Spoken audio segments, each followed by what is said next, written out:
I'll try to make this as interesting as possible. If you like space, you'll like this talk.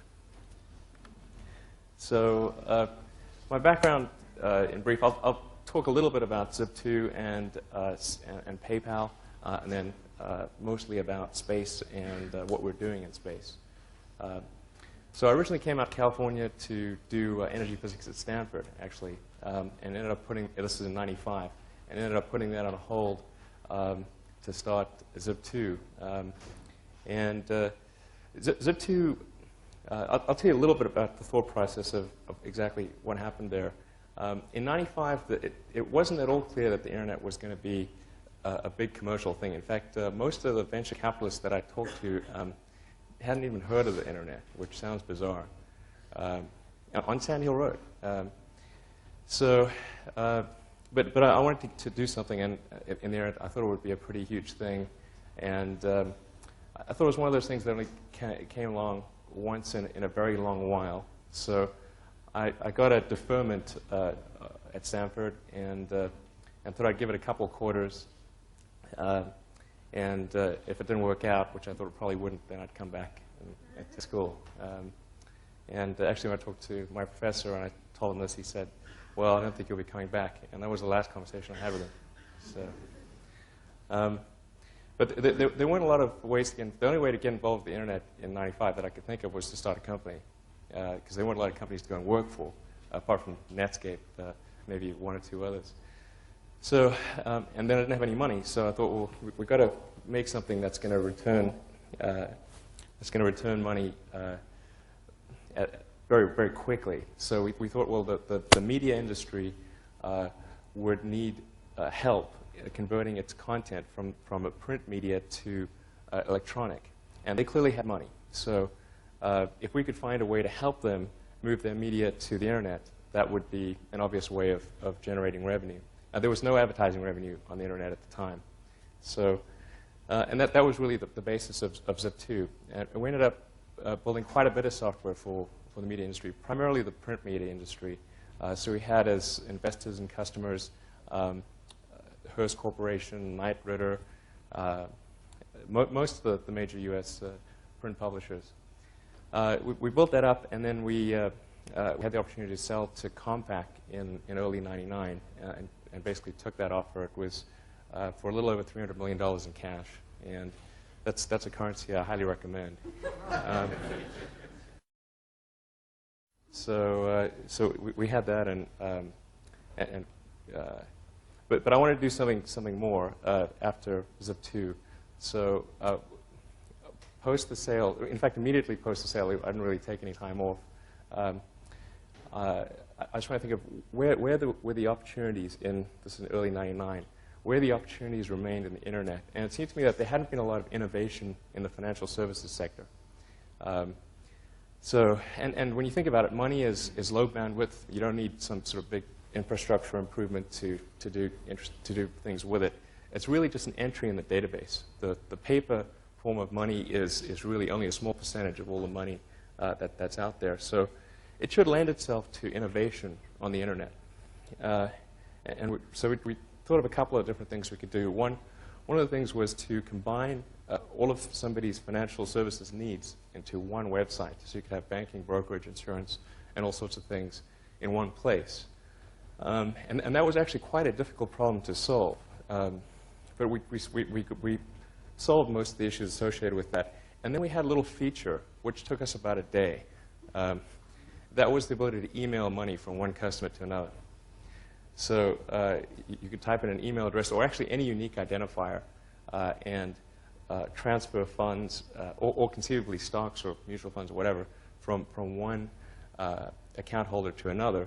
And if you try to transfer money to somebody who didn't have an account in the system, it would then forward an email to them saying, "Hey, why don't you sign up and open an account?"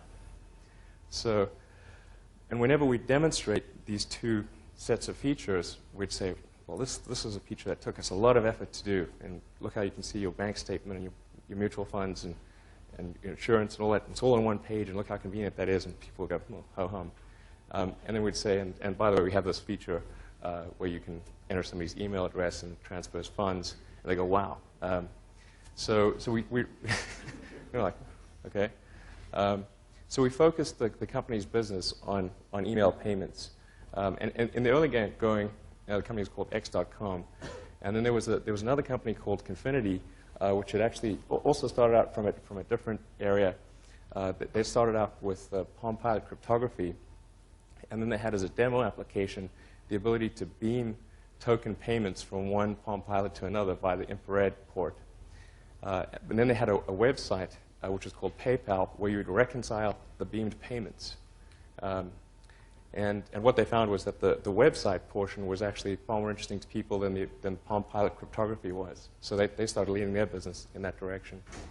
And then in basically early 2000, X.com acquired Confinity, and then about a year later, we ended up changing the company's name to PayPal. And that's kind of how the approximate evolution of the company. But PayPal is really a case of where the whole viral marketing, it's really a perfect case example of viral marketing, like Hotmail was, where one customer would essentially act as a salesperson for you for bringing in other customers. So they would send money to a friend and essentially recruit that friend into the network. And so you had this exponential growth. The more customers you had, the faster it grew. So it was like bacteria in a Petri dish. You know, it just goes like, does this S-curve. And in fact, I ran PayPal for about the first 2 years of its existence. And we launched after year 1, and by the end of year 2, we had 1 million customers. So it gives you an example, it gives you a sense for how fast things grow in that scenario. And we didn't have a sales force. We actually didn't have a VP of sales. We didn't have a VP of marketing. And we didn't spend any money on advertising. In about February of last year, for those, some of you are probably following it, in February of last year, PayPal went public. And I think we were the only internet company to go public in the first part of last year. It went off reasonably well, although I think we had more SEC rewrites than any company I can imagine. I think we set a record on SEC rewrites. This was right around the Enron time and when there was all sorts of corporate scandals, so they put us through the ringer. And then shortly thereafter, in about June, July, we struck a deal with eBay to sell a company to eBay. And over for about $4.5 billion. But that was when eBay's stock price was about $55, and they hadn't split. So I guess in today's dollars, we were about $3 billion. So that worked out pretty well. It happened coincidentally that in the first part of last year, I've been doing just some background research on space. And well, let me talk a bit about that. So, essentially, I was trying to figure out why we had not made more progress since Apollo. In the 60s, we went from basically nothing, not being able to put anyone into space, to putting people on the moon, and developing all the technology from scratch to do that. And yet, in the 70s and the 80s and the 90s, we've kind of gone sideways. And we're currently in a situation where we can't even put a person into low Earth orbit. And that doesn't really gel with all of the other technology sectors out there. The computer that you could have bought in the early 70s would have filled this room and had less computing power than your cell phone. And so just about every sector of technology has improved. Why has this not improved? So I started looking into that. Initially, I thought, well, perhaps it's a question of funding, and that funding can be garnered by really marshaling public support. So I thought, well, one way to get the public excited about space would be to do maybe a privately funded robotic space mission to Mars. And so we figured out a mission that would cost about $15 to $20 million, which isn't a lot of money, but it's about a tenth of what a low-cost NASA mission would be. And the idea was called Mars Oasis, where we'd put a small robotic lander on the surface of Mars with seeds and dehydrated nutrient gel they would hydrate upon landing, and you'd have plants growing in Martian radiation and gravity conditions. And you'd also be maintaining essentially a life support system on the surface of Mars. And this would be interesting to the public because they tend to respond to precedents and superlatives. And this would be the furthest that life's ever traveled and the first life on Mars, so pretty significant. And then when I started looking at launch vehicles, the lowest cost vehicle in the US is Boeing's Delta II, which costs about $50 million. And that's a bit steep, what we were trying to do. So I made 3 visits to Moscow, to Russia, to look at buying a Russian launch. And it's actually pretty interesting going to Moscow to negotiate for a refurbished ICBM. If, you know, on the range of interesting experiences, that's pretty far out there. But we actually did get to a deal, but there were so many complications associated with the deal that I wasn't comfortable with the risks associated with it. So when I got back from the 3rd trip, I thought, well, you know, why is it the Russians can build these low-cost launch vehicles? Because it's not like we drive Russian cars, fly Russian planes, or have Russian kitchen appliances. And, you know, when's the last time you bought something Russian that wasn't vodka? So I think the U.S. is a pretty competitive place, and we should be able to build a cost-efficient launch vehicle. So I put together a feasibility study which consisted of engineers that have been involved with all the major launch vehicle developments over the last 3 decades. And we iterated over a number of Saturdays at the beginning of last year to figure out, well, what would be the smartest way to approach this problem of not just launch cost, but also launch reliability. And we came up with a default design. And that actually, sort of fortunate timing, that feasibility study finished up right around the time that we agreed to sell PayPal to eBay. So coincident with that sale, I moved down to LA, where there's actually the biggest concentration of aerospace industry in the world. It's actually the biggest industry in Southern California, much bigger than entertainment or anything else. I was living in Palo Alto for about 9 years before that. Anyway, so just to talk a little broadly about space and where things are today. Obviously, US government manned exploration is not in a great place. We've got the 3 remaining shuttles are grounded. It looks like first flight might only be a year from now, if that. And we've got a vehicle that is incredibly expensive and really quite dangerous. It's, you know, for reasons mentioned there, it's got a side-mounted crew compartment, so if there's an explosion, it's basically instant death. You've got solid rocket boosters, which once you ignite them, you can't turn them off. And there's something fundamentally dangerous about premixing your fuel and oxidizer, I think. And then you've got wings and control surfaces. When you re-enter, you've got to maintain a precise angle of attack. Even a momentary variance in that can break the whole vehicle apart. So, and then, of course, it's got no escape system. So if anything does go wrong, you're toast. And you've got a cost that is really pretty hard to fathom. The shuttle program, when you add up all the pieces, is about $4 billion a year. And so you can divide $4 billion by the number of flights, and that'll tell you what the cost is. And if there's, say, 4 flights a year, which they haven't been for a while, then you're talking about $1 billion a flight. The plans for the immediate future are obviously we've got to continue building the space station. So we're going to keep flying the shuttle, but I think it's probably going to be the minimum number of shuttle flights that we need to launch. The long-term plans are to build something called orbital space plane. And I'd say plane in quotes because one of the options is a capsule. So it should be called, you know, maybe orbital space thing. But the basic idea is to have something that's hopefully a little cheaper and a lot safer than the space shuttle. So in particular, it's going to have an escape system. So if something does go wrong, you can abort to safety.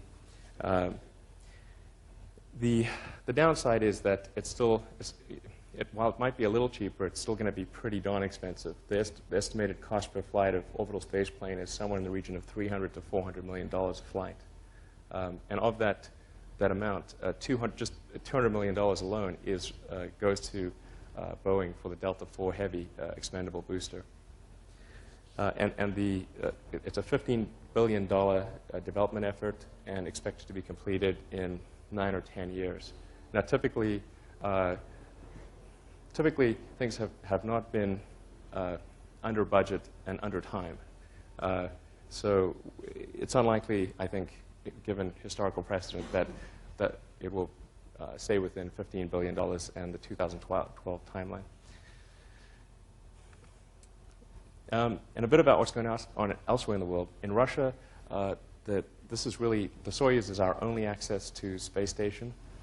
It's considerably cheaper, considerably safer. The Soyuz has a very good track record. The crew is top-mounted. It has an escape system. There are no wings or control surfaces to go wrong. Overall, it's a pretty good system. And the estimated costs are about $60 million a flight, which is more than an order of magnitude less than the space shuttle. The thing that constrains them, obviously, is the weakness of the Russian economy. It's very hard for them to embark on ambitious programs with an economy the size of Belgium. So China is probably the most interesting thing that's going on in space. This month, China is expected to be only the third. It's expected to launch their first person into space. They'll make them only the third country ever to put someone in orbit. They've put a lot of money and effort into this program. If anything serves as a spur for human space exploration, it is likely to be China's ambitions in space, and hopefully a sense in America that we want to at least keep up with China. And they have grand ambitions beyond just low Earth orbit. They're planning on setting up a space station, putting a base on Mars, and eventually sending humans to Mars. So what's happening in the US that I think might ultimately surpass all of that stuff is entrepreneurial space activities, where things are led by the spirit of free enterprise. And I think there's perhaps an analogy here where just as DARPA served as the initial impetus for the internet and underwrote a lot of the costs of developing the internet in the beginning, it may be the case that NASA has essentially done the same thing by spending the money to develop some of the fundamental technologies in the beginning, and then once we can bring sort of the commercial free enterprise sector into it, then we can see the dramatic acceleration that we saw in the internet. So there are several serious launch vehicle efforts underway. Talk about each one. There's Burt Rutan of Scaled Composites. Burt Rutan is one of the world's foremost aircraft designers, and he's developed a suborbital vehicle that they're actually flying out of Mojave. This is an X-Prize class vehicle. There's John Carmack, who wrote Quake and Doom. He's probably one of the best software engineers in the world, one of the best engineers that I know, period. And he's developing a vertical takeoff and landing vehicle. Jeff Bezos, who I understand was here last week, is a huge space advocate. And it's my understanding that he intends to spend something on the order of $1 billion over the next 20 years on space exploration. And then my company, SpaceX. And I think within the next several years, these entrepreneurial efforts will actually be what drives space exploration. So a little bit about each one. That's a picture of the Burt Rutan effort. It's called White Knight is the carrier plane, and then Spaceship One is the thing that's held in the belly there. And this project is supposedly funded by Paul Allen. So there's quite a lot of capital also, I should make that point, quite a lot of capital that's sort of entering this entrepreneurial space sector as well. The only drawback, I think, of this architecture is that it's not really scalable for something that would get to orbit. This is pretty good for suborbital, but I think the architecture would need to change for an orbital vehicle. And there's John Carmack's effort. He's a little irreverent. This is from his website. His vehicle is a vertical takeoff and landing vehicle. He's made really incredible progress for somebody who has no background in aerospace engineering, and is also kind of doing it all himself with him and like 3 buddies. And I think they will make something that works. Actually, if you can check out their website, Armadillo Aerospace, it's pretty interesting stuff. But in order to get to orbit, this would require a substantial improvement in the mass efficiency and the engine efficiency, and probably be a 2-stage vehicle. Jeff Bezos, who I'm sure almost everyone here is aware of, he is a pretty huge fan of space. In fact, his high school valedictorian speech was about the necessity of humanity expanding to other planets. So it's pretty important to him, from what I understand. This is our effort. We're spending quite a bit more than the 3 prior entities that I mentioned. In some cases, probably an order of magnitude more. Because what we're doing is really an order of magnitude more difficult. We're building an orbital launch vehicle. It's a 2-stage, very high efficiency engines, very high mass efficiency launch vehicle. And it's targeted to the satellite delivery market. So our approach is really to make this a solid, sound business. And so I've predicated the strategic plan on a known market, something that we know for a fact exists, which is the need to put small to medium-sized satellites into orbit. And so that's what we're going after initially. And then with that as kind of a revenue base, we will move into the human transportation market. So the long-term aims of the company are definitely in human transportation. I think the smart strategy is to first go for cargo delivery, essentially, satellite delivery. And our eventual upgrade path is to build the successor to Saturn V, build a super heavy lift vehicle that could be used for setting up a moon base or doing a Mars mission. That would be the Holy Grail objective. On the upper right there, you can see a test firing of our engine. And on the lower right, you can see our first stage tank. This is an engine test of our main engine, which is called Merlin.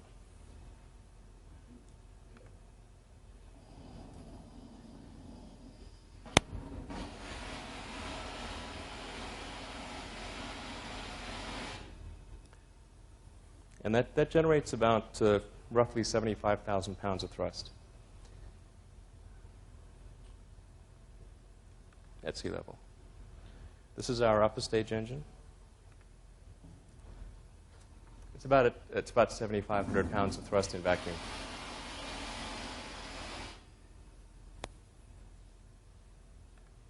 And this is an accelerated version of our launch sequence. Our first launch will be from the SpaceX Launch Complex at Vandenberg Air Force Base in approximately March of next year, basically early next year. And we will be flying a Navy satellite, Navy communications satellite.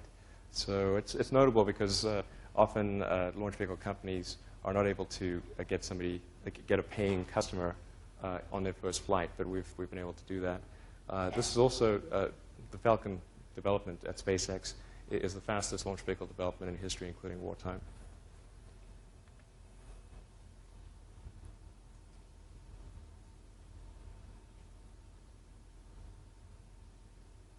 So that's actually Vandenberg Air Force Base, which is about 2 hours away from Santa Barbara. Common themes between Zip2 and PayPal. Well, I guess both of them had software as the heart of the technology. Even though Zip2 was servicing the media sector, and obviously PayPal was servicing the financial sector, the heart of it was really software and internet-related stuff. So certainly that's a huge commonality. They were both in Palo Alto, where I lived.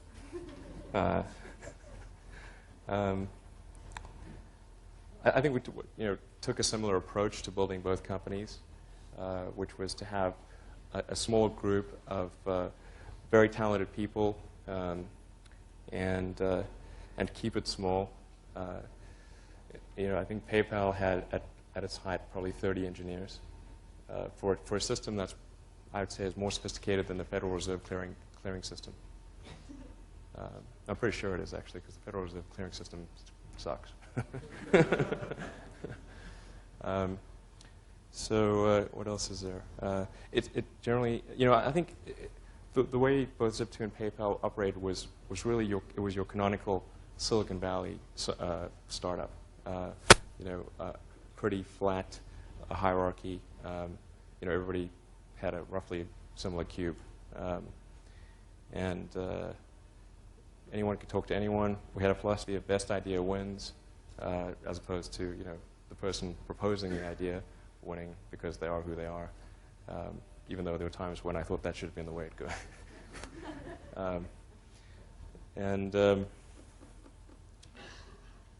Obviously, everyone was an equity stakeholder. Doesn't give us anything. If there were two paths that, let's say we had to choose to do one thing or the other, and one wasn't obviously better than the other, then rather than spend a lot of time trying to figure out which one was slightly better, we would just pick one and do it. And sometimes we'd be wrong, and we'd pick the suboptimal path. But often it's better to pick a path and do it than to just vacillate endlessly on a choice. We didn't worry too much about intellectual property, paperwork, legal stuff. We really were very focused on building the best product that we possibly could. Both Zip2 and PayPal were very product-focused companies. We're incredibly obsessive about how do we build something that is really going to be the best possible customer experience. And that was a far more effective selling tool than having a giant sales force or thinking of marketing gimmicks or 12-step processes or whatever. I'm not super familiar with Friendster.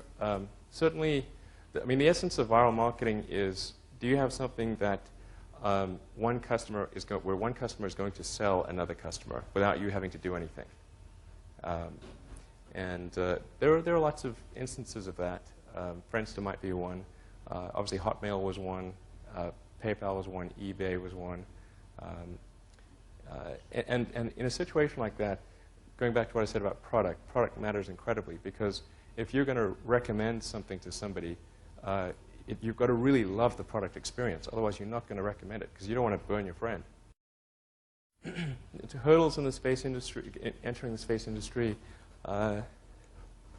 well, it is a very complicated regulatory structure. As you might imagine, when somebody tries to build an orbital launch vehicle, which is not really all that distinguishable from an ICBM, there's a lot of regulation. And there probably should be, because you don't want to launch something and end up hitting LA, where I live. Probably the regulatory stuff was very difficult. The environmental approvals certainly proven very difficult, much more so than we expected. Here in Silicon Valley, what I came to appreciate is in Silicon Valley, you live in a libertarian paradise. There's almost no regulation. And what can be very frustrating is that regulation is often irrational. It doesn't make any sense. But you've got somebody there who is simply executing a set of rules, independent of whether those rules make sense. And you can try to convince them that the rules don't make sense, and they won't listen to you. So probably regulation is the most annoying thing. I would say overall, though, I'm very pleased because I think we've had a very smooth development process. And on the whole, I can't complain at all. So, yeah, why is it so expensive to send something into space? Well, let me tell you what makes a rocket hard. The energy and the velocity required to get into orbit is so substantial that compared to, say, a car or even a plane, you have almost no margin to play with. Typically, a launch vehicle will get about 2% of its liftoff mass to orbit. So, and that's the case for Falcon. And so if you can only get 2% of what your rocket weighs to begin with to orbit, if you're wrong by 2%, you're not going to get anything to orbit. Come crashing down in the Pacific somewhere. So that means all of your calculations have to be right. If you miscalculate something, you get an answer wrong, it blows up. And it's very expensive trying to get all your answers right, and then double-checking that they're right, and testing them all, and doing as much as you can on the ground. I think that's a lot of what makes rockets expensive. The low launch rate typically is also what makes rockets expensive. If you had, thousands of flights a year, then it would be a lot cheaper. Although it's a bit of a chicken and egg, because it needs to be cheaper in order to have thousands of flights a year. But at the end of the day, in the final analysis, I would say that rockets really should be a lot cheaper than they are today. And I think the way that they're built, the way they're operated, is just very inefficiently. And I think with SpaceX and Falcon, we're going to show that that's the case. Our vehicle will sell for about $6 million a flight. Our nearest competitor is the Pegasus from Orbital Sciences, which is about $25 million a flight. And that has less capability than our rocket. So Falcon would represent a pretty substantial breakthrough on the cost of access to space. Can you talk a little bit about the difference in the customer base you have to target with SpaceX versus experiences with like PayPal, and how much more of a challenge that presents? Yeah, the customer base with SpaceX is it's dramatically different, obviously, from PayPal. PayPal is a consumer product, whereas SpaceX, we're selling rockets, and the number of people who want to buy rockets is quite small. If anyone here has $6 billion and wants a rocket, I mean, I'd be glad to sell it to them. So it's much more of an individual selling process. There's a great deal more thought that goes into any purchase of a launch, much more so than signing up a PayPal account, which doesn't really cost you much. Yeah, and there's not a lot of viral marketing that's going to happen with the rocket, I suspect. I'm hoping, but I'm not counting on it. So I think successful entrepreneurs probably come in all sizes, shapes, and flavors. I'm not sure there's any one particular thing. For me, some of the things I've described already, I think, are very important. I think really an obsessive nature with respect to the quality of the product is very important. So, being obsessive compulsive is a good thing in this context. Really liking what you do, whatever area that you get into. Given that, even if you're the best, there's always a chance of failure. So I think it's important that you really like whatever you're doing. If you don't like it, life is too short. I'd say, and also if you like what you're doing, you think about it even when you're not working. I mean, it's something that your mind is drawn to. And if you don't like it, you just really can't make it work, I think. SpaceX is about 30 people. And what we do internally at SpaceX is we do all of the design, analysis, integration of hardware, testing, and then launch operations. But a lot of the heavy manpower stuff, like welding together our primary structure, the heavy machining and so forth, that we outsource. So we'd be a much larger company if we did all of that internally. And sorry, you had another part to your question? Oh, yeah. Actually, we don't have any lawyers. The regulatory stuff that we deal with is very technical.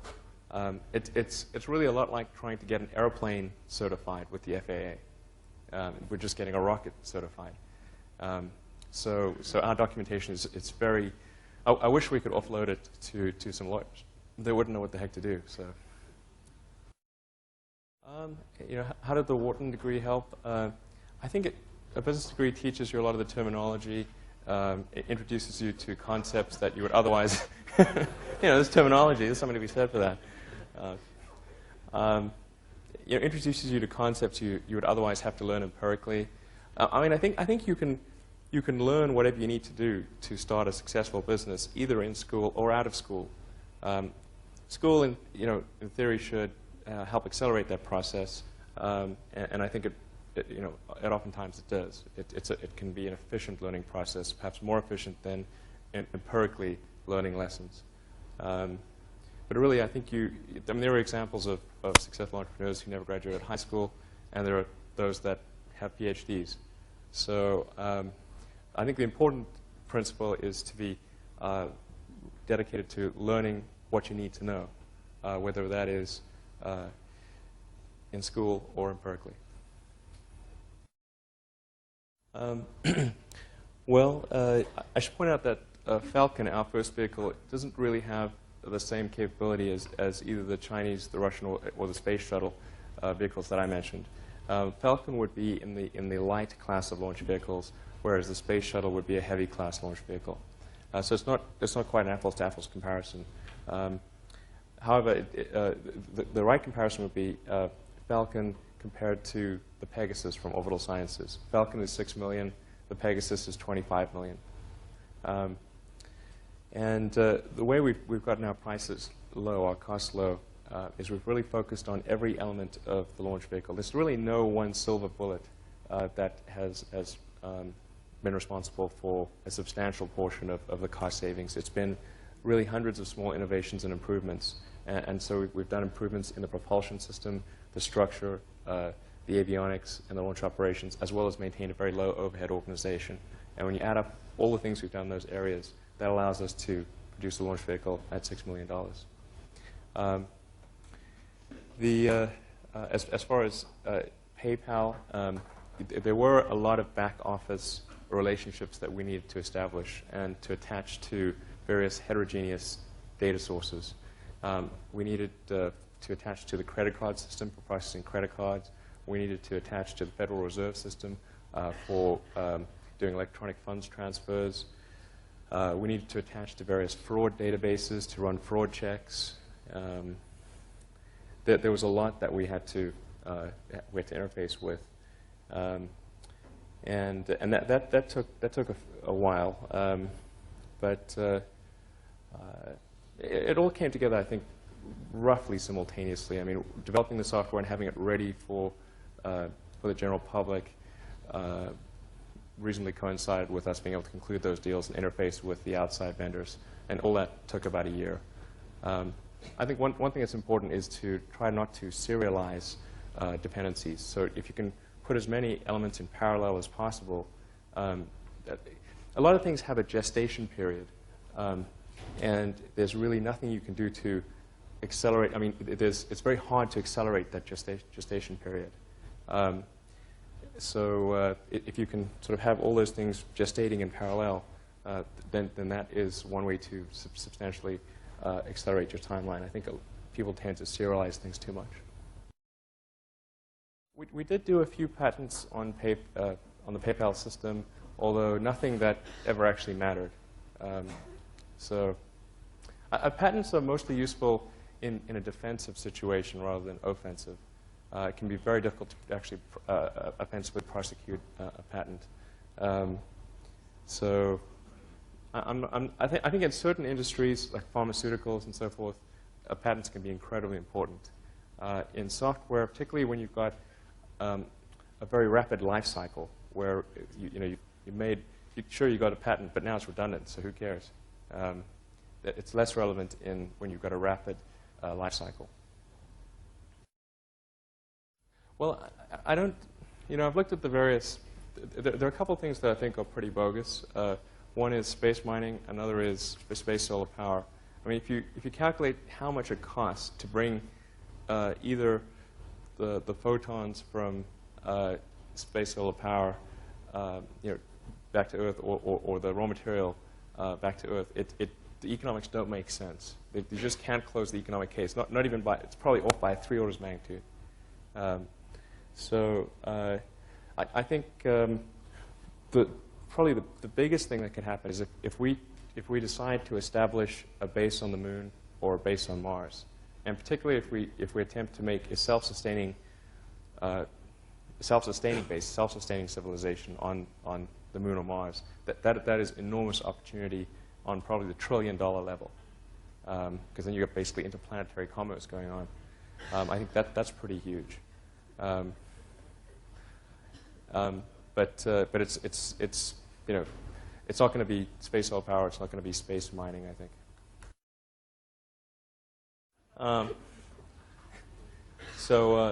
Let's see. The government, you know, who knows? Maybe we're being spied upon. I don't know. But certainly, there are some restrictions which are really annoying, such as the fact we're only allowed to employ people who have at least a green card or are a citizen of the U.S. We're not allowed to employ anyone who does not have permanent residency in the U.S. Basically, if they can't throw you in jail, they won't let you work on rocket stuff. We have, if we talk to any foreign nationals, we need a technology transfer agreement or something like that from the State Department. So our second launch is actually a non-U.S. governmental launch, and it's taken us 6 months to get the State Department approval just to engage in a contract discussion with them. So that is problematic.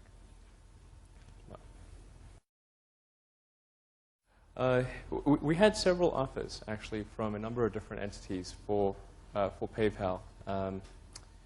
In fact, the closer we got to IPO, the more offers we got. But we always felt that those undervalued the company. And subsequently, when we went public, I think the public markets kind of indicated the value of the company. I think that's one of the good things about the public markets, is that they're an objective valuer of companies. When you're a private company, it's very hard to say how much you're worth, because you have to basically think of some metric. You know, are you going to go for multiple of future earnings? Are you going to go for something with revenue? What are your comparables going to be? There are all sorts of questions. It's really up for debate what sort of value your company is. When you're public, it's whatever the market says you're worth. That's what you're worth. I think eBay made a number of offers prior to going public that were substantially below the value once we went post-public, and that kind of cleared up the disagreement, and then we sold them. What else? There was actually, you had a second part to the question. I was wondering if you were concerned that eBay's current solution was going to get traction, so they didn't need another solution. Yeah, eBay had I think it was initially BillPoint, and there was eBay Payments, and it was really a pretty tough, long-running battle of PayPal versus eBay's payment system, and it was certainly a very challenging. I mean, I think it was, there were times when it felt like we were trying to win a land war in Asia, they kind of set the ground rules, or trying to beat Microsoft in their own operating system. It's really pretty hard. That took a lot of our effort to actually beat eBay on their own system. And one of the long-term risks, certainly for the company, was that eBay would one day prevail. And one way to retire that risk, obviously, was to sell to eBay.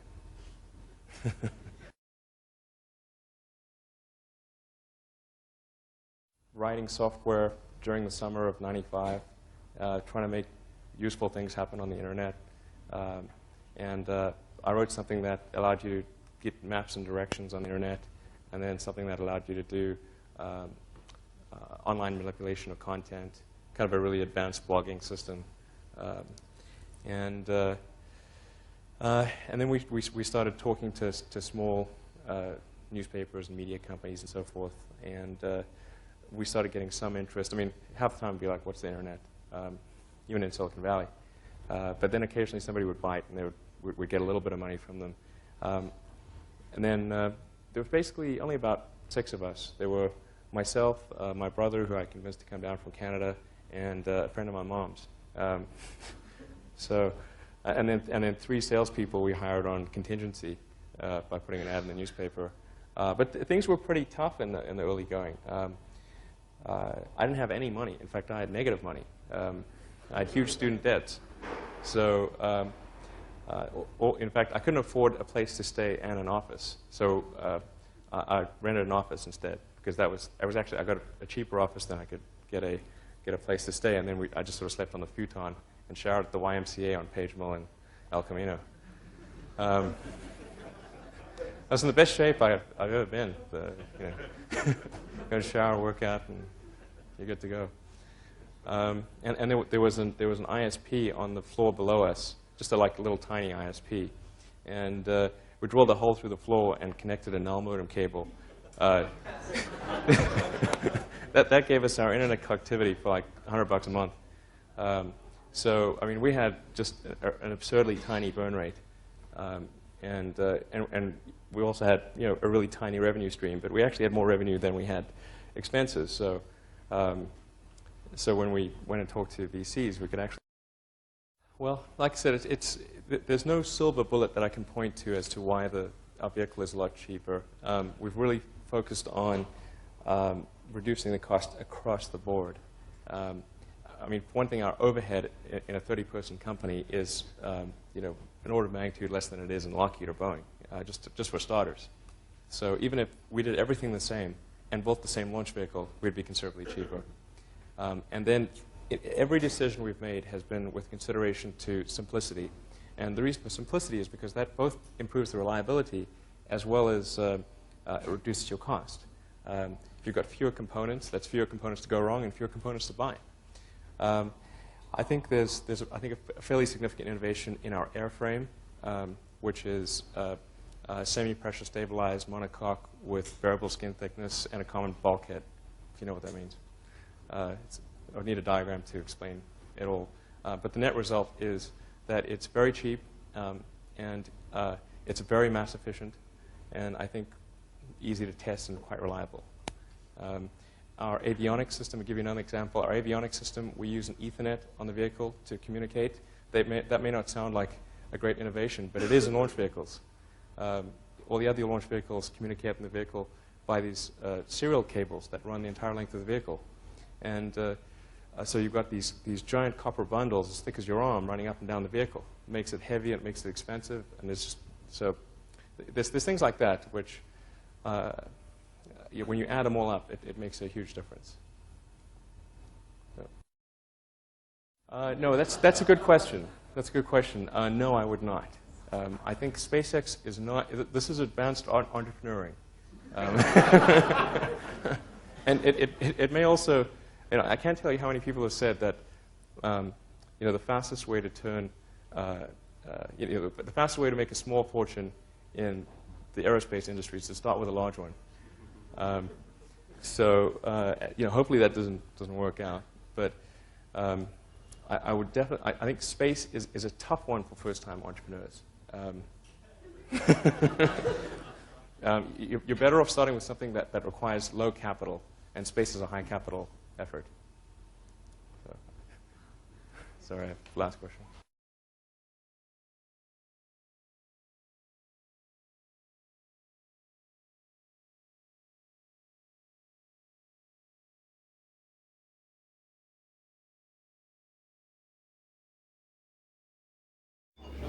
This is now the third great meal we've had. I want to thank the staff here at the Sheraton National. It's just been great meals we've been having here with them.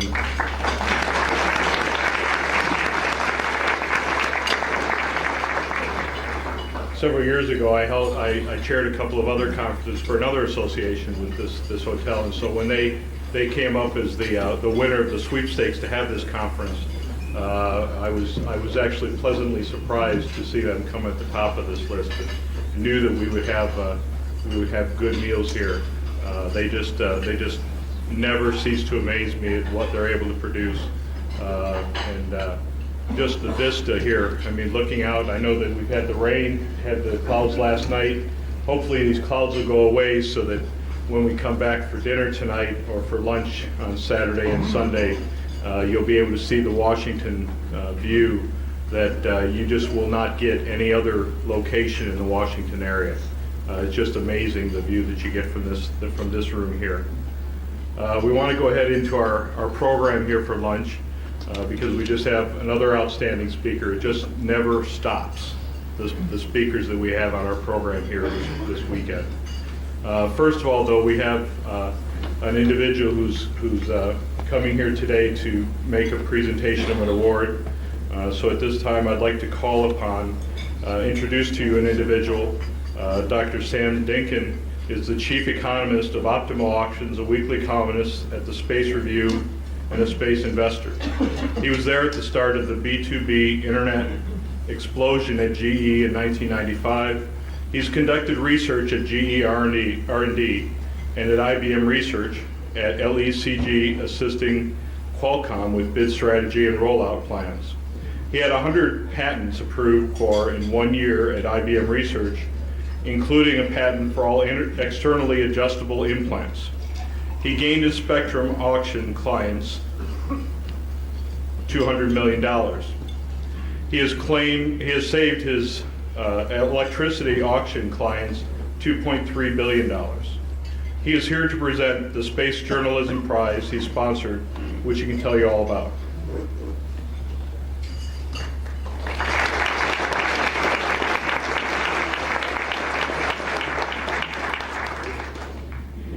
The Space Journalism Prize is a $1,000 prize to the author with the best article promoting human spacefaring that appeared in print or on the web during 2004. And I'll do another one next year and on after that. The criteria for the prize were impact, originality, quality of writing, and research.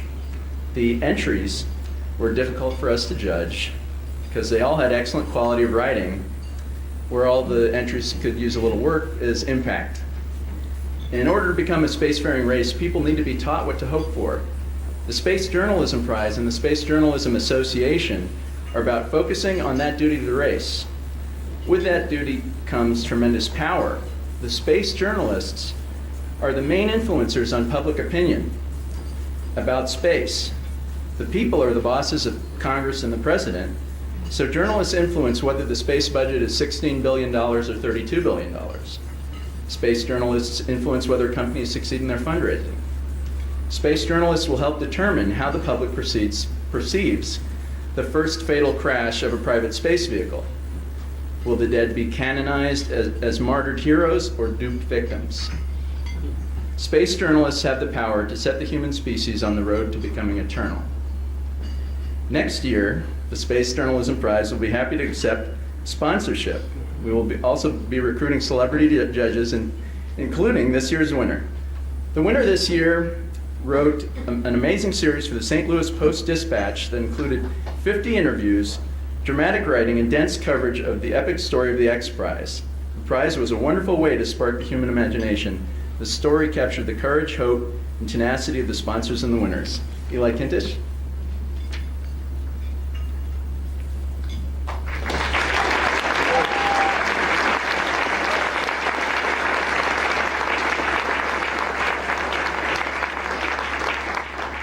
Well, I would just like to say that when I discussed this story with my editors in St. Louis, they said, "Oh no, not the X Prize, not again."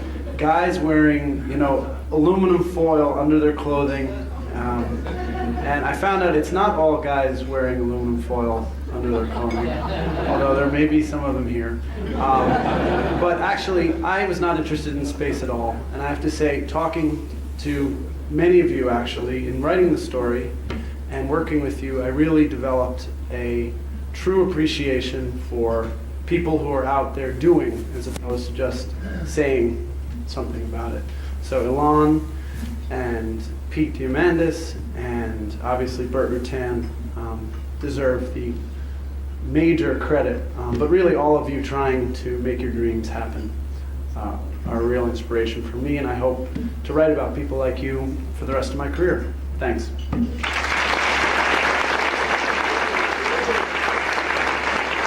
So I just wanted to say thank you to Clark Lindsay and Jeff Baus for being the two judges on the prize, in addition to me, and thanks to George Whitesides for letting me present. Thanks. Thank you all.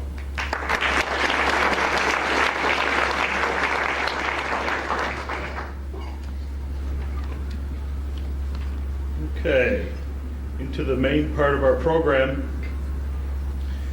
To introduce our guest speaker for today, I'd like to present to you one of the leaders of Booz Allen Hamilton's aerospace and defense practice, and a director of the National Space Society, and a good friend, Eric Fisher.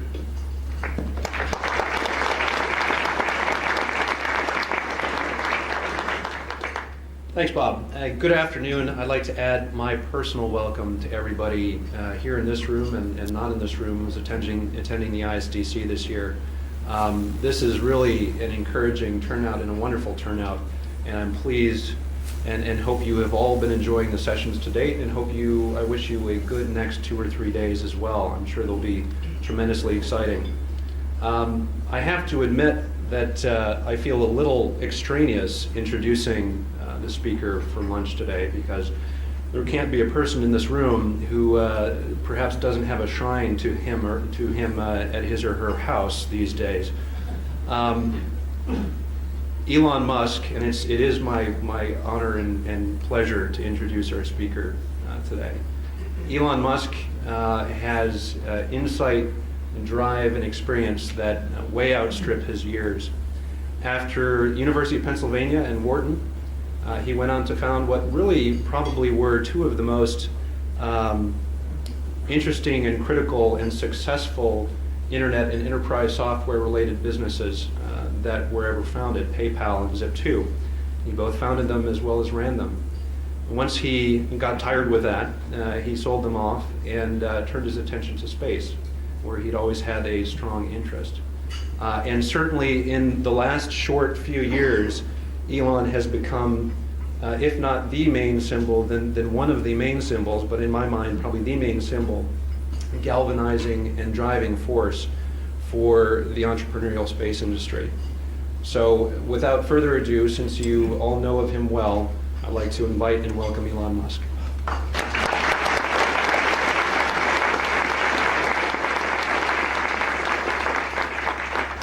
That's really kind.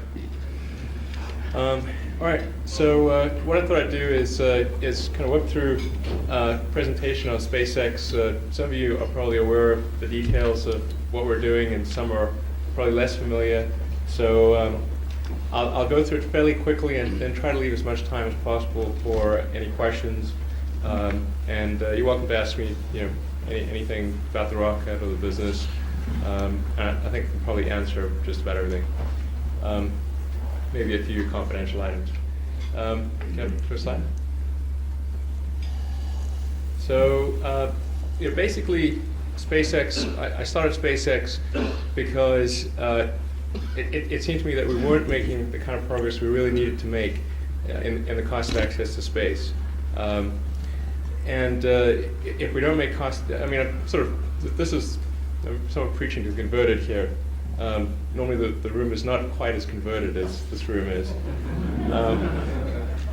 So I'm telling you things you already know, but so long as it costs us hundreds of millions of dollars to put a few people in space, not even far away space, just 300 or 400 miles above the surface of the Earth, we're never going to get anywhere. We're not going to become a spacefaring civilization. And I think probably, what I really think is the overriding goal, and what I suspect most people in the room think is certainly an extremely important goal, is becoming a spacefaring civilization, ultimately becoming a multiplanetary species.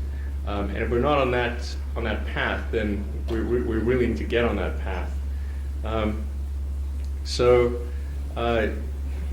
Given that the fundamental obstacle to that is really the cost of getting there, they weren't making progress in that direction. That's really why I started SpaceX.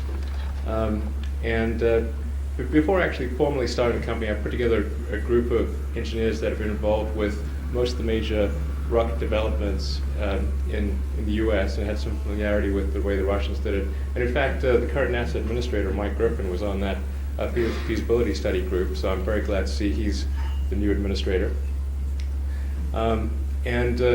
We sort of sat around over a series of Saturdays in early 2002 and tried to figure out, is there anything fundamental? Because I didn't really know anything about rockets at that time.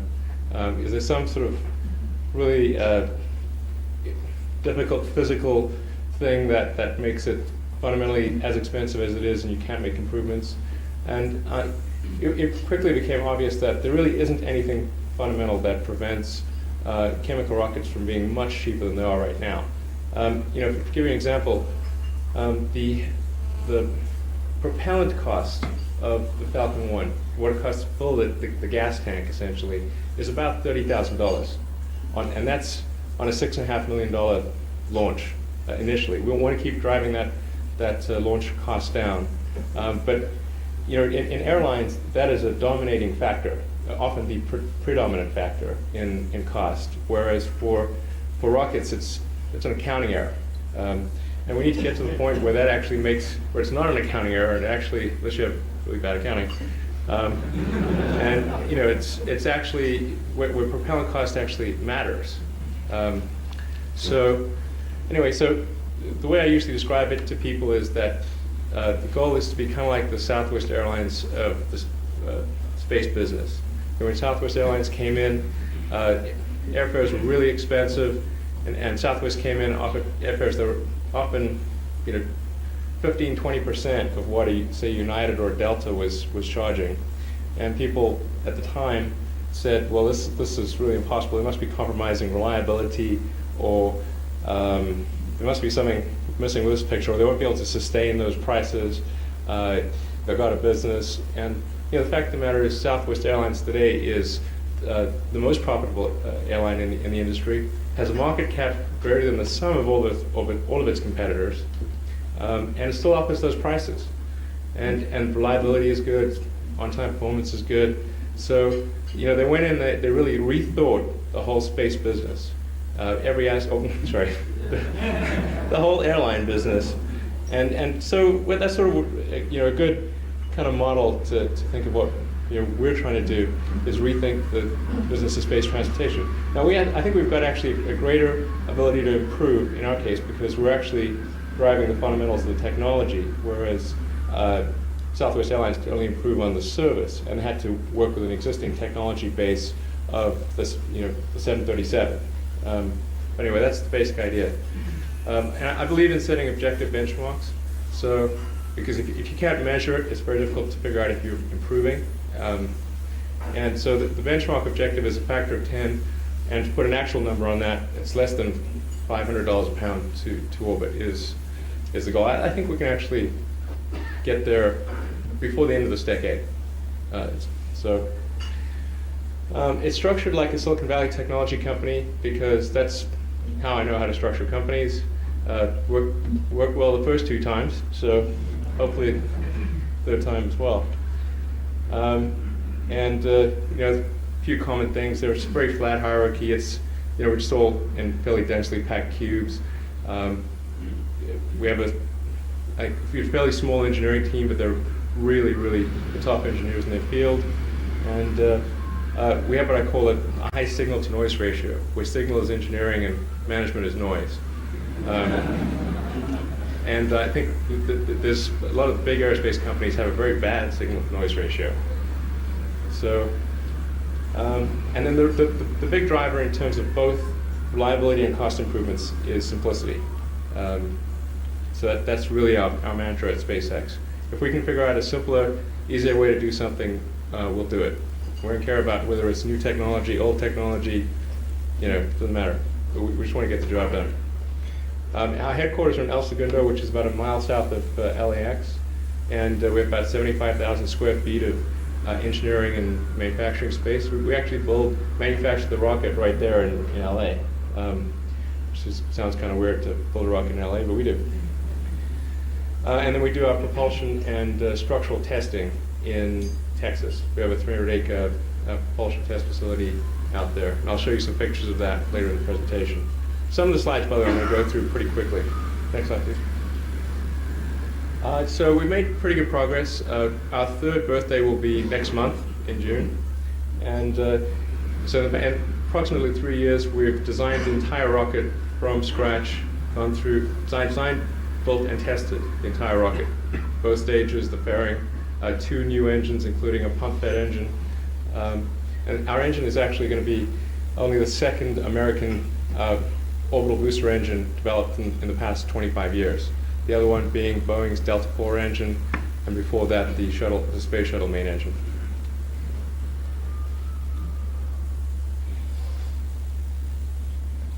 Okay. And we've managed to get a few launch contracts, 2 with the DoD, and one with the Malaysian Space Agency and one with a U.S. commercial entity, which is Bigelow Aerospace. And the last one being the Falcon 5 launch with Bigelow Aerospace being a subscale launch of his space station. So that should be doubly cool.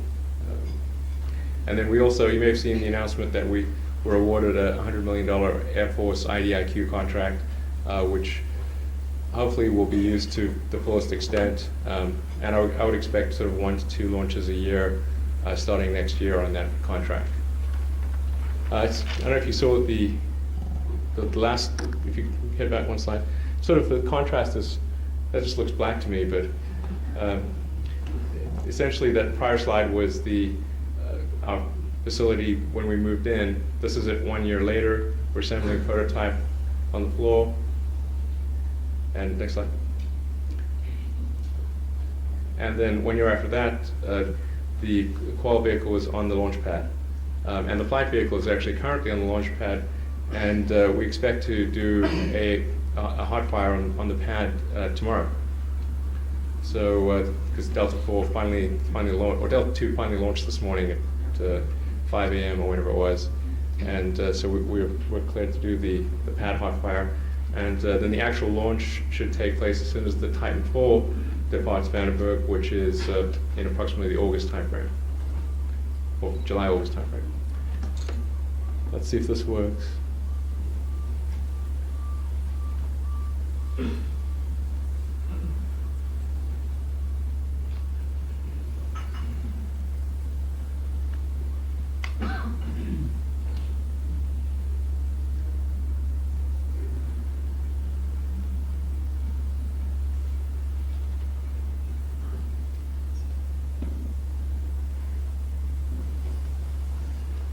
If it's not showing up, then the video is not going to play. Anyway, it's just a launch simulation video.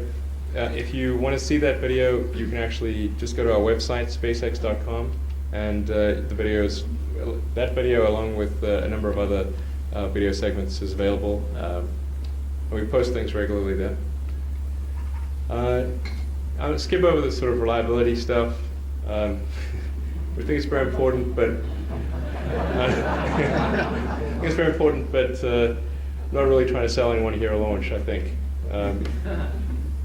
But basically, yeah, simplicity is the key to both. There's, on the cost side, there are several key technical innovations in propulsion system structures, avionics, guidance control, launch processes, and we're a fairly vertically integrated business. We actually literally machine the metal, bend the metal, weld, all that sort of stuff in-house, because what I've discovered is that the aerospace supply chain is so bad that as soon as you subcontract any significant portion of that work to somebody, it becomes very expensive. So we've generally found it's more efficient to be vertically integrated than outsourced.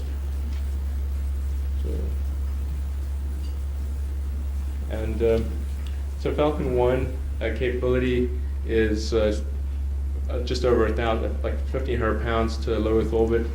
The Falcon 5 capability is about 6 tons. Actually, we'll get to that later. The optimization in the case of Falcon 1 was really in terms of a cost per flight to orbit. So it wasn't a cost per unit mass optimization. It was what is the smallest useful vehicle that we can build and deliver satellites on, and we concluded that was yet to be at least sort of 1,000 pounds to LEO, and we ended up exceeding that, going to about 1,500 pounds. Total cost per launch is about $6.5 million all in. Both stages LOX kerosene. One noteworthy element, actually next slide, is that the first stage is intended to be reusable. It comes back by a parachute to a water landing. The pricing does not include any assumptions for reusability. I'm actually fairly confident that reusability will work, provided the parachute opens. I mean, I think if the parachute opens, and I don't think the seawater is going to hurt the rocket. If you see what it goes through on the test stand and on the launch pad, where it gets deluged with water, high pressure water, and in our test stand in Texas, I mean, we've had sleet, snow, rain that's hitting you sideways at 35 miles an hour, extremely high winds. So I think if provided we get it back, I think it'll actually require very little refurbishment in order to launch a game. The first stage engine, which we call Merlin, is those are the approximate specifications of it. A lot of this is on the website, but basically it's a roughly 75,000 pound thrust sea level engine,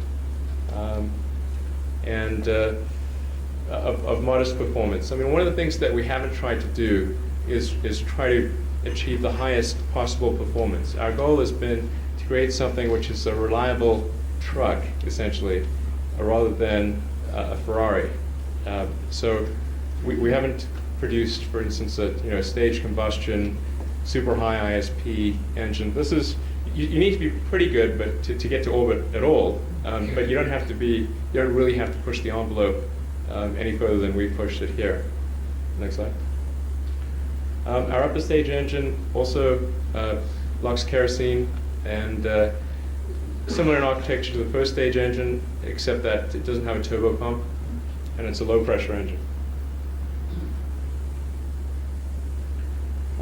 So Falcon 5, which is, the Falcon 1 development has really been winding down now for the past several months, and essentially is almost complete at this point. So the development focus for about the past year has been more on the Falcon 5, which is our medium lift vehicle. The Falcon 5 is approximately in the class of a Delta II Heavy. It's also intended to, at least from our standpoint, be safe enough to carry people. It has engine out capability, so you can lose any one of the main engines and still make it to orbit. I think that's actually a very important principle, given that airline transportation, almost all airliners have multiple engines. So if you lose an engine, you don't go down. Jet turbines are far more reliable than rocket engines. So if that principle makes sense for jet turbines, it really makes sense for rocket engines. And we expect to be able to accommodate up to a 5-meter fairing as well. So it'll have, really put some pretty big stuff up there. And these are some pictures of our test site. That's our propulsion test site at night. Next one. That's our main structural test stand for Falcon 1. So we actually have a large steel brace which surrounds the vehicle, and the vehicle is hydraulically bent and crushed at various points to simulate flight loads. That's our horizontal test stand. That's a picture of the Merlin engine at full thrust. That's our small vertical test stand where we test the upper stage engine. And that black pipe there is a diffuser, which helps simulate vacuum conditions. It's vertical test stand 2, which is another picture of Merlin in the vertical configuration. And that's our really big test stand. And that's capable of testing basically thrust levels up to about 3 million pounds. So that test stand runs about 100 feet into the air, 70 feet underground. And we hope to use that to its fullest capacity and maybe beyond. So that'll be exciting. And the R in that stands for rocket.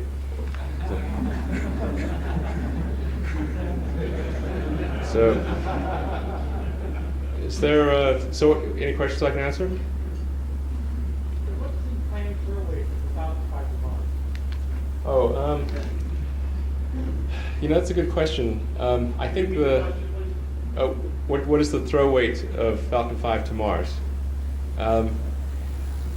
Well, it depends on which trajectory. I mean, the 0C3 number, as I recall, is about 1,200 kilograms, something like that.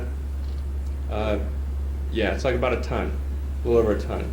I mean, basically, it's about as capable as the Delta II Heavy is that sent the Mars exploration rovers there.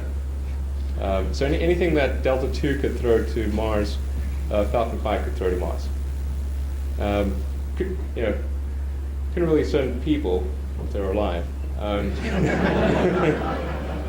Need something much bigger than that. But you could certainly do robotic missions.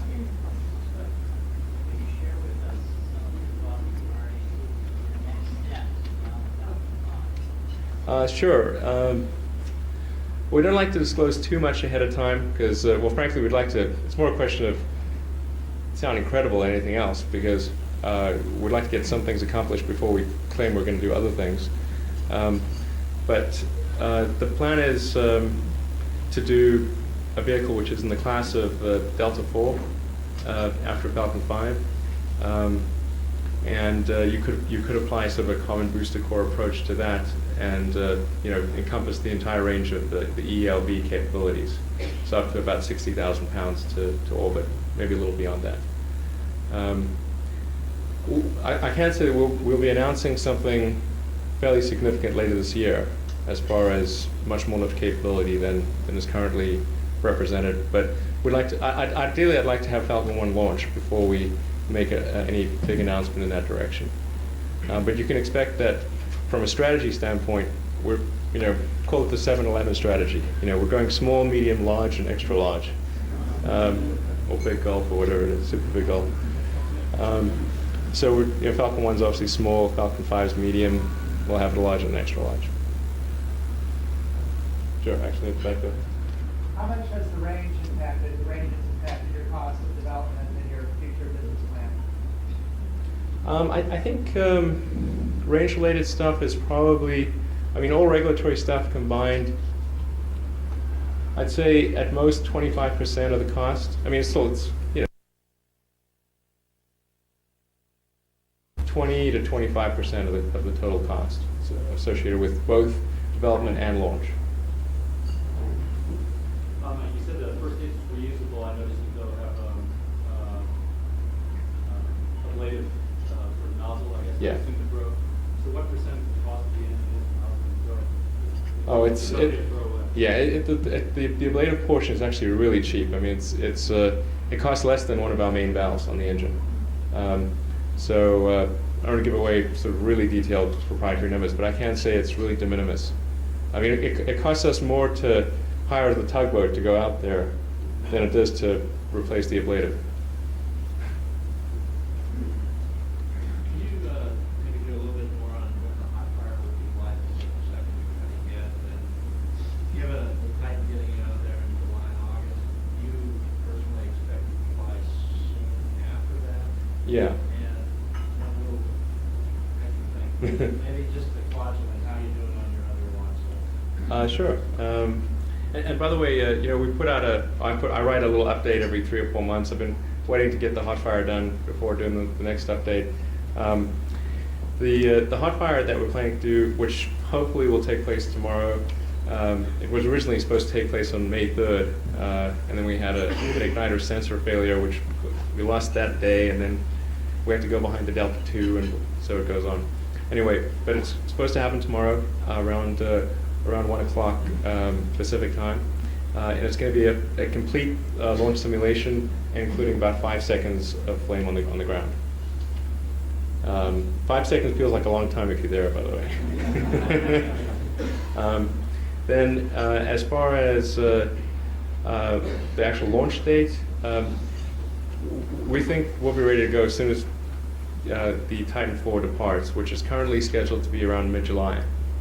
So there's a contingency there both on the Titan IV rocket as well as the payload, which is a Class 5 payload.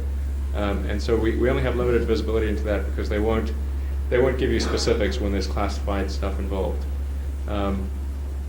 But we expect, assuming that they launch in mid-July, we expect the range would give us a launch, because the range has to assign a launch day to us. We assume the range would assign a launch day that is within 2 or 3 weeks of the Titan IV departure. So therefore, if Titan IV left, I'd say basically August would be a good bet. And then as far as Kwajalein, that's actually going very well. We have our own little island there called Amalek. And it's the concrete is all I think the last bit of concrete is getting poured next week. So all the concrete for the pads and the propeller storage and the vehicle hangar and all that sort of stuff is almost all done. We expect to have that launch site active and ready to do something with in the late August timeframe. So if Time 4 gets significantly delayed, then we'll go out of Kwajalein. And we expect to actually have 2 rockets, one at Vandenberg, one at Kwajalein, possibly on the pad at the same time. So. I absolutely love your comment about why you are doing so much work internally. It just speaks volumes about how the aerospace industry is not struggling to support new entrepreneurial-based companies. And my question to you is, I presume you are reaching out to a lot of suppliers who are really not part of the space industry, and I'm curious, maybe for the first time, you're the first space company that's ever asked them to supply something. Are you encountering that a lot? What kind of reaction do you get, from the owners of these businesses? Oh, wow, this is great. That's a good. Actually, we're trying not to tell anyone outside the space business that it's for a rocket, because they assume rockets are made of magic. So if you tell them it's for a rocket, they go like, well, I don't think I'm quite good enough to do something for a rocket. They're like, no, it'll be fine. So we generally, there are some suppliers or aerospace suppliers that do a good job. I'd say like Murata Valves does a good job, for example. Spincraft does a good job of spinning domes. There's a few. So I don't want to sort of paint all aerospace suppliers with the same sort of negative brush. I think there are definitely some good ones out there. But generally, we find, as a principle, that regular industrial suppliers, if you want something cheap, fast, and it's probably going to work, then you should use a regular commercial supplier. If you want something that's expensive, takes a long time, might work, use an aerospace supplier. Just to follow on his question, are there any test facilities at NASA, like wind tunnels or rocket test stands, that you anticipate needing for your future work? So are there any NASA test facilities that we anticipate needing for our work? It's possible, when we get to the really big propulsion stuff, that we'd want to use some of the NASA test facilities. As a general rule, we don't want to be the ones begging to use facilities. So if we're going to use a NASA facility, then that NASA facility has to behave like we're the customer. If they don't behave like we're the customer, we're not going to work there. If we have to sort of justify why we want to work there, we're definitely not going to work there. I think just for pace of execution reasons, because there's also a lot of paperwork involved with using NASA facilities, we've chosen to use our own facilities. But I think, like I said, for big stuff or where that's it's like one of a kind sort of test facilities, that's probably where it makes sense to work with NASA as far as using test facilities. Yeah.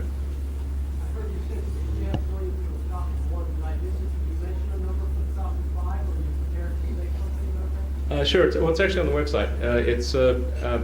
Basically it's about 15.8 million plus about $1 million in range-related fees, so you can say 17 all in. And that's for a Delta II heavy class vehicle.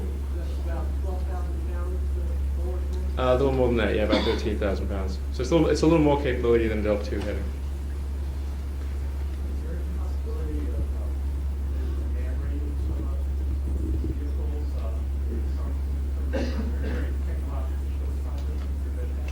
No, we've designed Falcon 5 to be, it's actually consistent with NASA manned standards for, as far as safety margins and all that are concerned. It actually exceeds them in most cases. And I think the fact that this engine out redundancy is, is good as well. The G loading is certainly fine. It's, maxes out at 5 Gs approximately. I don't think there's any issue with putting people on it.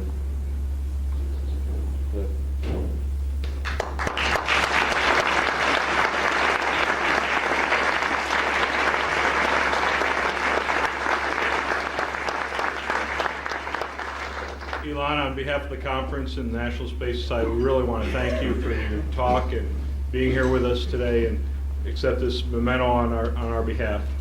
Thank you very much.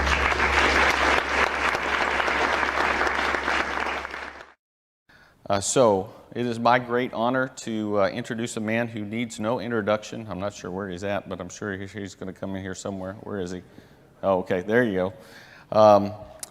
A gentleman who we can call Elon, and everybody, at least in this country, will know exactly who you're talking about, but Mr. Elon Musk. He's the CEO, lead designer of SpaceX. Everyone, I think, knows this. SpaceX is an amazing commercial company. It's the first company to launch a commercial rocket into low Earth orbit with their Falcon 1 launch. Then in 2008, they were one of the winners of a contract to bring services to the International Space Station. They're the first commercial company to berth with the International Space Station, bringing supplies.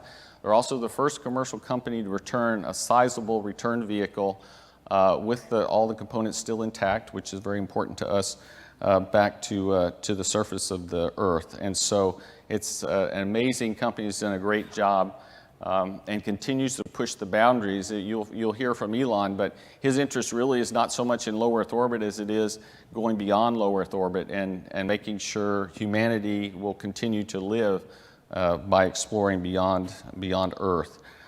Elon has a varied history of things that he's been involved in. This is one of the things that makes it so exciting to have this conversation with him today.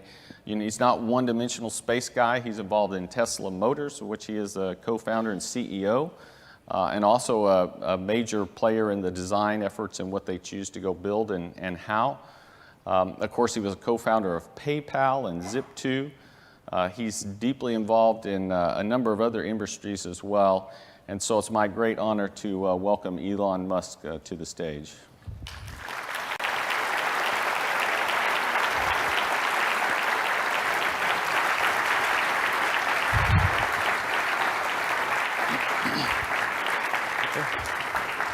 Thanks for coming. Appreciate it. Okay. Well, these are great chairs. You guys, look at those chairs you're in. Let's see. So, Elon, you and I were going to have a little chat this morning. We said it was going to be a fireside chat, so minus the fireside, I guess we're ready. Again, as you heard, I've encouraged folks to ask a few questions along the way, but I have a few questions I thought to get us started. So the first one, which is probably on everybody's mind, is perhaps you want to discuss a little bit about the recent loss of the Dragon and the Falcon 9 here on SpaceX 7. Sure. Well, I mean, I think it's obviously it's a huge blow to SpaceX, and we take these missions incredibly seriously. Everyone that can engage in the investigation at SpaceX is very, very focused on that. And in this case, the data does seem to be quite difficult to interpret. Like, whatever happened is clearly not a sort of simple, straightforward thing. So we want to spend as much time as possible just reviewing the data, obviously going over it with NASA and with the FAA and with a number of other customers, and just sort of seeing what feedback everyone has based on their prior experience, to see if we can get to what the most likely root cause is. Look at both what we think most likely happened, and then anything that's a close call, and try to address all of those things and maximize the probability of success for future missions. Any hints on where you think the problem lies? Well, I know there's media in the audience, so they'll... Yeah, so you have to be careful. You're right. I never really learned that, but clearly that is a lesson I'm working on. So it's, yeah, I mean, I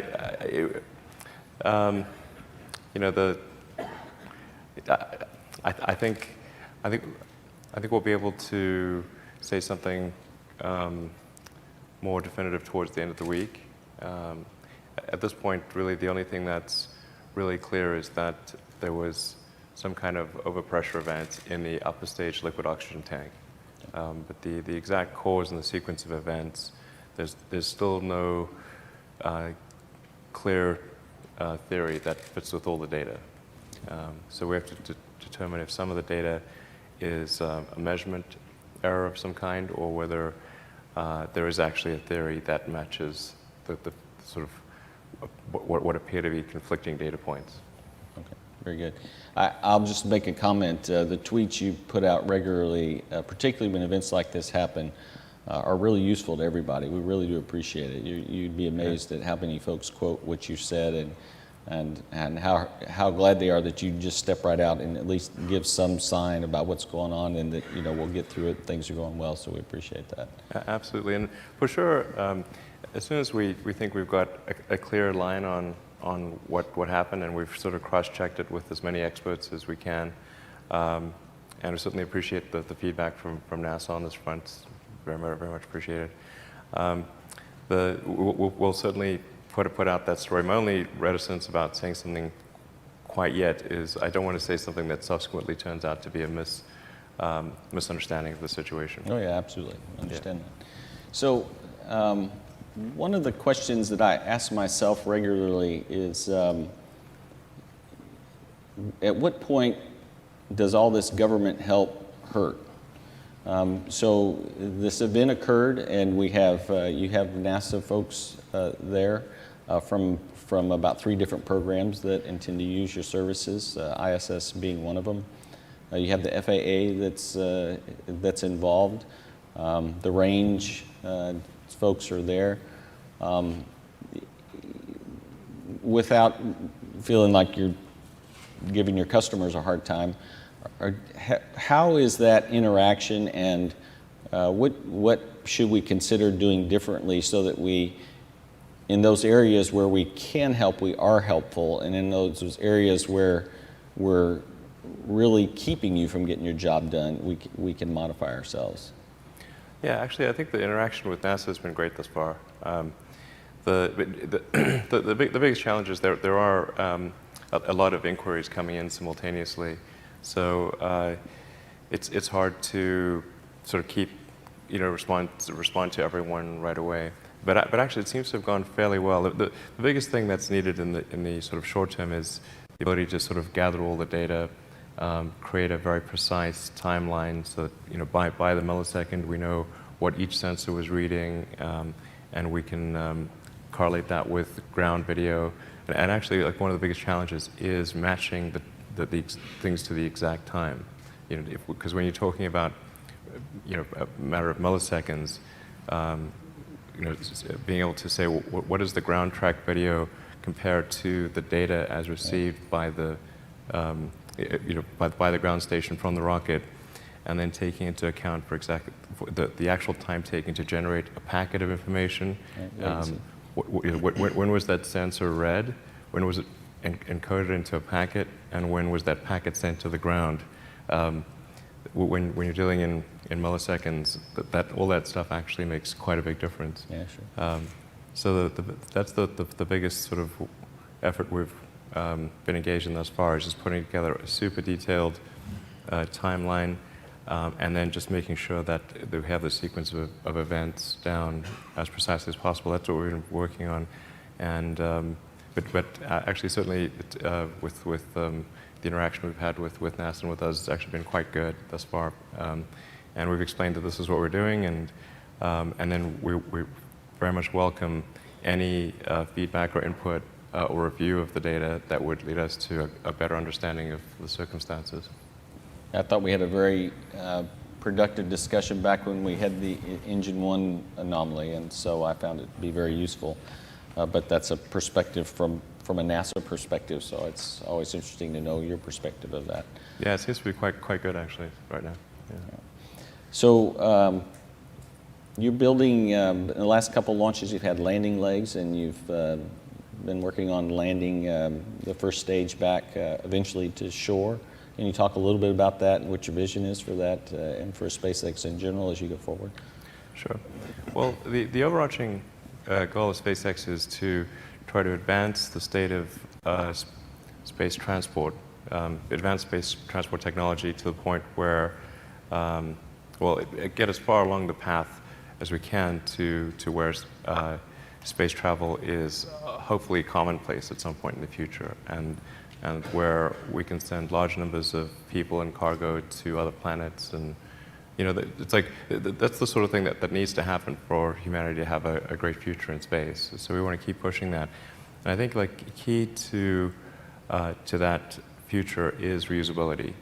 So that's why we've worked quite hard on reusability. And fortunately, we haven't succeeded yet. And in fact, the last launch, ironically, was we actually had the best chance of landing the vehicle on the sort of drone ship that's keeping station in the Atlantic. So we were actually quite sort of geared up for hopefully this would be a really great launch, and unfortunately ended up being the opposite on my birthday of all things. It was a real downer. You'll remember it though, probably. Yeah, it's definitely low point. But I do think in the future launches that we've got a decent chance of landing on the ship and then bringing the boost stage back to land. And then the next challenge, of course, is trying to figure out how to efficiently and effectively reuse it. And it is designed for easy reuse, in theory. But we've got to see what the stage looks like when it comes back in one piece. Mm-hmm. We have been able to, over the last few years, do a number of vertical takeoff and landing tests of hardware that's essentially in the flight configuration. So we know we can handle the terminal phase. If if things go right, we can take off and land, no problem. So it's just a question of completing all the pieces, and hopefully later this year we'll be able to do that. But that's key. So, but of course that doesn't address upper stage reuse, but it addresses boost stage reuse, which is sort of 70% to 80% of the cost. But I think would be a great step towards lowering the cost of space transport. So, if you look at your history, I guess Zip2, PayPal, these are largely software type efforts. Now you've got Tesla electric cars, you're building a battery plant, a solar city, I guess you're involved in solar city. So why space? This seems, space to me, and just what I agree with you, seems to be more of a passion, and the others are businesses. But I can't tell. Why space? Why do you think it's important for us to have quick access to low Earth orbit? Well, actually, technically, with Tesla and Solar City, they're about helping to solve the sustainable energy problem. So we're trying to make progress on that front with those companies. With SpaceX, it's trying to help solve the kind of spacefaring problem. I think that a future where we're a spacefaring civilization and a multi-planet species is a very exciting, inspiring, awesome future. And in order for that to happen, we've got to dramatically improve the cost of spaceflight. And that's why SpaceX exists, is to try to lower the cost of spaceflight, which we've made some progress in doing, but still I would call out improvements thus far evolutionary, not revolutionary. But with a lot of continued work, I think there's the potential for order of magnitude or greater improvements. Reusability being key to all of that, of course. And then hopefully, if we can keep improving the cost of space flight, then eventually, if that trend is in the right direction, it could be leading to a city on Mars, and certainly along the way, a lot of activity in low Earth orbit and the moon, and lots of other exciting things. So one of the things we're trying to do with the International Space Station is try to figure out which industries will prosper from the use of low Earth orbit, to try to understand or help grow an economy essentially in low Earth orbit. And folks who are doing that are all taking risks today. Our job is to try to reduce the risk as much as we can near term, so that they can get the information they need to really have a business case for the future. But everyone's trying to calculate a risk. So is there an Elon Musk philosophy of risk versus benefit, and when you think is the right time to jump in? I mean, what is your thought on how to approach new industries, innovative areas, and when's the right time to jump in or not? Or do you just, is there no crystal ball, or is it a crystal ball or a Ouija board? I mean, how do you figure out what you should go after? Well, definitely the Ouija board, of course. Much more reliable than the crystal ball. I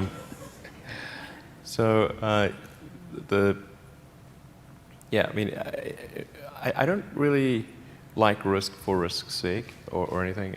And I do think that a lot of things are very risky with a low chance of success. But if you want to try to come up with an innovative breakthrough, that's going to be how it is. Anything which is significantly innovative is going to come with a significant risk of failure. But if you've got to take big chances in order for the potential for a big positive outcome. If the outcome is exciting enough, then taking a big risk is worthwhile. Yeah. That's really how I approach it. But then once executing down a path, I actually do my absolute best to reduce risk, or to improve another way of saying it, to improve the probability of success. Because when you try to do something that is very, very risky, that you have to spend a lot of effort trying to reduce that risk as you embark down that path. I mean, when I started SpaceX, I thought the odds of success were very low. I thought we'd most likely fail, but I thought, well, we should give it a try nonetheless. And then I'm not sure if you know what preceded SpaceX, because or why I got into the space. Well, I remember you trying to purchase a vehicle too from a Russian colony. Yeah, that's right. What you're talking about? Yeah. Well, actually, it was the reason I got into space was to try to increase NASA's budget. Well, God bless you then.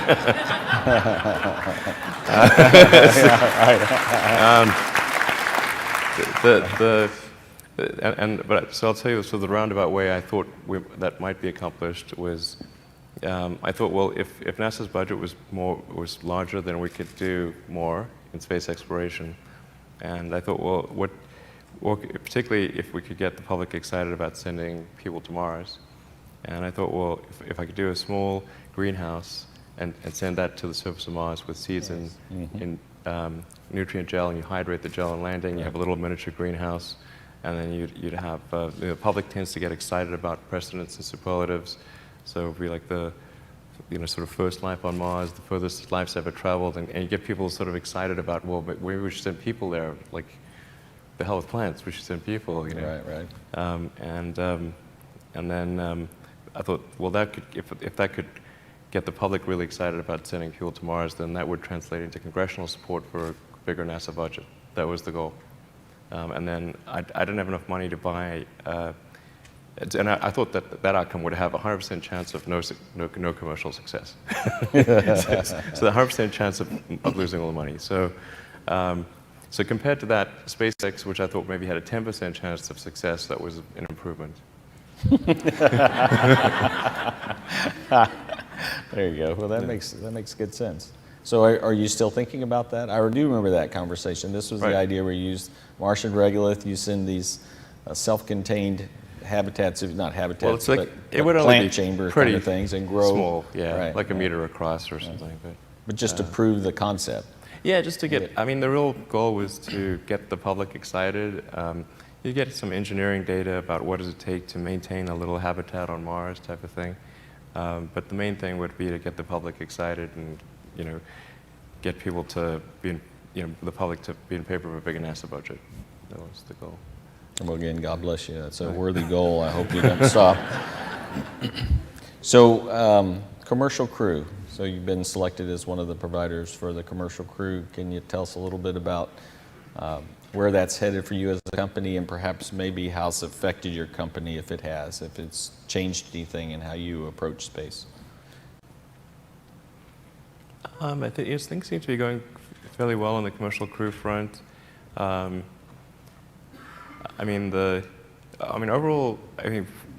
like there are small disagreements here and there, but overall, I think we very much agree with the way it's being done,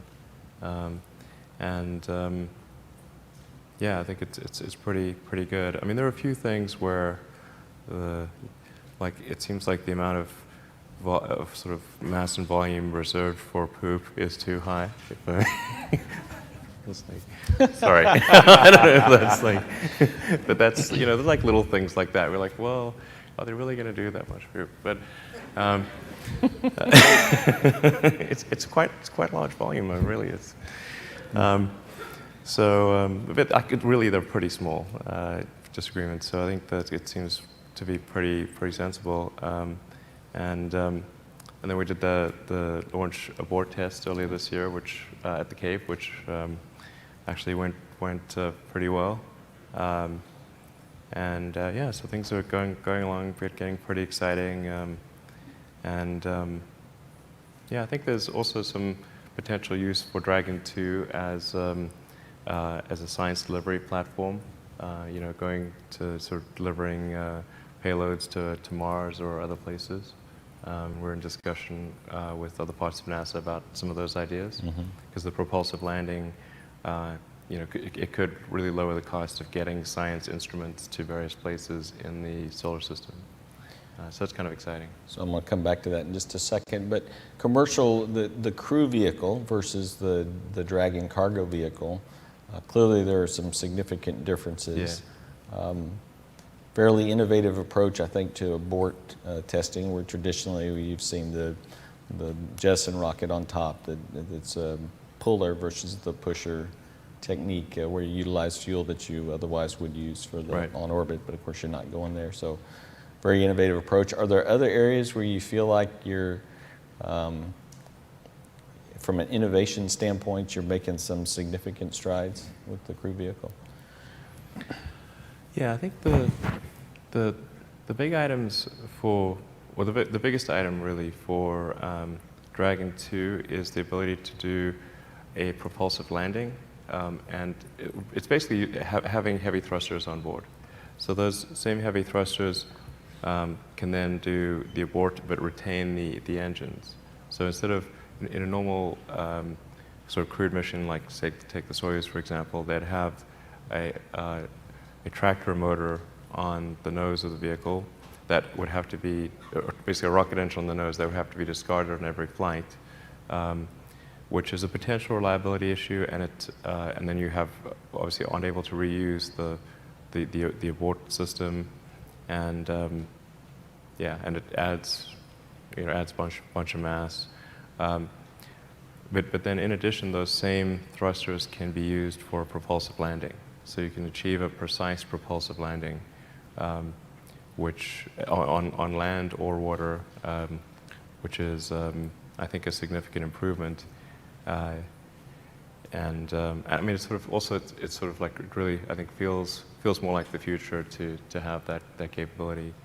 And then as I mentioned, it can be extended to do payload delivery to the moon or Mars or other places, because of the generalized capability of propulsive landing to land almost anywhere. Very good. So let's go back to Dragon. At one point you had a conversation, talked a little bit about something I think was referred to as Dragon Lab, where you go to low Earth orbit and do what I assumed was sortie kind of research and bring the vehicle back. Are you still pursuing that or something like that? Is this an area where you think that there is potential? I think that there is some potential to essentially just take things to low Earth orbit and then bring them back after a few weeks or something like that. It's not a huge area of attention at SpaceX, but I think we might do a few missions like that. Yeah, I mean, Dragon is very much sort of its primary optimization is as a transport vehicle to and from the space station, and so things like Dragon Lab and then the science delivery platform I think are interesting extensions of that, and I think as Dragon 2 first flies and then gets into regular flight, I think there probably will be some more applications that people can think of.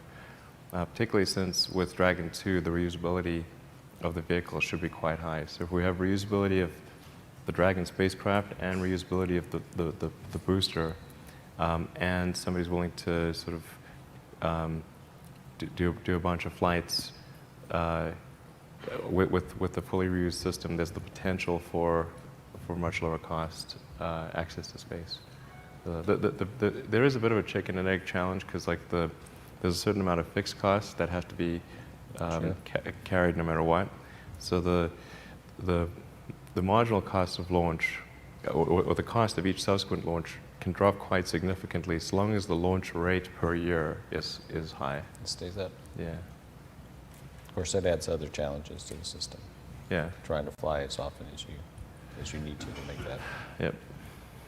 Well, let's see. I don't want to bore everybody with all my questions, and we had talked about if folks had any questions in the audience. Let's see this. Oh, wow. They're not bashful. That's good. So I don't know if we're going to need microphones, but I'll start here. So I came from Italy, from Milan, just for your speech here. And I would like to ask you a question which is not, I'm coming from the solar energy business actually. So, but my question is because you are like a kind of mentor and a visionary, and you give hope to a lot of people around the globe, because when they see you, they realize that they can realize their dreams. But my question is different. When you are a dreamer, when you are a visionary, of course you have your vision, but there are moments that sometimes maybe you stop believing in this vision, especially in the moments of some problems or failure. So could you tell me, and could you tell also to thousands of people who maybe will be motivated by your answer, what keeps you fighting for your vision? What helps you to reach your dream?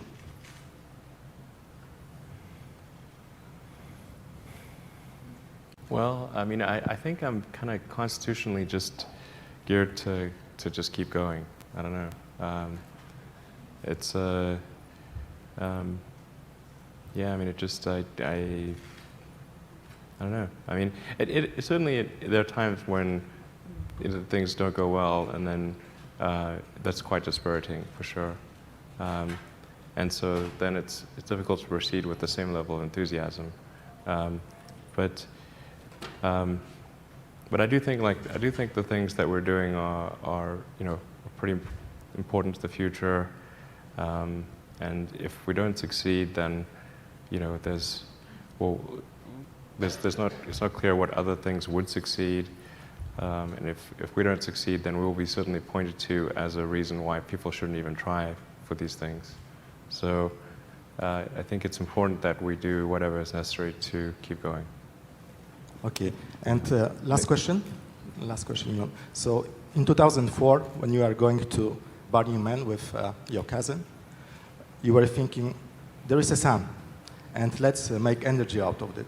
Yeah. And I would like to ask you, why do you believe so in solar energy and in clean tech energies and also in sustainable energy? And the last question, I will not ask any more questions. What will be the role of solar in the exploration of Mars? Sure. I think solar energy is probably fairly significant for Mars. And what's going to be quite important is having a very lightweight solar system that both volumetrically and gravimetrically dense. So actually, you were sort of playing with different concepts like you know that like thing, that party thing where you inflate it and it rolls out, the thing. Like one of the solar concepts is to have like a big roll that you just basically inflate and it rolls out with like really thin solar panels on it. But it's going to be pretty important because really you either got to do that or nuclear, you know, nuclear has its challenges, but for solar it's pretty straightforward. So I think solar is very important to the future exploration of Mars for sure. So thank you, and I wish you that your next birthday is very successful. Thanks. Thank you so much. Okay, let's go. Oh, okay, go ahead, Valentin. My name is Valentin Uvarov. I am from the United Rocket and Space Corporation, which shortly will become a part of state corporation Roscosmos. So I made this long quest to the west because I'd like to ask one question of Elon Musk. What is his secret to become a successful businessman in the space industry? And then coming back to Russia to tell Russian businessmen there is a way to become a tycoon in the space industry. So, seriously speaking, I'd like to ask you, when you started your business, was the government your partner? Was it useful? In what areas? And so there are always two sides of the coin. Sure. There were times when you had to fight bureaucracy. Thank you. Sure. Well, I should say with respect to starting a space business, it's definitely not the easiest environment to start a business. I mean, I think if most people were to rank order what's the highest return on investment, I mean, space would not be very good. I mean, I'm very pro-space, so it's like, but it's, I mean, it's just true that, like, if you, start a hedge fund or if you're in, like, many other industries, then it's much easier to make money than the space industry. This is not the easiest one to make money in.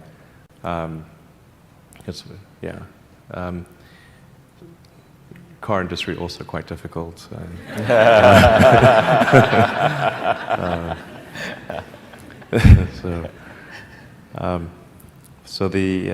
fact, I mean, when starting SpaceX, the joke, I heard the joke, this joke so often, it was ridiculous. The joke was, how do you make a small fortune in the space industry? And the punchline, of course, being start with a large one.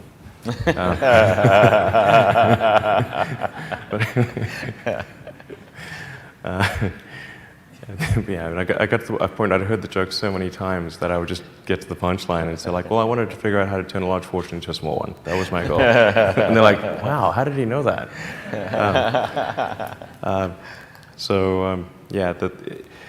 I mean, I do think there is opportunity in space, but it's tough going. I think if SpaceX and other companies can lower the cost of transport to orbit and perhaps beyond, then there's a lot of potential for entrepreneurship at the destination. I mean, you can think of it like the Union Pacific Railway. Before there was the Union Pacific Railway, it was real hard to have commerce between the West Coast and the East Coast. It would go by wagon or a really long sailing journey. But once there was the transport, then there were huge opportunities. And now look at sort of, California and Washington State and all the industries that have been created in Silicon Valley and Hollywood. But you got to have that fundamental transport element. Otherwise, it's really tricky. So we're trying to establish that transport element, make it easier to get to low Earth orbit, and hopefully in the future make it easier to get to the moon or Mars. And I do have sort of this long-term vision of, like, if there was affordable transport to a place like Mars, I think the entrepreneurial opportunities would be phenomenal, because there'd be people that would want to create everything from the first pizza joint to the first iron ore factory to be like just an enormous amount of opportunity for people to create things on Mars, and there'd be different things on Mars. Some of the things on Mars would be different that we don't even imagine on Earth. It'd be very exciting. So I think that's really key to making things happen in space. Is you've got to have some place to go and some way to get there. So yeah. So along those lines, did you read Andy Weir's book, The Martian? Yeah, it was good. What did you think? I thought it was pretty excellent. Certainly one of the most realistic books on Mars that I've read. I mean, like there were a few things, like the wind force on Mars is not really that high. Well, there's it's not going to knock you over or anything. It's obviously high velocity, but low force. But overall, I thought it was pretty cool. And apparently it's been made into a movie and everything. Yeah. So you don't have a cameo on that one too? I don't have a cameo on that one. All right. I'm a little worried that it might not make people too keen on going to Mars. It's like looks really hard. I think we need a show about how Mars is awesome and it's like the Wild West, and you got the gunslingers and like the cool cowboys and that kind of thing. All right, maybe you got to write a book too. Let's see. There's a question over here. Go ahead. Hi there. My name is Anita Goel. I'm here out of Harvard and MIT, run a company called NanoBioSim. So in your vision and dream to achieve low-cost space travel, how do you allocate your investments between engineering and essentially driving down the cost of existing technology versus investing in new breakthrough physics? Things like breakthrough propulsion physics, anti-gravity. What's your vision in the bifurcation of those two kinds of portfolios? Well, we don't spend a ton of time on new physics. I think with current physics, there's huge potential. So rather than rely on a breakthrough, which really it's difficult to envision what that breakthrough would exactly be. Or even inexactly be. I'm quite confident that with what we know of current physics, sort of just going with the kind of where the standard model of physics is today, that there are dramatic improvements possible in space flight. And I think with certainly with Falcon 9, I think we can make improvements. And then with our next generation rocket system, which is still many years away, that'll be a deep cryo methalox system. I think we can achieve full reusability, and that's a huge potential for like maybe a 2 order of magnitude reduction in the cost of spaceflight. So as far as R&D is concerned, like we hire great engineers as fast as we can find them. So it's like it's not that easy to find, or I should say great engineers with the sort of like the right mindset and everything. We hire at the maximum rate that we can find people that we think would really be an asset to the team. So there's no limitation on that. Okay, over here. Hi, my name is Zachary Malt. I'm a student from Babson College. I just want to say it's an honor to be here. I read Ashley Vance's biography about you, and one thing that really was intriguing to me was the Super Draco engine for the Dragon V2 that was printed out of 3D technology. Do you envision using that technology more in the future, and when you first space exploration? And do you think how will that affect the costs in terms of getting to Mars, everything like that? Yeah, absolutely. So as you alluded to, we actually print the Super Draco engines. So they're printed out of titanium Inconel, and that actually allows us to reduce the cost of those engines quite a bit. In particular, because we can print integral cooling channels. So when you've got an hourglass chamber and you've got cooling channels in the wall of the chamber, where the whole wall consists of cooling channels, it's normally quite difficult to create that thrust chamber and nozzle, because you've got to create an inner jacket, outer jacket, kind of machine the inner jacket, and then braze the whole thing together. It's a real pain. And you've got a bunch of joints in there to make it all work. So with printing, you can print something that you can't make by any other means. So it actually ends up being lighter and cheaper than if we built it by traditional methods.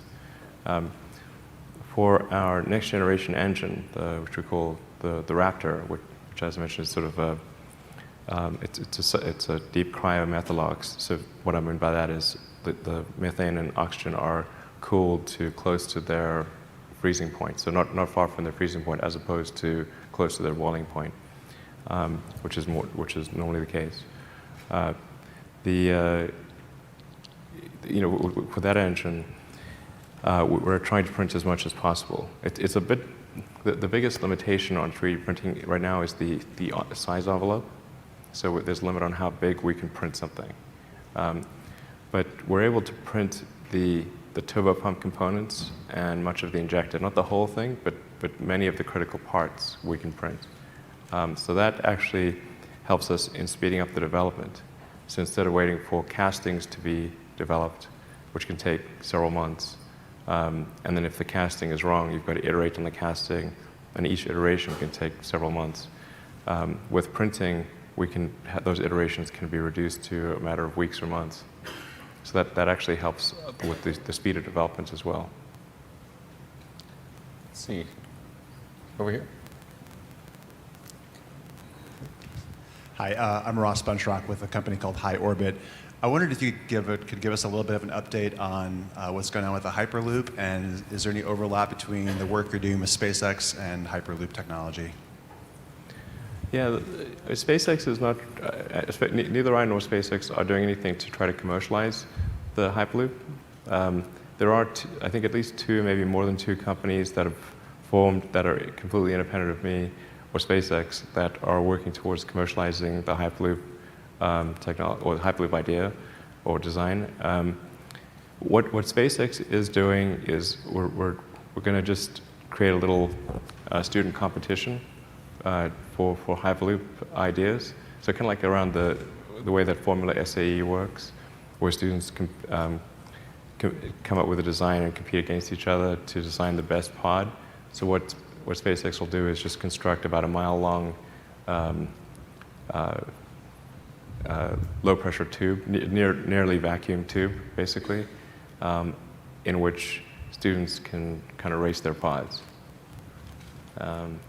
So it's just basically to support, get students excited about engineering.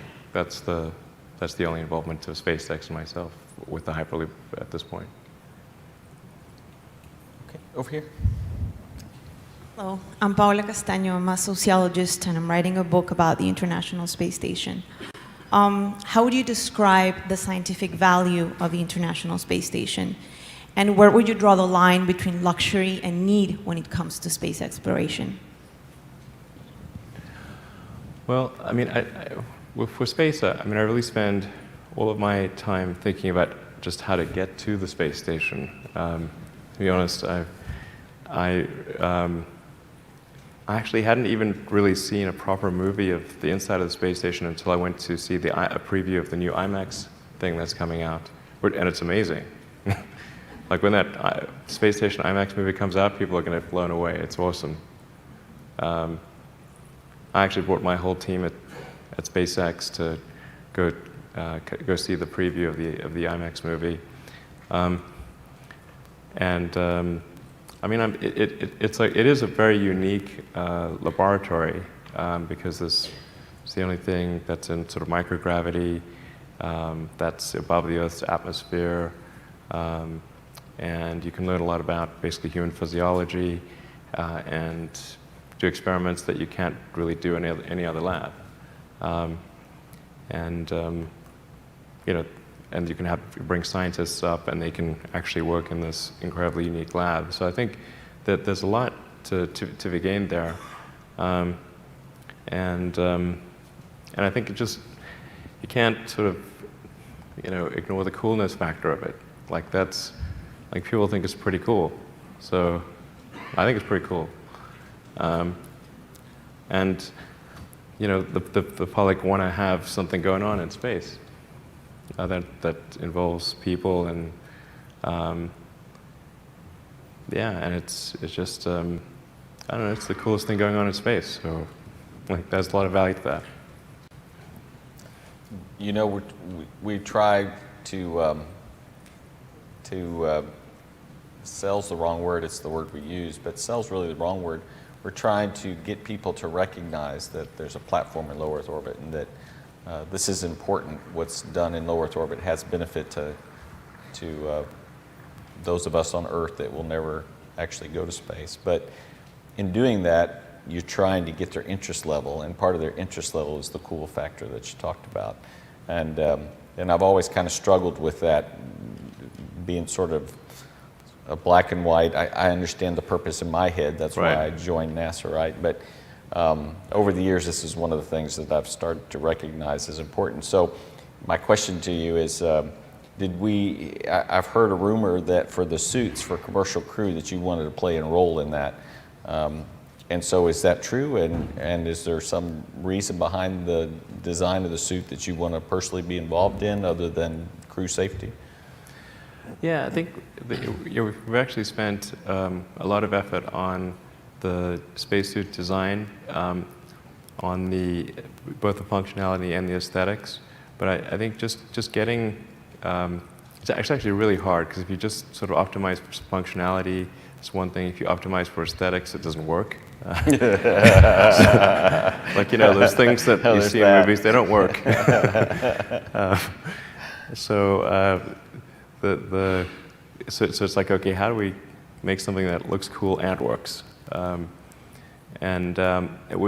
a key goal here of being that, you know, when people see that spacesuit, we want them to think, yeah, I want to wear that thing one day. Yeah, that looks awesome. Yeah. That's good. So that's the reason for it. Very good. Let's see. We'll do a couple more questions, and then can we get back in the back here, or do we have somebody else here already with the microphone? All right, go ahead. Thank you. And we'll do one more after that. Okay. I'm Alex Perlman. I'm with Boston Magazine, and I'm writing for Vice today. I was hoping that you could give us a little bit of an update on the most recent news with the idea of putting satellites to provide internet to developing countries and unconnected people. Thanks. Sure. So we're still at the early stages of sort of a big LEO constellation communication idea. And we're hopefully going to launch a test satellite next year. But I think the long-term potential of it is pretty great. But I don't want to overplay or overstate, you know, things quite, you know, this, you know, or any stage of the game really. But the long-term goal is to create a comprehensive global communication system that provides high bandwidth, low latency connectivity anywhere in the world, and provides cross-links through the satellites so that you can have improved long-distance internet. Because one of the things that sort of you realize when you look at this is that you can actually have a more direct path through space, and photons move faster. I mean, depending upon what fiber optic material they're running through, photons actually move about 40 to 50% faster in vacuum than they do in fiber optic cables.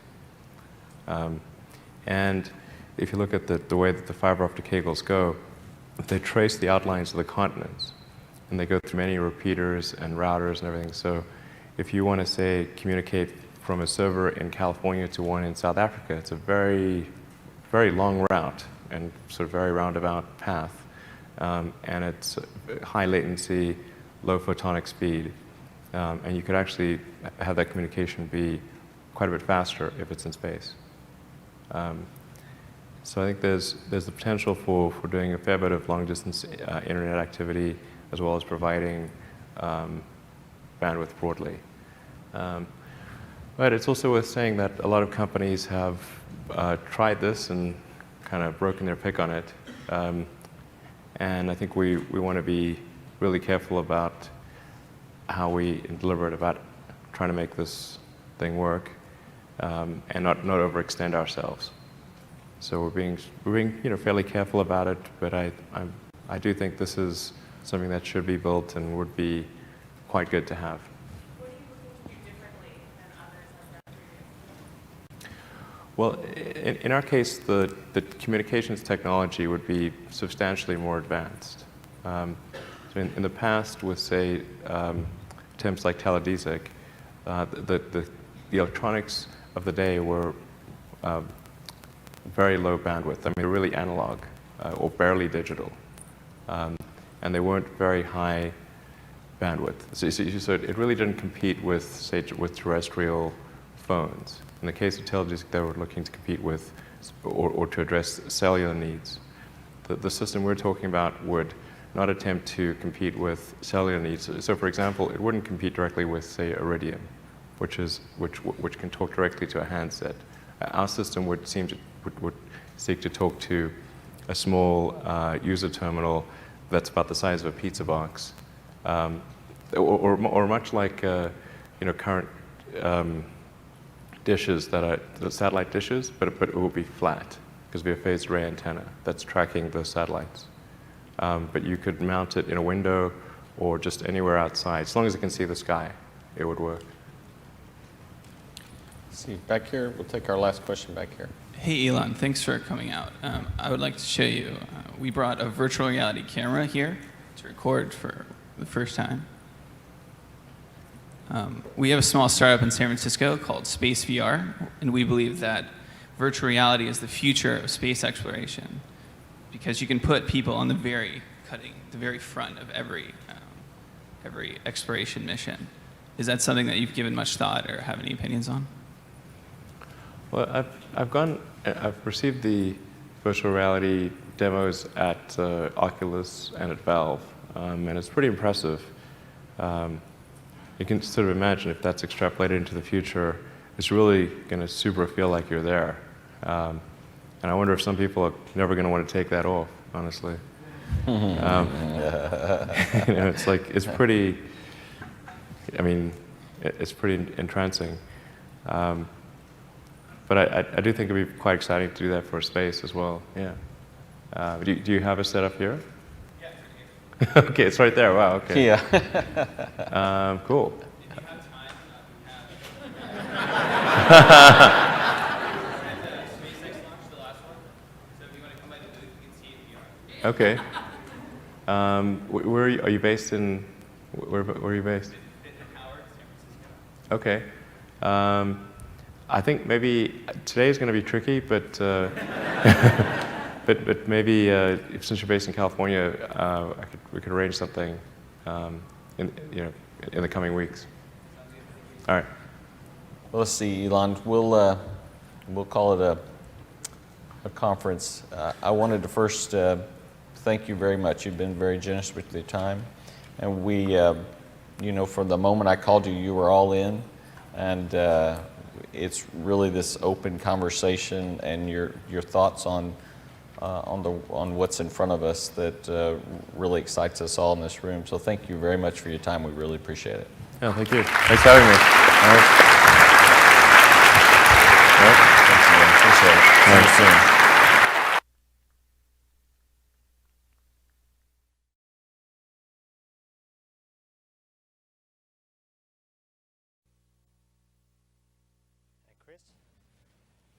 Okay, so this is the space panel now, and rather like the nanotech panel, every year we have the panel, and every year it all gets a bit less science fiction and a bit more factual.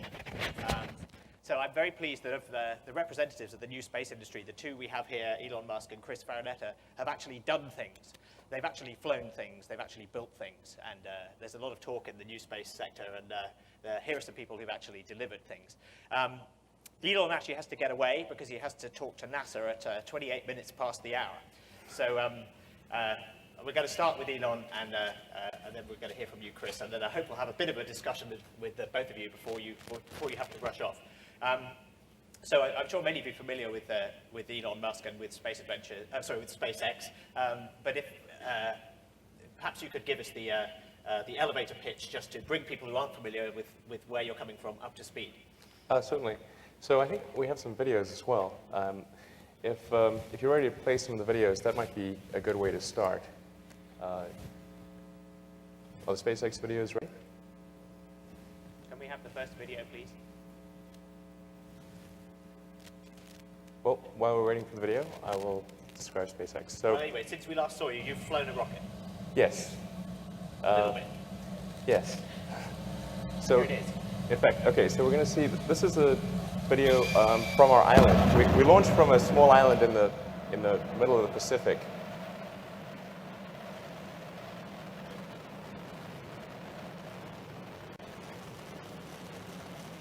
That's the close liftoff. Let's switch to the next video.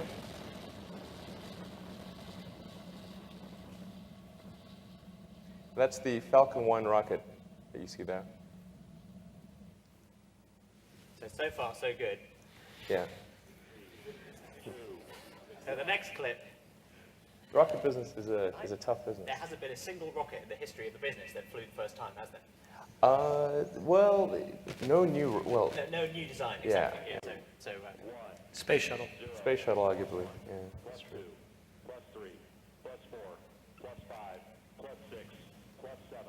+8, +9, +10.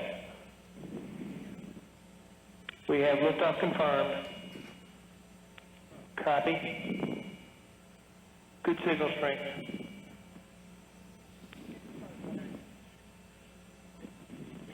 This is the LT on the countdown now. Falcon 1 is airborne at this time. So that video is taken from a nearby island.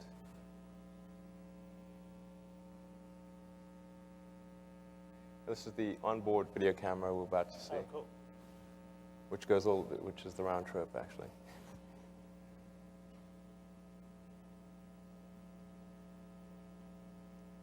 So this camera is on the second stage of the rocket, looking down, obviously.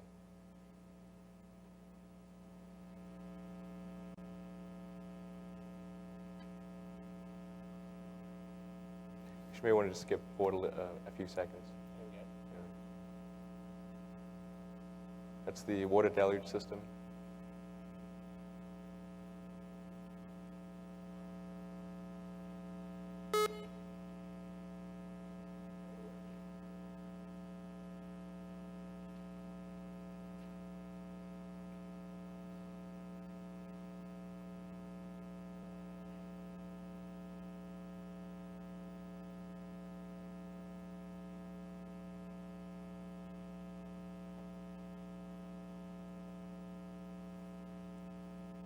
Some insulating foam still clinging to the rocket.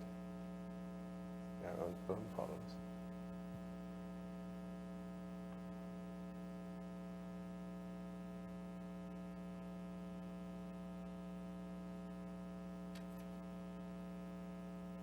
Okay, so we can see there's a bit of a problem there. Actually, you can't. That's not really the nature of the problem. The problem occurred right here. The engine shut down.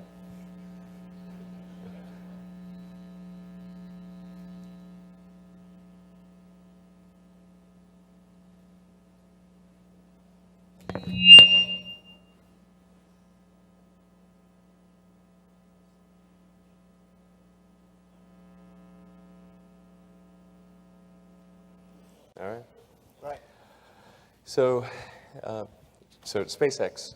SpaceX, I founded approximately 4 years ago with the goal of revolutionizing access to space. It's a simple three-step plan, which is build launch vehicles to put satellites into low Earth orbit. Then step 2 is build a launch vehicle and spacecraft to provide humans to orbit services to the government and to private sector. And then step 3 would be to provide humans to another planet services to the private sector and the government. We've started with a small launch vehicle, the Falcon 1, and the idea behind Falcon 1 is to be able to test out all the technologies at a relatively smaller scale and prove that out well before we put any people on board. And this rocket was carrying a satellite, and you're offering something like, is it $6 million? Yeah, the Falcon 1 launch vehicle is a little over $6 million a launch. It's the lowest cost per flight to orbit of any rocket in the world, of any production rocket. And So how much would you typically have paid for that? if you went with, Yeah, if you want something with a domestic provider like Orbital Sciences, the cost for an equivalent rocket would be about 25 to 30 million. There are lower cost rockets available from Russia and Ukraine, which are refurbished ICBMs, but those are not really currently in production. They're taken off the shelf, and those are much more competitive. They're more in the $10 to $12 million range, but that's not a realistic price. So the satellite, tell us what happened to the satellite on board that rocket. Okay, so when the rocket hit a dead reef about 200 feet away from the launch pad, the satellite got punted like a cannonball. This is so cool. It flew about 500 feet and landed back on the island, went through the roof of the machine shop, split a 2x6 wooden beam, and landed on the floor, more or less intact. So satellites are designed to withstand taking off in a rocket. Can they withstand landing again like that? Well, this was a pretty robust satellite, and it actually landed about 50 feet away from its shipping container. And so I think it was trying to get home one way or another. But at least we can say we never lost a satellite. Right, so you changed. I hope I have a non-voodoo microphone now. Does that sound a bit less voodoo? That sounds a bit less voodoo. Okay, cool. So when are you going to fly the Falcon 1 again then? Later this year or? Yeah, the next scheduled flight is September, October. And one thing I should mention about the first flight is it was fundamentally a demo or beta flight. Yeah. It was not about the satellite. The satellite was there as an afterthought. It was a student-built satellite. And our customer, our beta customer, which is DARPA, Defense Advanced Research Projects Agency, what they paid for was a responsiveness launch demonstration. And in fact, they've bought another launch demonstration, which is in the September-October timeframe. And then we've got launches scheduled every 2 to 3 months thereafter. Now, I see from your website that you have a Falcon 9, which is the big rocket launch slated for next year. Is that still planned? Yeah, it's either end of next year or possibly early 2008. Right. The Falcon 9, unlike the Falcon 1, is a man-rated vehicle. It's designed with higher factors of safety. And it's much bigger as well. It's much bigger, yes. So it's like 25 tons to orbit kind of stuff. It's up to 25 tons to orbit, yes. In fact, we have another version on the drawing board that's not on the website that's capable of putting 50 tons to orbit. And that vehicle would be capable of, if you did 2 launches, of doing moon missions or Mars missions, manned moons or So this is a Mars Saturn missions. V scale thing. Not quite. It's about the heavy version would be about a third the scale of a Saturn V, but it's more efficient. Right. So its capabilities proportionate to its size are better. Well, the other big thing that's changed since last year, aside from the fact that you've flown something, is the well, I want to hear from you how important you think it is that NASA has put up this contract called COTS, which does not stand for commercial off the shelf, but kind of does. Yeah. So what does it actually stand for? Commercial? It's Commercial Orbital Transportation Services. So basically they're saying, here's $500 million.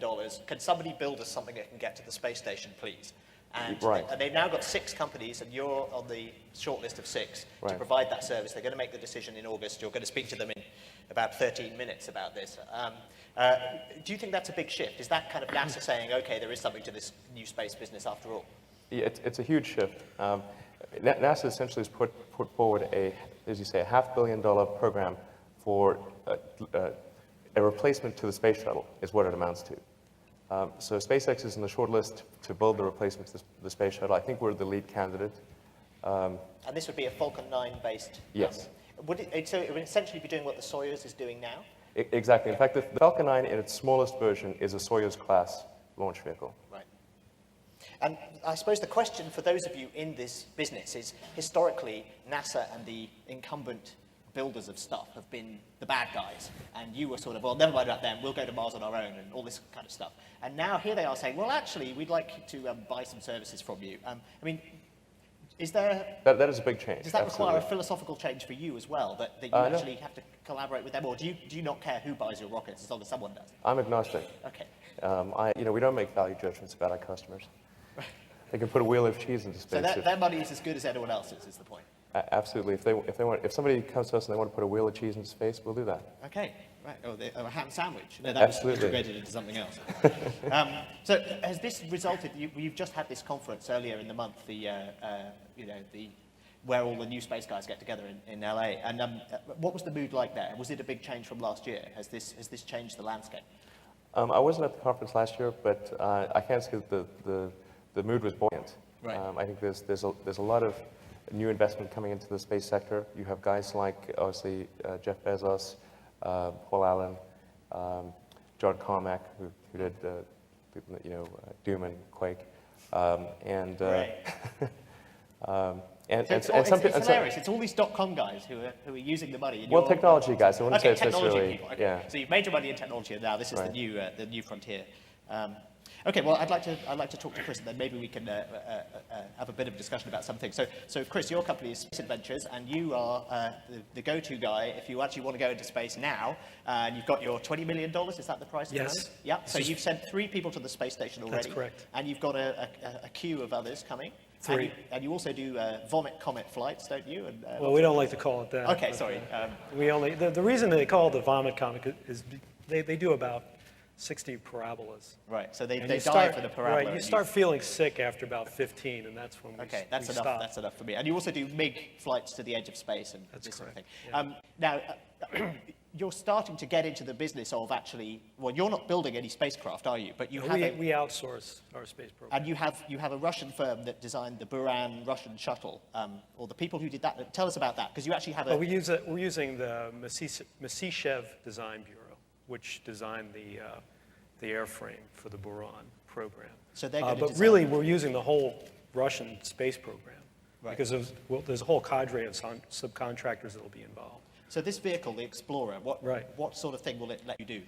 Well, it's a suborbital vehicle. It'll go up above 100 kilometers, 62 miles, and it's reusable. It's a reusable rocket plane carried by, it's very similar to Spaceship One. And I should add that we had that design before Bert's design. Right. But ours is on top. Bert's is a drop. And when do you hope to be able to actually start flying these things? 2008, 2009. So basically, in the next 3 to 5 years, we're going to see competition. We're not just going to see. For suborbital. Yeah, we're going to see But I competition. mean, we have an operational orbital program right now, and that's what I work on. And we're actually developing a circumlunar program where we use the Soyuz spacecraft to go to the International Space Station. And actually, we have a clip. Oh, you've got a clip as well. Of Let's the see that. scenario. But the idea is that the Soyuz, few people know that the Soyuz was originally built to go to the moon. And this is sort of a thing that was forgotten. And we came up with the idea for the circumlunar mission because in the unlikely event that the space station isn't available, we could still use the Soyuz to go somewhere. And so we began development on this circumlunar mission. And we have just now, how would that work? Because there are already flights going backwards and forwards to the space station. Can we cue that video? Can we see the video, please, and we can just talk over it? Well, but I mean, the point is that those flights are running already, and there are like empty seats that you're putting people in effect. Well, for the space station, okay. So this is a Soyuz FG launch vehicle. This is a standard launch vehicle in operation right now. I guess the beauty of this mission is that we're using a lot of existing technology. And the nice thing about the Soyuz launcher is that it has a launch escape system. So if anything goes wrong with the rocket, you can get the crew off, and they've actually had to use it on several occasions. So this is a launch escape system just being jettisoned and fairing. And here's the Soyuz spacecraft. It's solar powered, solar battery powered. And so essentially it's deployed. This is a modified vehicle. We would have to make some modifications to this vehicle in order for it to do the lunar mission. We'd have to beef up the life support system. We'd have to thicken the heat shield on it so it would be able to survive the re-entry coming back from the moon. You come back faster. You come back to about 24,000 miles per hour. So first phase of the mission would be to go to the space station. You'd spend about 16 days there. With the crew, and then an upper stage, another stage is launched on another launch vehicle, and we're probably going to use a launcher called the Proton. Now this upper stage, it's very interesting. It was originally developed to carry manned crews to the moon, and the Russians took that from their lunar program when they canceled it, and they used it. They're now using it for commercial launches of communication satellites. So that upper stage is essentially put into the same orbit as the space station. the crew undock with their Soyuz and then would rendezvous and dock with the upper stage, which essentially would be trailing behind the space station. And I apologize for the sort of low-grade CGI here, and the reason for that is that this is a mathematical model of the actual ballistics of the mission, and the animation is kind of an afterthought. We were just interested in the orbital mechanics of this. And so the Soyuz docks to the upper stage fires and puts it into a highly elliptical orbit, which would then orbit the Soyuz spacecraft around the illuminated far side of the moon. And we would get within about 60 miles of the lunar surface. And it's about 2.5 days there and then 2.5 days back. And another one of the beauties of this mission is that we don't have to bear the expense of man-rating that big rocket to carry a crew on it. It's launched unmanned. And so we don't really have to do anything new to the rocket to make it safer. The rendezvous with the upper stage takes place in space. And so we save a lot of money there. And this is a $200 million with development and a test flight. This is an unmanned test flight. This is a $200 million mission. $100 million a seat. There's 2 seats available. Come and see me. So the price tag is after the $100 session. million there for anyone. Yeah, come and see me after the session. Checkbooks out, everyone. Okay, so that makes the 20 million to the you piggyback this on the back of this, and you get the free holiday on the space station thrown in there as well. That's right. So. And so if anything happens to the upper stage, let's say the launch is delayed or there's a problem with the stage, you still get to go to the space station. Right. So That's great. A little bit of insurance policy. Elon's going to have to go in a sec. I just wanted to ask, because I'm not going to get the chance to ask you right at the end, but where do you see, obviously the next year you hope to win this contract and you hope to fly rockets. Where do you see your company in 3 to 5 years' time? Well, I hope that we're the primary mechanism of getting people to orbit in the world. I think that's a realistic possibility. So that's where we want to be in 3 to 5 years. And frankly, by 2020, I'd like to see us take somebody to another planet. And do you feel that the space policy is sort of up for grabs at the moment? I mean, no one seems to be very happy with the status quo. Everyone seems to think it's pretty stupid. Do you think there's a chance to completely start over and to have private enterprise as a big component of it? Well, I think the only way that we're going to become a multi-planet species is through private enterprise. It's certainly not going to be through the government. The governments are terrible at cost optimization, I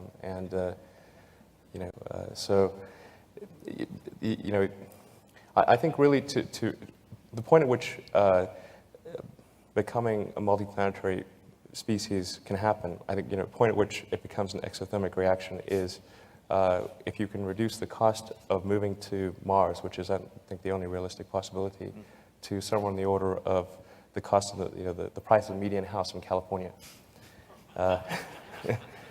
Now, so that's one analogy. The price is growing, so I think that target is getting easier to achieve. So every year it gets closer. You just stay where you are. No, my favourite example of this is if you look at the missions to Antarctica 100 years ago. The privately funded ones were much cheaper and lost far fewer people than the government-funded ones, which tended to go wrong. So there's a number of interesting analogies here. But okay, well that's great.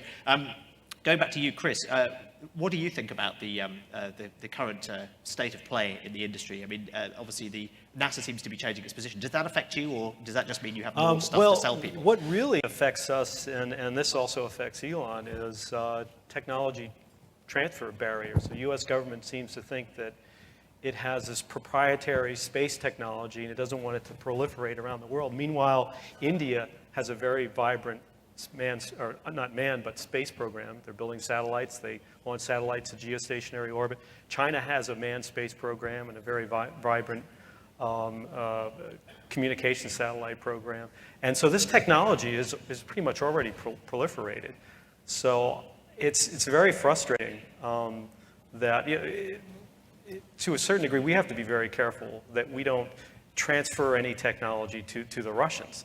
And really, the only thing that they can learn from me is what not to do. And we learn all kinds of stuff about operations from them, and it's just been very beneficial. But for Elon, it's a huge barrier, and it's. Actually, I wouldn't say it's a huge barrier. It's a pain in the butt. Yeah. But it is. I mean, our technology is 100% American. So there's no technology issues there. It's just that if we have a non-US customer, it takes us 6 months to get a State Department permit to talk to them on, and integrate their satellite. And I think the biggest single issue is that we can't hire people who do not have a green card or not a US citizen. So I couldn't have hired myself 5 years ago, which is ridiculous. So that's the biggest single regulatory problem you face. I mean, you have all these other, you have the fight going on over Vandenberg and so on. But well, we have a titanic struggle underway with Boeing and Lockheed. About the right to use the spaceport at Vandenberg. Oh no, that's minor. So we're trying to unseat them as the primary provider of launch services to the Defense Department. Right. One of the things they're doing is playing dirty on these sorts of little things. That's our opinion, yeah. But you hope to launch from Vandenberg next year, right? So. Actually, probably 2008. All of our launches through 2008 are going to be from our small tropical island in the middle of the Pacific. I feel as though I should have a white cat or something. Yes, I say that.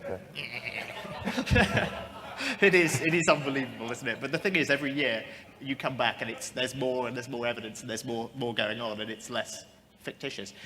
Do you regard this $500 million contract as a prize, by the way? I mean, it's kind of. Well, it's not a prize in the sense that it's all awarded at the end, only after you've achieved everything. It is awarded at milestone points. Right. So it is. But it incentivizes the industry in the same yes, sort of way. It's not a cost-plus contract like the standard development contract. In fact, there's really two contracts going on. One is the Crew Exploration Vehicle contract, which is what NASA is developing to return to the moon. That is about a $15 to $20 billion contract. Right. Then there's the little itty-bitty contract, which is the $500 million COTS program. Okay. Although it's possible that the COTS program may ultimately trump the Crew Exploration Vehicle program. Because you might get your foot in the door and you can then start to do other things. Yeah, possibly, yeah. Okay. No, it's past. I'm very aware that you need to call someone. So. Yeah, I need to depart. If anyone has any questions, I'm happy to answer them in the breakout session exactly. later. We've got 3 minutes now, so if anyone would like to come and ask Chris anything, he's going to stay up here. But all right. Go. Make your phone call. Thank you. Go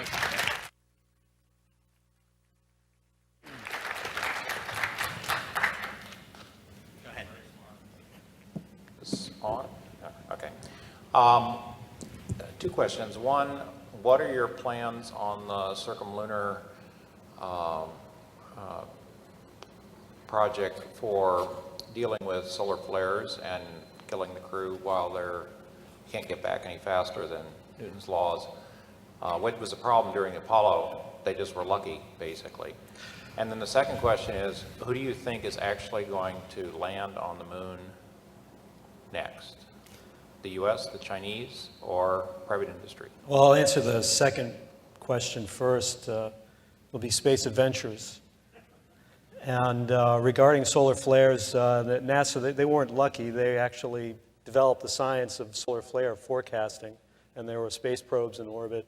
And there is a whole, essentially, fleet of space probes right now that monitor the sun. And there's a hardened section in the Soyuz, which can be used as a radiation shield, and the reentry capsule is fairly thick. They're actually testing radiation shielding, plastic radiation shielding on the space station. And so any thick material, ideal material would be, let's say, some form of plastic.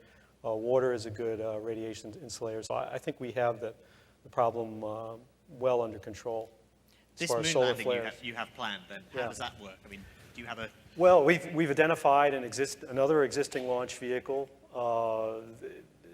The lander is essentially under development. And we believe that we can go back to the moon for under $2 billion.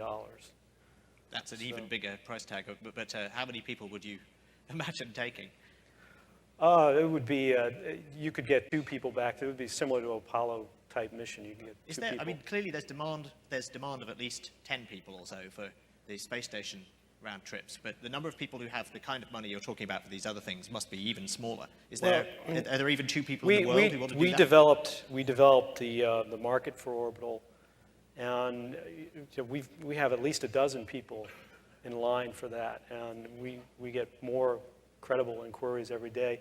We've identified about 1,500 people worldwide that are financially qualified to do a lunar mission.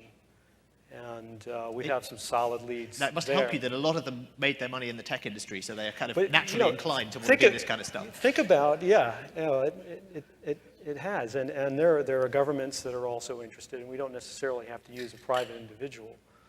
But you know, go during a break, go out here and look at the Pacific Ocean, and the components for most of your computers are made on the other side of the Pacific Ocean. And at one time, that was crossing that ocean was probably a lot harder than maybe sending a crew to Mars.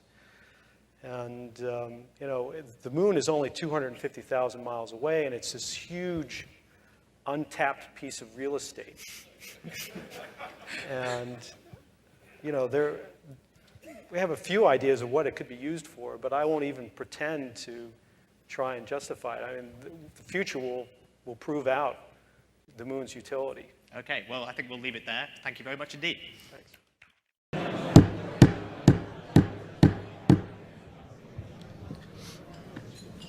Good afternoon and welcome to the National Press Club. I'm Mark Hamrick of Associated Press, where I'm a broadcast and online journalist covering business and financial news. And in this capacity, I'm the 104th president of the National Press Club. We are the world's leading professional organization for journalists, committed to our profession's future through our programming, events such as this, while fostering a free press worldwide. For more information about the National Press Club, we'd invite you to visit our website at www.press.org, and to donate to programs offered to the public through our Eric Friedheim National Journalism Library. You can visit that on the website as well. So on behalf of our members worldwide, we'd like to welcome our speaker here today and those of you attending today's event. Our head table includes guests of our speaker as well as working journalists who are all club members. If you hear applause in our audience, we'd like to note that members of the general public are attending today, so it's not necessarily evidence of a lack of journalistic objectivity. We'd also like to welcome our C-SPAN and public radio audiences. Our luncheons are also featured on our member-produced weekly podcast from the National Press Club, which is available for free download on iTunes. You can also follow the action on Twitter using the hashtag #NPCLunch. After our guest speech concludes, we'll have Q&A and we'll ask as many questions as time permits. Now it's time to introduce our head table guests, and please note that a journalist present at any head table, particularly during this political season, does not imply or signify an endorsement of the speaker. So I'd ask each of you here at the head table to please stand up briefly as your name is announced, and we'll begin from your right. We begin with Paul Shinkman, who's a reporter with WTOP News, and we might note a third-generation Press Club member, which is a special thing. Heather Forsgreen-Weaver is a freelancer, and she is with our Book and Author Committee leadership. Ron Bajents of the Kuwait News Agency, by the way, he hails from the U.S. South. He is chair of our Newsmakers Committee and doing a great job there as well. Kristen Grantham is Communications Director with SpaceX and a guest of our speaker. Welcome. Angela Greiland-King is a transportation reporter with Bloomberg News and our membership secretary on our Board of Governors. Tim Hughes is general counsel with SpaceX and guest of our speaker. Skip over the podium for a moment. Melissa Charbonneau with Newshook Media is our fantastic Speakers Committee chair, really doing a wonderful job for us there this year. Thank you so much, Melissa. We'll skip over our speaker for just a moment. Lee Perryman is director with ENPS with Associated Press. He's the Speakers Committee member who organized today's event. Thank you very much, Lee. George Dewey is Senior Vice President, Marketing and Communications with SpaceX, and a guest of our speaker. Welcome. Frank Mooring is Deputy Managing Editor for Space, Aviation Week, and Space Technology Magazine. Robert Schlesinger is Opinion Editor, U.S. News and World Report. Adam Cano is Vice President, Client Strategy with TMP Government, Vice Chair of our Broadcast Committee here at the National Press Club. Please give them all a warm round of applause.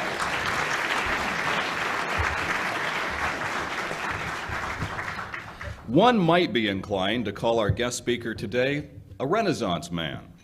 But to do that would be set him back several hundred years, so that wouldn't be fair. But with South African and Canadian heritage, he is an engineer whose passion for solving problems necessitated that he become an entrepreneur and inventor. We're told that he multitasks, that he's a workaholic, We're told he got in at 3 a.m. this morning here. He probably drives fast, we're told, but with a preference for energy-efficient vehicles, and he thinks a lot about life in space. From software businesses to the internet, let's not forget about electric cars, solar energy, and space rockets. His friends say that our speaker today does everything with absolute conviction. Even when he believes in something, he is unstoppable. He has said that if he thinks the stakes are important enough, he'll do it, whether the odds of success are high or low. In February, Forbes magazine ranked him as one of the nation's 20 most powerful CEOs 40 and under. Last year, Time listed him as one of the 100 people who most affect the world. Esquire said that he's one of the 75 most influential people of the 21st century, and there have been many other awards and recognitions along the way. He bought his first computer at the age of 10. He taught himself how to program that, and by the age of 12, he sold his first commercial software, a space game for the Commodore 64 platform, for about $500. At age 17 in 1988, he left his native South Africa for Western Canada to live and work with his mother's family.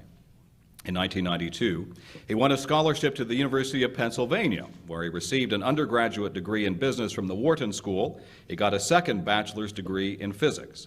He headed to Stanford in a graduate program in applied physics and material science. A goal was to create ultracapacitors with enough energy to power electric cars. But after 2 days, he left to start a company with his brother, which provided online content publishing software for news organizations. And ka-ching, in 1999, Alta Vista acquired that for about $341 million. Next, our guest speaker co-founded an online financial services and email payment company. You probably have heard of it. In 2001, that became PayPal, which was acquired by eBay in 2002 for $1.5 billion in stock.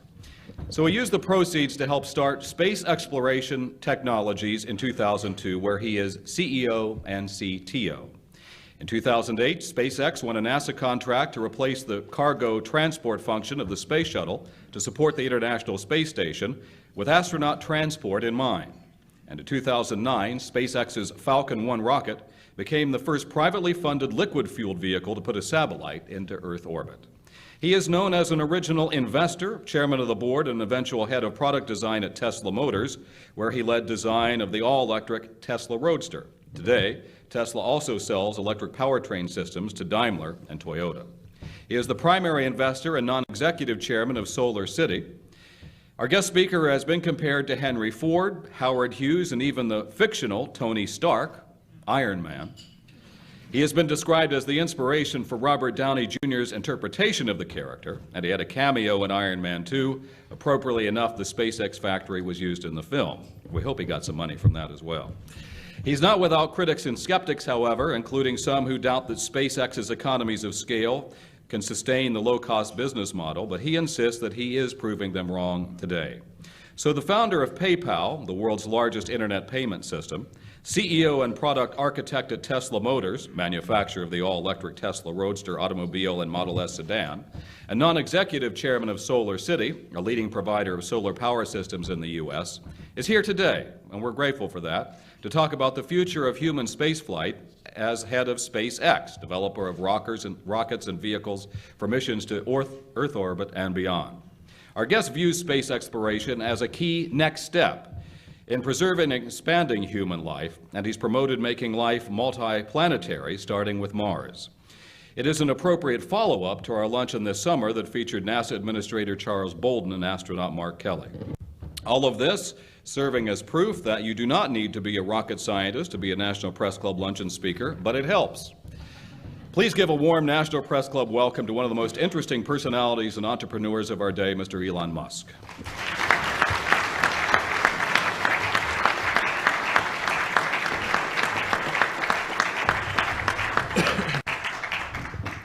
All right, well, thank you for having me. It's really an honor to speak here for the National Press Club.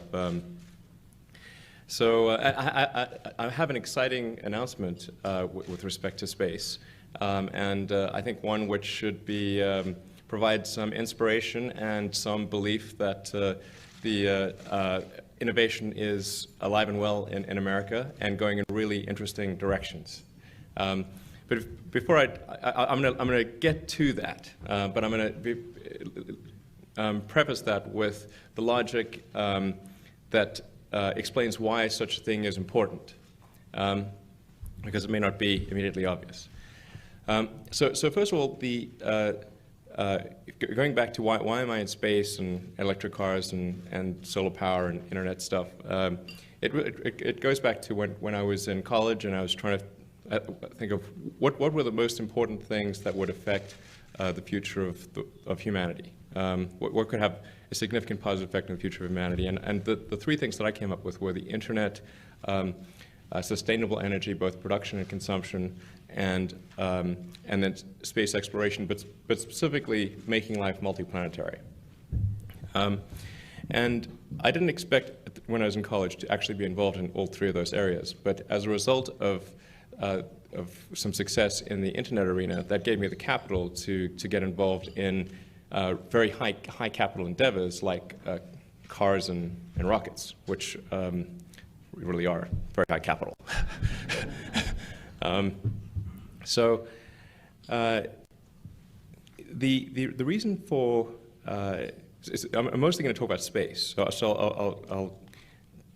I want to explain sort of why do I think space is really important, and what about space, and because I believe in sort of building things up from a rational sort of framework of logic.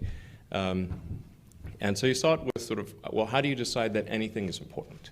And I think the lens of history is a helpful guide here, in that things that may seem important in the moment, but actually aren't that important in the grand scheme.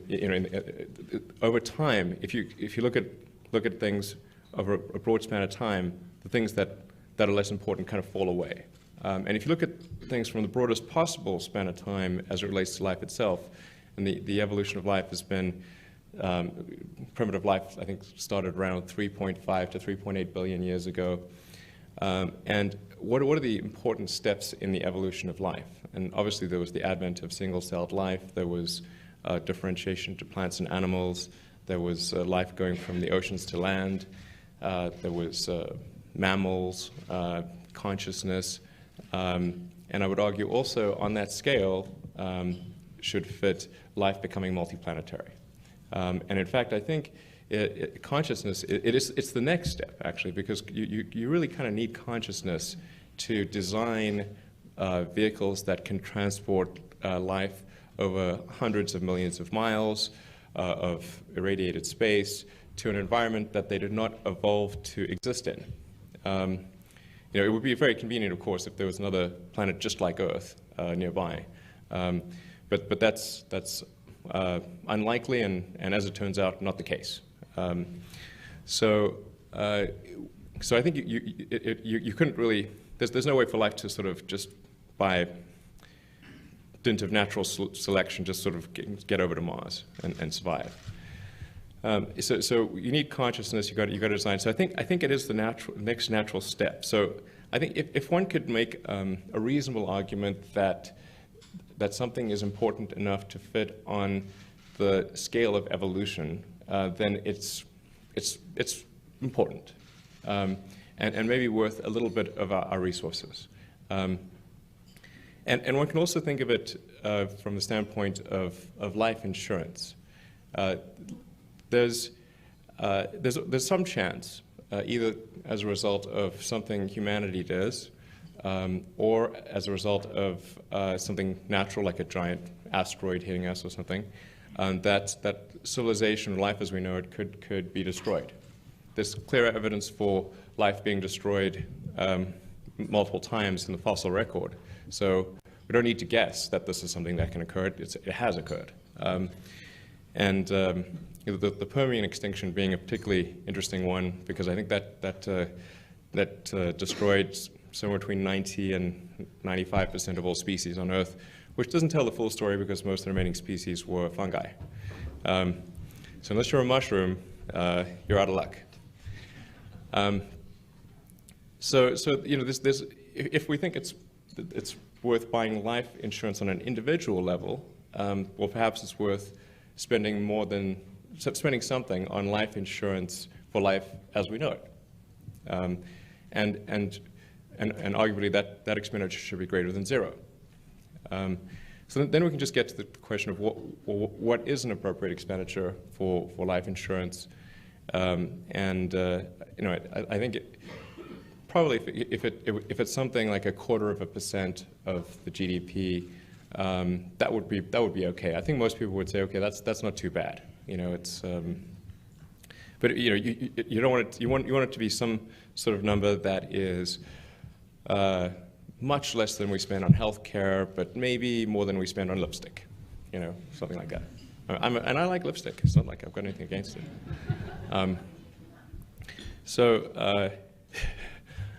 Yeah, I can't wait for that comment to go out there.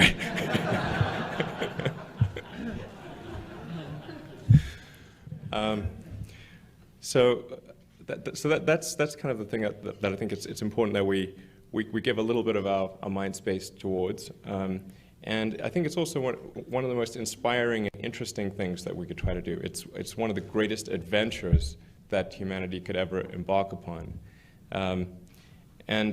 Life has to be more than about solving problems. If all that life is about is solving problems, why bother getting up in the morning? There have to be things that inspire you to, that make you proud to be a member of humanity. The Apollo program is certainly an example of that.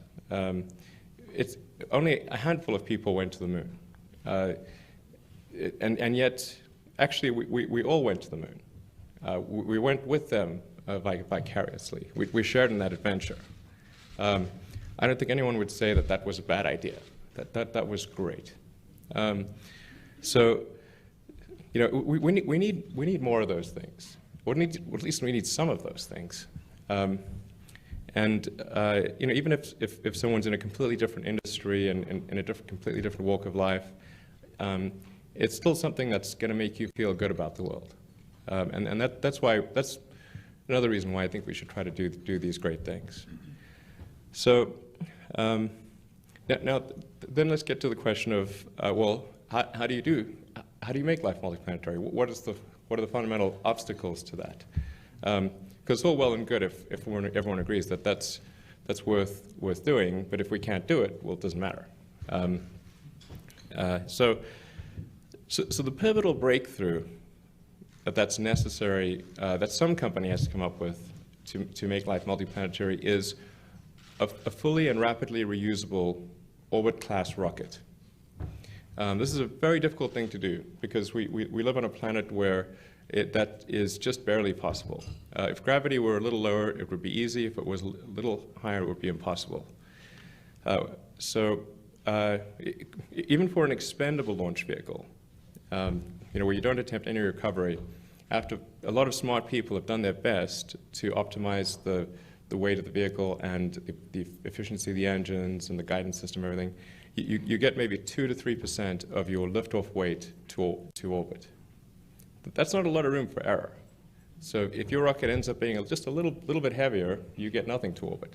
And this is why only a few countries have ever reached orbit. Now you say, okay, well, let's make it reusable, which means you've got to strengthen the stages. You've got to add a lot of weight, a lot of thermal protection. You've got to do a lot of things that add weight to that vehicle and still have a useful payload to orbit. This is, now you're saying of that meager 2 to 3%, and maybe if you're really good, get it to 4%, you've got to add all that's necessary to bring the rocket stages back to the launch pad and be able to refly them and still have useful payload to orbit. So a very difficult thing. This has been attempted many times in the past, and generally what's happened is when people have concluded that success was not one of the possible outcomes, then the project's been abandoned. Well, in some government projects kept going even when success was not one of the possible outcomes, unfortunately. But then eventually they get canceled. So it's just a very tough engineering problem.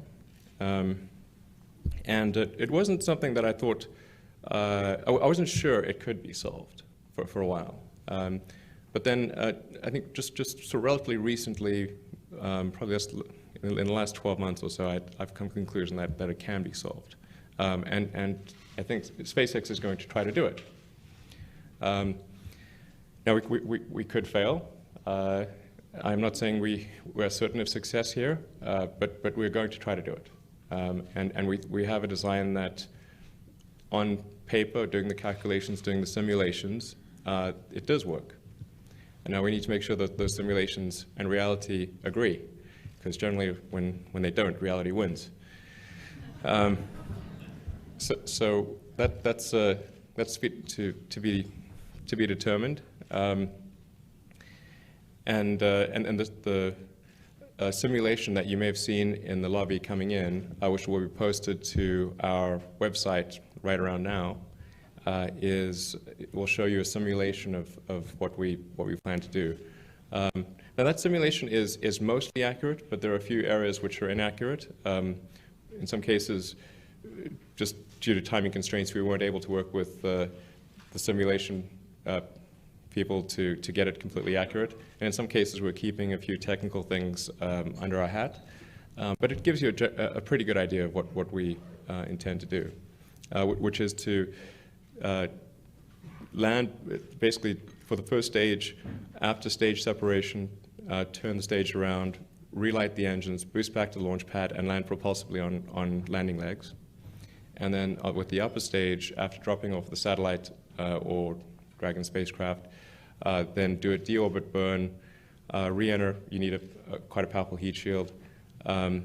Steer aerodynamically back to the launch pad. You don't actually need wings, by the way. This is a common misperception to steer aerodynamically. You just need some lift over drag number and lift vector. And steer back to the launch pad, then land propulsively with the upper stage, also with landing gear. So we'll see if this works, but it's going to be certainly an exciting journey. If it does work, it'll be pretty huge. Because if you look at, say, the cost of a Falcon 9 rocket, which is quite a big rocket, it's about 1 million pounds of thrust. It is the lowest cost rocket in the world, and even so, it's about $50 to $60 million. But the cost of the fuel and oxygen and so forth is only about $200,000. So obviously, if we can reuse the rocket, say 1,000 times, then that would make the capital cost of the rocket per launch only about $50,000. There'd be maintenance and other things that would factor in there, and fixed costs and some overhead allocation and whatnot. But it would allow for about 100-fold reduction in launch costs. And this is a pretty obvious thing if you think about it as applied to any other mode of transport. You can imagine that if planes were not reusable, very few people would fly. 747 is about $300 million. You'd need 2 of them for a round trip. And yet I don't think anyone here has paid $500 million to fly. And the reason is because those planes can be used tens of thousands of times, and so all you're really paying for is fuel and pilot costs and just sort of incidentals, and the capital cost is relatively small. So that's why it's such a giant difference. Or thought of another way, I mentioned that we could probably afford 0.25% of our GDP for making life multiplanetary. That's the cost if you have a fully reusable rocket. The cost if you don't have a fully reusable rocket on the same barometer would be 100% of the GDP. And that would mean no money for food, healthcare, or anything else. And obviously that's impossible. So that's why I think a fully and rapidly reusable system is fundamentally required for life to become multiplanetary, for us to establish life on Mars. Mars is the only realistic option for another planet. Venus being too hot, Mercury being way too hot, Jupiter being a gas giant, and the moons of Jupiter are a possibility, but it's much further out and it's harder in a lot of different ways. And the moon is sort of too small and resource poor to make life multiplanetary, emphasize, not just to have a little base. A little base is not that interesting, but a self-sustaining human civilization is that's on multiple planets that where life could continue even in the event of a calamity on Earth. That is the real thing. Yeah, so I think this is pretty exciting, and I think everyone in America and arguably the rest of the world should be pretty fired up about what we're doing, and hopefully wish us well. And we'll do our best to succeed in this regard. And yeah, it's definitely going to be an adventure.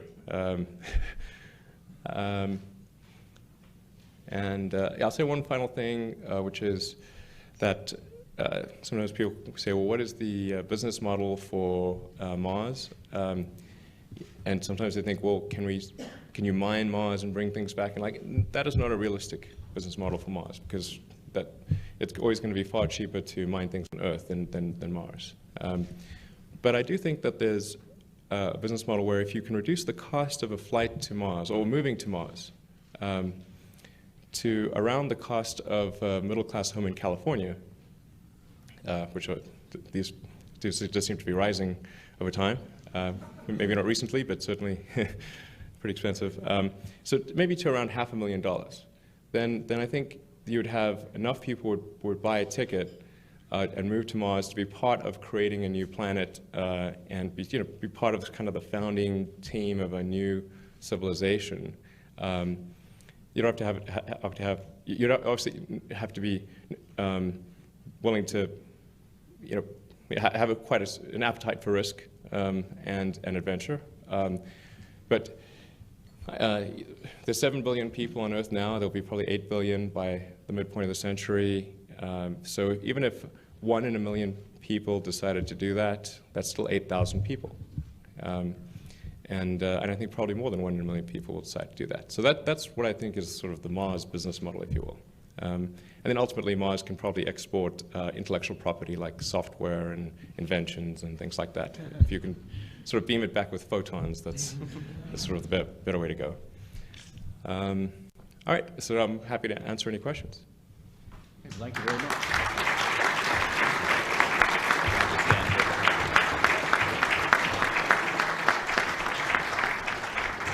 Well, thank you very much. Obviously, given the diverse nature of your own interests and pursuits, we'll ask you to stay here as soon as you grab a drink of water, which is required on Earth. If you went to the moon, that might be more difficult. So we're going to start with the space piece, and if you'll just stand up here right by my side, and we'll just sort of wing it one by one. Talk about how you see the practical application of this technology that you just described, sort of in the near and intermediate term, if it's successful. Well, in the near term, the technology will be applied to launching satellites and to resupplying the space station, taking cargo and crew up there. That's the near-term thing, and that's what SpaceX's current business is predicated on. We are doing okay in that regard, and we've got about $3 billion of revenue under contract, and that's better than okay. Yeah, that's just $3 billion. Yeah, I mean it's spread out over the next 5 years, but so it's not all at once, unfortunately, and we do have to do lots of things to get that money. But that's not bad, and so we have been profitable for the last 4 years, not hugely profitable, but moderately profitable, and we expect to be the same this year. So, and I think that's somewhat necessary, because obviously if the amount of money going out exceeds the amount of money coming in, then sooner or later we'll die. So we have to make sure that we have more money coming in than going out. But that seems to be going reasonably well. And you described to me earlier that right now you're the leading, essentially, vendor for launching satellites into space right now? Well, if measured by launch contracts awarded, that is correct. So the United States has been uncompetitive in the international launch market for a long time, and Russia has actually been the leader in that regard, followed by Europe, and then to a lesser degree India and China, although China's growing rapidly. Except in the last few years where the United States has done the best, and that's due entirely to SpaceX. So obviously you're a person very interested in performing in innovation. And that's something it seems the United States does well. In the space business specifically, how can we maintain that competitive edge, and are we maintaining it in the sector generally within our nation right now? Well, as far as launch is concerned, I think it's fair to say that the United States has by far the most competitive launch capability with SpaceX as a result of SpaceX. The only realistic potential competitor is China. I tell you, it's not the easiest thing competing with national governments, which are heavily subsidized. And they certainly have set their sights on us and have told us that. But that's okay. I think we'll win. But we have actually, with respect to China, we have a conscious strategy of filing the absolute minimum number of patents. We file very few patents. And the rockets, we were very careful about cybersecurity, and we're very careful about physical security, because there's obviously a history of absconding with intellectual property in China. And the enforceability of patents against the Chinese government is zero. So that's contrast that to Tesla, where Tesla files a lot of patents because competitors are commercial companies and there is enforceability. So not to worry about launch, we'll take care of that. Let me come back around a little bit to the maintaining the national standard. As you know, there's been an active debate in Congress, we're in Washington, about what is the appropriate role for government. Of course, there was a different approach to that in times where cash was more flush. Right. And it seems to some degree, or a great degree, you're a beneficiary of that in the sense that we're outsourcing some of this within our own country now. Is the inability, the apparent inability of the federal government to spend on this going to be an inherent problem for our country? Well, we do spend a fair bit on space. I mean, much more than any other country from a government standpoint. So I think we'll continue to be the biggest spender on space in the United States. But by the same time, I think the budgets in absolute terms will decrease just because of overall compression on the federal budget, and we have a huge budget crisis, and largely have our head in the sand and are ignoring the reality that we're spending far more than we're bringing in, and that chicken will come home to roost. So I think we can expect massive compression of all budgets, including space, from a government standpoint, just because we simply won't have any other choice.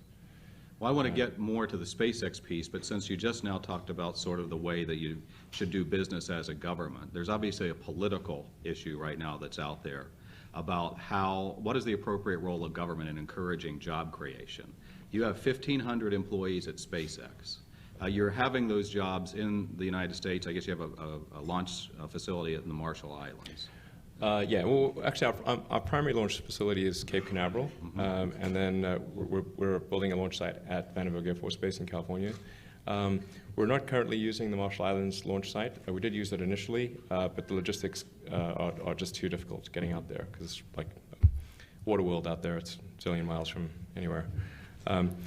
So it's convenient in some ways, but then inconvenient from a logistics standpoint. So our primary launch site is Cape Canaveral, and then Vandenberg, and then we're also plan on establishing a commercial launch site, which would, because I think that makes sense, because Vandenberg and the Cape are actually Air Force bases, and it makes sense to sort of concentrate Air Force and perhaps NASA business at those two facilities, and then concentrate commercial launch activity at a commercial launch site, just as occurs with aviation. Mm-hmm. So what's your sense, as in the political debate here in Washington, do you have trouble creating jobs within your company because of the way the federal government is operating currently, or what you envision as the way the policy is managed generally? Well, there are. I should first of all say that SpaceX would not be where it is without the help of NASA, both historically, the great things that NASA has done, and currently with the business that NASA gives us. So and the expert advice and everything. So I should make sure to very strongly credit NASA in this arena in terms of how helpful they've been. We do have a bit of a challenge with the Air Force, and this is something where I'm sort of surprised that there's not more journalistic interest, because the Air Force is currently proposing to extend the sole source monopoly of Boeing and Lockheed until 2018.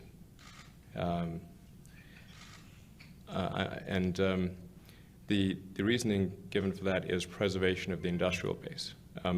Although for some reason, oddly enough, we're not included in the industrial base.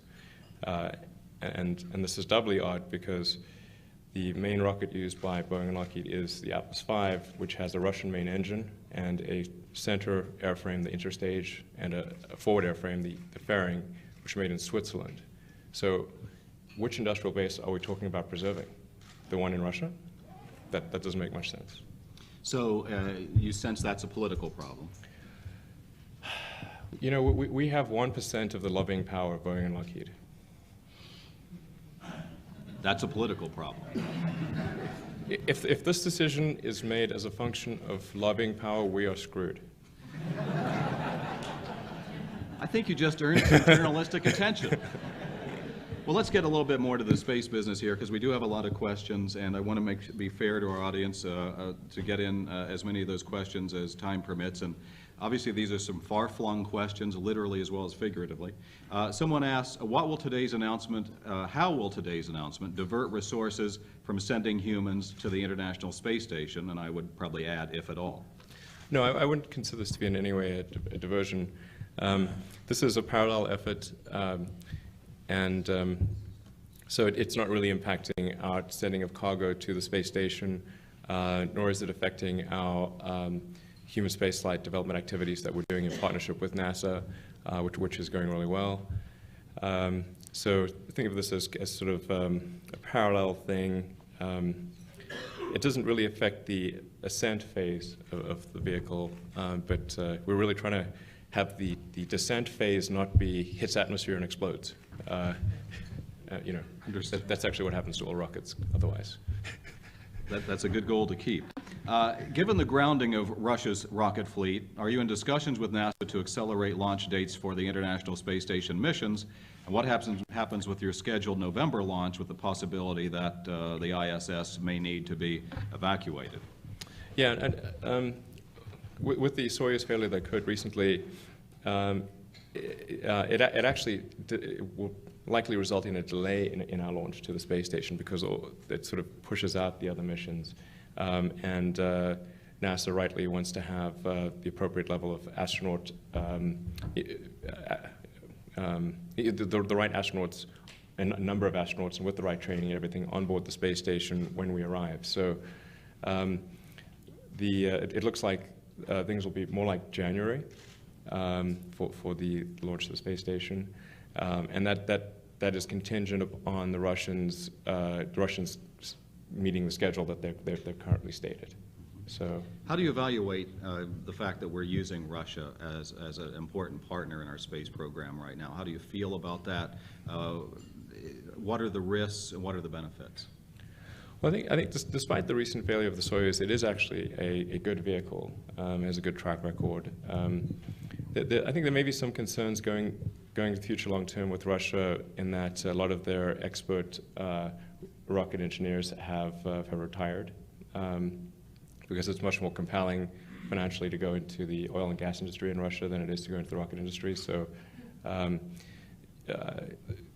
so you sort of that expertise is tailing off, and I think that may lead to decreased reliability for Russian rockets in the future. Hopefully it doesn't, but does that give the advantage to China then? Well, I think long term, like you said, I think China is the serious competitor long term. If you look at Russian rocketry, since the fall of the Soviet Union, there's really been no significant developments. The technology has barely progressed. No new rockets have launched since the fall of the Soviet Union. So obviously what that means is as soon as that technology level is exceeded, then they're rendered redundant and they have no ability to compete. And I think that's likely what will occur with the Russian launch industry. So how much longer do they have unless they start doing some serious work as being a viable space program there? 5 to 10 years. And how soon, does that mean then at that point China moves in? I mean, essentially in that space that they're occupying? I'm quite confident we can take on China. Yes. Well, let's get to another question. Well, maybe I'm overconfident, but I'd rather bet on us than China. Well, you're on the record, and I think you have a lot of people cheering for you. So right. Obviously we'll see what happens. We'll invite you back down the road and check back. Exactly. Could be famous last words. Given the failed Progress launch and the risks of trusting the very survival of the International Space Station entirely to Soyuz for years to come, there's something of a state of emergency until U.S. crews begin. Can you fast-track development and human rating to result in crewed launches beginning in about 2 years? And if not, can you speed up the process by any amount? Could you launch in an emergency as well? Yeah. Well, I think here it's important to clarify what can the system do that we've done. You know, the Falcon 9 Dragon system that we're launching today, what can it do? If the degree of safety required was equivalent to that of the shuttle, we could actually launch astronauts on the next flight, on the one going up which will likely go up in January. The system is fully capable of carrying biological cargo, you know, which is, you know, people. However, what it doesn't have is a launch escape system, and the shuttle also does not have a launch escape system. And both NASA and we agree that a launch escape system is a wise move. We are. It'll take us about 2 years, maybe at the outside 3, to develop and qualify the launch escape system. And the way we're doing the launch escape system is, I think, a significant innovation beyond what's done in the past, where the escape thrusters are built into the sidewall of the spacecraft. So you can actually use those same thrusters for propulsive landing, which is cool. And we're actually talking with NASA about potentially doing missions to Mars and other places using Dragon as kind of a general test, a general science delivery platform to various places in the solar system. So that's an important distinction. We could launch, like I said, we could launch satellites next flight if requirements same as shuttle, but if we wanted to add launch escape system, 2 to 3 years. Questioner asks, NASA has a legacy of openness and transparency unlike private companies would. While you're flying private payloads, a private model will continue to work for you. However, once the American taxpayer starts footing the bill, and I guess the supposition is here more aggressively, what assurances can you give that SpaceX will be as open and transparent as NASA and other aerospace systems, or need you be? Well, you know, we're relatively speaking a pretty open and transparent company. Now, there are some restrictions here, which are ITAR restrictions. They're not restrictions that, you know, we have any choice over, because advanced rocket technology is considered protected technology. So you can do harm with those. Right. Yes. You know, we can't sort of just publish to the general public a detailed analysis of failure investigations that contain secrets on how to make rockets. That's actually a violation of the law. But all that information is available to NASA and to the FAA. So our, you know, for missions that we do for NASA has quite a detailed oversight role, and then the FAA as well has an oversight role. So, you know, if you're comfortable flying commercial aircraft, I think then you should be pretty comfortable with what we're doing in commercial rocketry. And yet, with NASA, there's obviously any number of tragic events that occurred where human life was lost. And in the sense that, obviously, they're using private companies as partners, but essentially it was under the NASA and government brand, essentially flying the American flag. Can a company like yours sustain a loss like that as a private enterprise? Would people be willing to give you as much, dare I say, space in the event of a tragedy that they would be their own government? Yeah, I think that'll be okay. I mean, if you look at all other modes of transport, aircraft, boats, cars, so you're familiar with cars, there's loss of life in every mode of transport. And if one set a standard that you couldn't have loss of life, then there would be no transport. You wouldn't even be allowed to walk. So you have to allow for some amount of risk.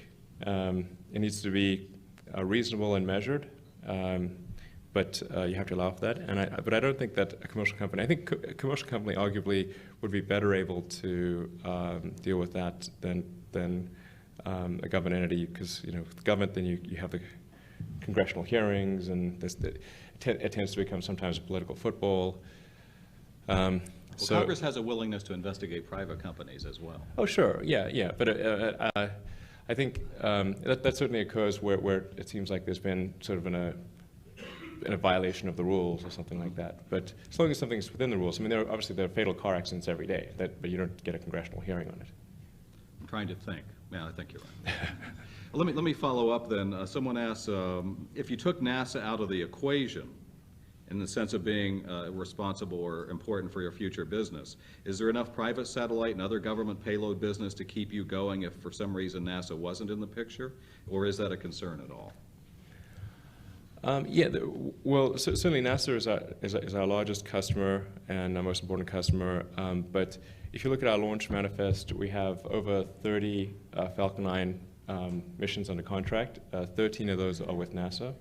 So effectively, we've got maybe about 40% or so of our business with the government. But then if you consider, let's say you made pencils, well, about 40% of your business would be with the government. Mm-hmm. So it's not, that's not an unreasonable number. Fair enough. Fair enough. Here, we're getting to the workforce issue. Someone writes in the audience today, my son, not me, is a mission controller at Houston's Johnson Space Center, which obviously is relevant to the future of your business as well.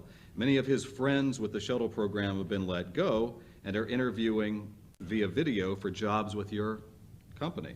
Any suggestions on what you're looking for? Sure. Well, if you look at the amount of money that is allocated to commercial space relative to the overall NASA budget, you'll see it's a pretty small number. In sort of last fiscal year, it was about $300 million, but that was split over 4 companies. So we got about 75, I think, or something like that. So that's, I guess, about 0.5% of the NASA budget. So it's important to bear in mind that we'd love to hire a lot more people than we currently hire, but we can't run out of money and die. Mm-hmm. So we can only hire a few people. In terms of what characteristics we look for, we generally we're quite engineering centric. So we're big fans of what have people done from a hardcore engineering standpoint. What tough engineering problems have they solved? How they solve them? We're sort of less interested if it's sort of been more of a paper-oriented role that they've had, because we try to minimize that at SpaceX. So, are you more demanding an employer than NASA would have been? Well, that's a tough question to answer. Give it a shot. I think we're probably more demanding. I mean, I guess NASA is a large organization, so I think the level of demand that people face in different parts of NASA varies considerably. And I'm sure that there are parts of NASA which are just as demanding, maybe more demanding than SpaceX. But SpaceX is an extremely demanding organization, and we expect people to work super hard and be very good at their job. Given that Tesla and Solar City are your response, in a sense, among other things, to climate change, how do you answer politicians who say that they're not sure it's actually happening? Okay. Well, I think the climate debate is an interesting one. So if you ask any scientist, are you sure that human activity is causing global warming? any scientist should say no, because you cannot be sure. So on the other hand, if you said, do you think we should put an arbitrary number of trillions of tons of CO2 into the atmosphere and just keep doing it until something bad happens, they'll probably say no too. We essentially are running an experiment, and that experiment is to test the carbon capacity of the oceans and atmosphere. Now, that experiment may turn out to be fine. It may also turn out to be really bad. And I just don't understand why we would run that experiment. Particularly when you consider that at some point we have to get to something that is sustainable. We have to have sustainable production of energy and consumption of energy. Because tautologically, if it's unsustainable, you will run out of it. And you can simply say, well, let's say hypothetically CO2 was good for the environment. And let's say hypothetically the United States possessed all the oil in the world.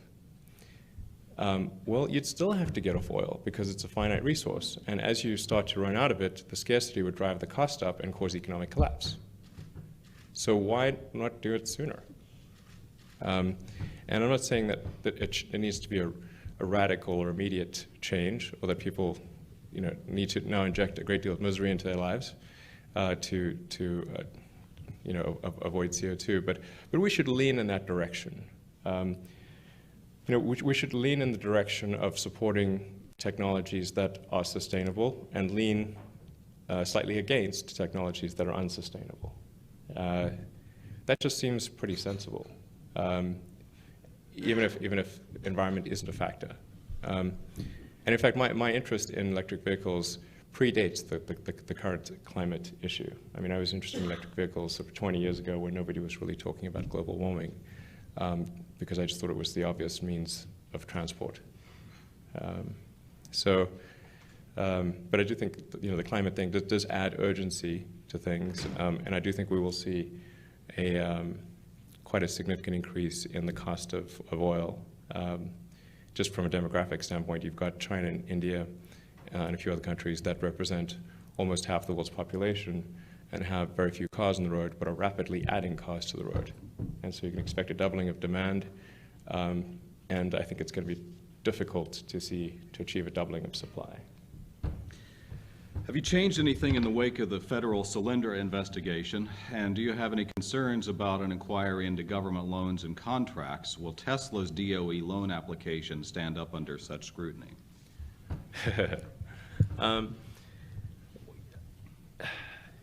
Yeah, I mean, so in the case of Solyndra, Solyndra has obviously become somewhat of a political football here.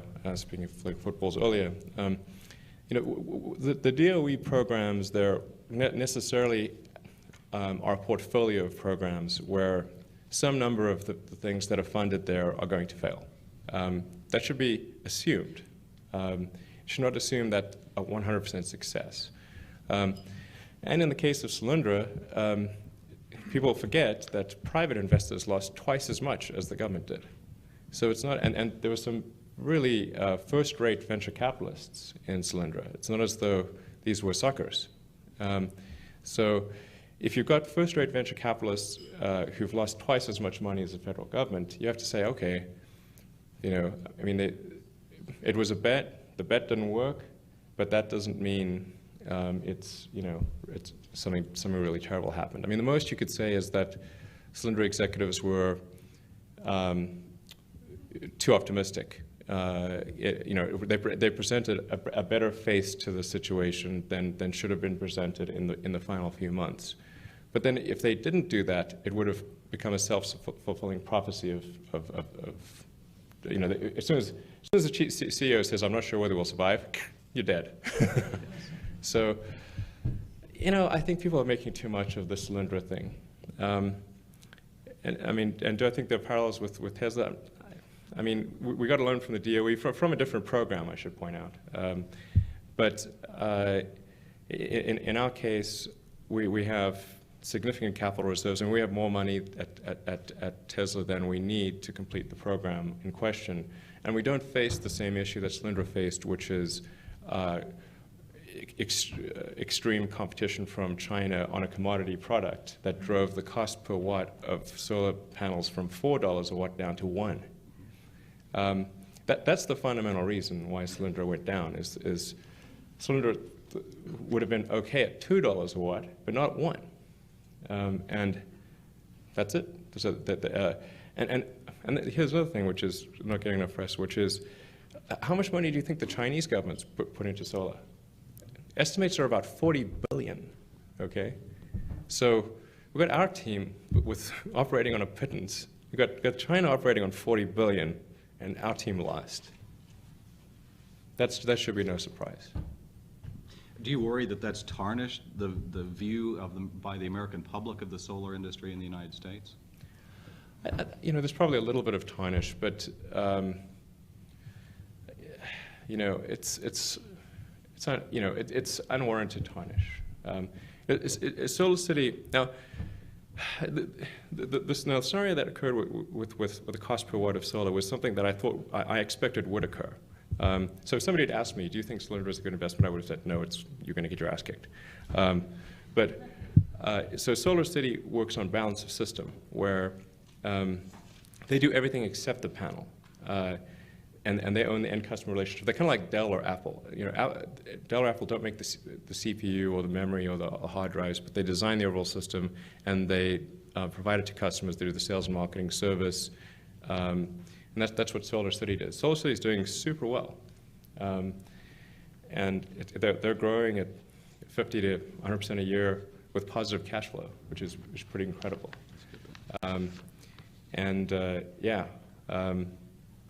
I just show up at board meetings to hear the good news. It's really great. All credit to those guys. So, for them, the more rapacious the competition on solar panels, the better. It helps you. Yeah. Well, if you wouldn't mind, we'll do some finishing business here. So if I can just step up there for a second, then we'll get a couple more questions in if you'll just stand by.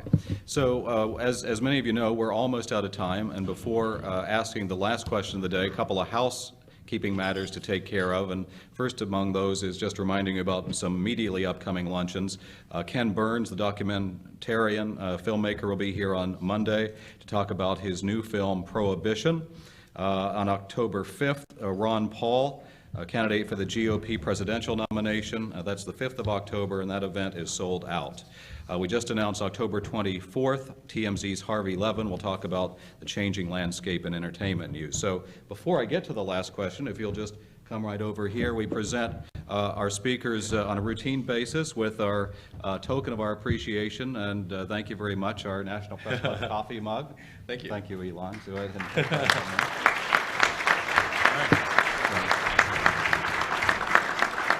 So we'll see if we have time for more than one question here at the end, but these are on the lighter side, as many of you know in the audience. Let me ask you, first of all, what's the one great idea that you've seen from somebody else? And as the slogan goes, I could have had a V8. Why didn't I think of that? There's probably been more than one, but which of those loom largest in your mind? And please stand up to the microphone. Sorry, which? A great idea that you saw someone else had, and you wished you had had it yourself, or expressed that idea.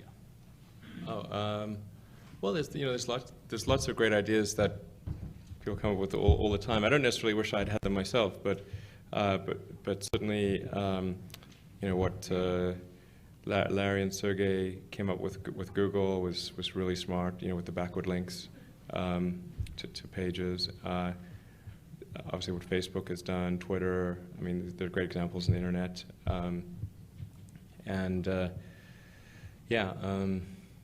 Those are American companies. Yeah, iPad, obviously iPhone. I think Apple, Google, Facebook. I mean, these are examples where it's like, you're sort of like, who's our competition? You're like, not even sure. Okay. How is it that America is able to innovate so well, given all the challenges, when we have great companies like that performing so well? Sorry. In other words, in many ways, the nation continues to be a great innovator. Yeah, absolutely. How do you explain that? How does that continue to happen? Why is that?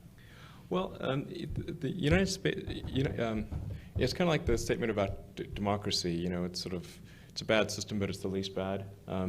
Well, the United States is the least bad at encouraging innovation.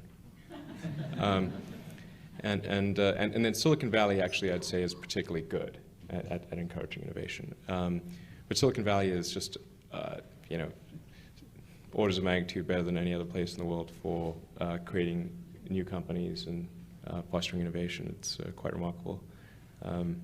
So I don't think we necessarily need to worry about some other country out there out innovating us. I don't think people realize like almost all innovation in the world comes from America. It's like, you know, it's true. I mean, a ridiculous percentage. But that doesn't mean it couldn't be better. And I think we need to be concerned about you know, excess regulation, a tax structure that doesn't, you know, potentially doesn't promote innovation. Because the thing to remember is like when companies are little, they're like tadpoles. I mean, they just die very easily.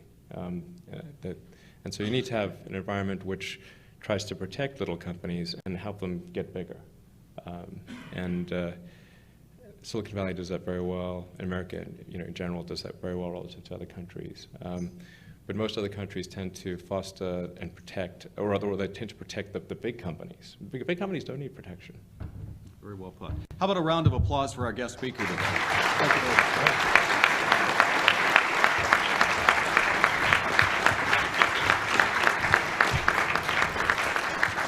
Thank you to all of you for coming today. We'd like to thank the National Press Club staff, including our Library and Broadcast Center, for organizing today's event. And you can find more information about the National Press Club on our website. You can get a copy of the program. Please check that out at www.press.org. Thank you, and we're adjourned.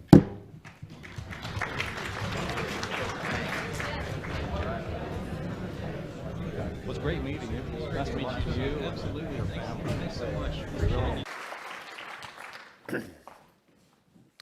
I'm Jeff Yang, and I have the privilege of chairing the Stanford Encore Award Committee. So you may ask, you know, how do we pick a particular company to win the award? And I'll tell you, we look at four things. You know, the first is companies that embody the entrepreneurial spirit. We look for companies that are doing something big, bold, and important. We look for companies where the founder has or continues to play a very important role in the company's success. And we look at companies that have interesting stories or whose founders are interesting personalities. So you might say, well, how'd you get Tesla then? It isn't quite. So the story of Tesla, you know, you look how it stacks up, and you say, well, Tesla was started by two engineers, Martin Eberhard and Mark Tarpenning, who believed that electric vehicles could change the world. Okay, check. Tesla has succeeded in an industry where startups aren't supposed to succeed, by incorporating novel design approaches to little things like concept design and battery design and body design and drivetrain design and manufacturing design, supply chain management, and mass production. Tesla's attempting to disrupt an industry in which its competitors have massive scale and long histories. Okay, check. Elon Musk, the company's Series A lead investor and now and chairman, continues as its CEO and product architect. Check. And finally, an interesting story. Well, Tesla's practically gone out of business, my understanding is a couple times, and is now a runaway success with a market cap of over $23 billion. Its CEO was the inspiration for the character of Tony Stark in the Iron Man series, according to its director. You know, check, check, kind of an interesting personality. You know, you get the picture. Tesla was the first U.S. auto company to go public since Ford Motor Company in 1956. And despite having approximately 1% of the revenues of GM and Ford and BMW, its market cap is roughly a third to a half of these venerable brands.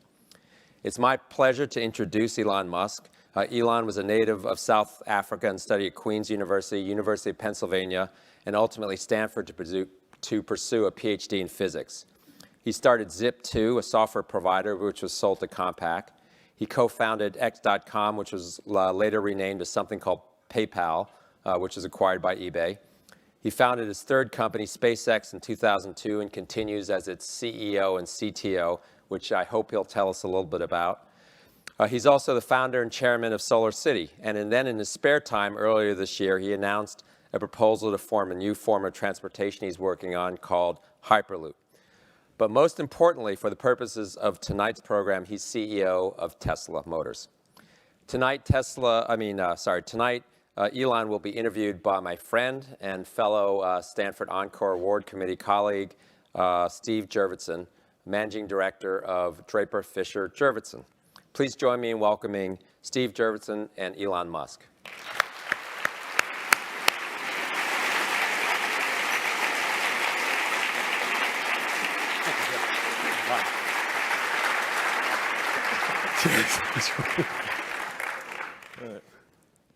Someone will yell if we got this wrong. I think they told us 5 times.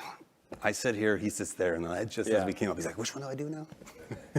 So before we start, we're going to try to keep this a little casual and interesting, as well as try to get into the mind of Musk a little tonight. And it's a marvelous place to delve. You'll all have a chance to ask some questions later, so you can start thinking about that now. I'll start with a few. But as a warm-up, and I think this might be something Elon might like to see, about a year and a half ago, before Model S shipped, I remember him saying with sort of a gleam in his eye that he relishes the day that he'll be driving around somewhere in Silicon Valley and see a Model S on the road that's not like an employee car that's in testing, but like a real customer, like that he doesn't know. And so as a quick survey of hands, how many people here today saw a Tesla driving around Silicon Valley? And I don't mean the one out there, because that means you've all seen multiple Teslas, right? I saw 10, I counted today, then I have a short commute. So, that dream has become reality, and what Tesla has done has been a marvel to watch. So I think a lot of folks here, business students, friends of the firm, are really curious on how this all works. And so if we could, start with some design questions and then some organizational and people kinds of questions. But starting with design, as you think about the big problems in the world that you are addressing, do you start with a particular product in mind? Like there could be this Model S, there could be this Falcon 9, and then think, how do I get there? Or do you start with saying, there's something broken in the world, and I'm going to fix it, and I'm going to commit to do it, even if I don't know how I get there? Sure. So let's see. Is that on? Yeah, it seems to be good. In the case of Tesla, SpaceX, and SolarCity, and actually also the PayPal and the Zip2 before that, it really stemmed from when I was in college. I was trying to think what would most affect the future in a very likely to be a positive way. So the three areas where I was quite sure would be positive were sustainable energy, internet, and making life multiplanetary. And then there were a couple other areas where it's maybe a question mark, like AI and writing genetics. And what was the last one? Yeah, rewriting genetics. Rewriting genetics. Oh. Yeah. So just have big impact. It's good to know where phase 3 and 4 might come, yeah. Potentially negative consequences, hopefully positive, but something could go wrong. So did you have like a rank order, like was the top 3 and a couple of contenders, or were they all kind of jumbling around, waiting for the right moment? I just thought, if you look ahead and say what's really going to have an important effect on the future of humanity as a whole, those were the 5 areas that I could come up with standing in the shower, basically. So there's this moment of epiphany that you held for a while, because you didn't pursue those right away, right? This was sort of an early vision that you then got opportunities to execute on. Yeah. So maybe if we pick an example like Tesla going towards the Model S or SpaceX going towards the Falcon 9, do you commit the team, yourself, your resources to that endeavor, now a little farther along, when you have the end point in mind, or just let's say the cost of goods analysis for the rocket, or gosh, EVs should be better than internal combustion engines, just in general, I'll commit. I'll believe that should be done. Yeah, I didn't really get into any of this with the expectation of success, or at least, yeah. I started out with thinking, okay, I'm going to do something in the electric vehicle space, and that's why I originally came to Stanford, was to work on advanced energy storage technologies, in particular ultracapacitors. So that was continuing on research that I'd done as an intern in Silicon Valley in the summer prior. So that's why I originally came out in '95. And then during that summer, I wrote some internet software, and I thought, okay, I can either work on electric vehicle technology, or I could sort of work on internet stuff.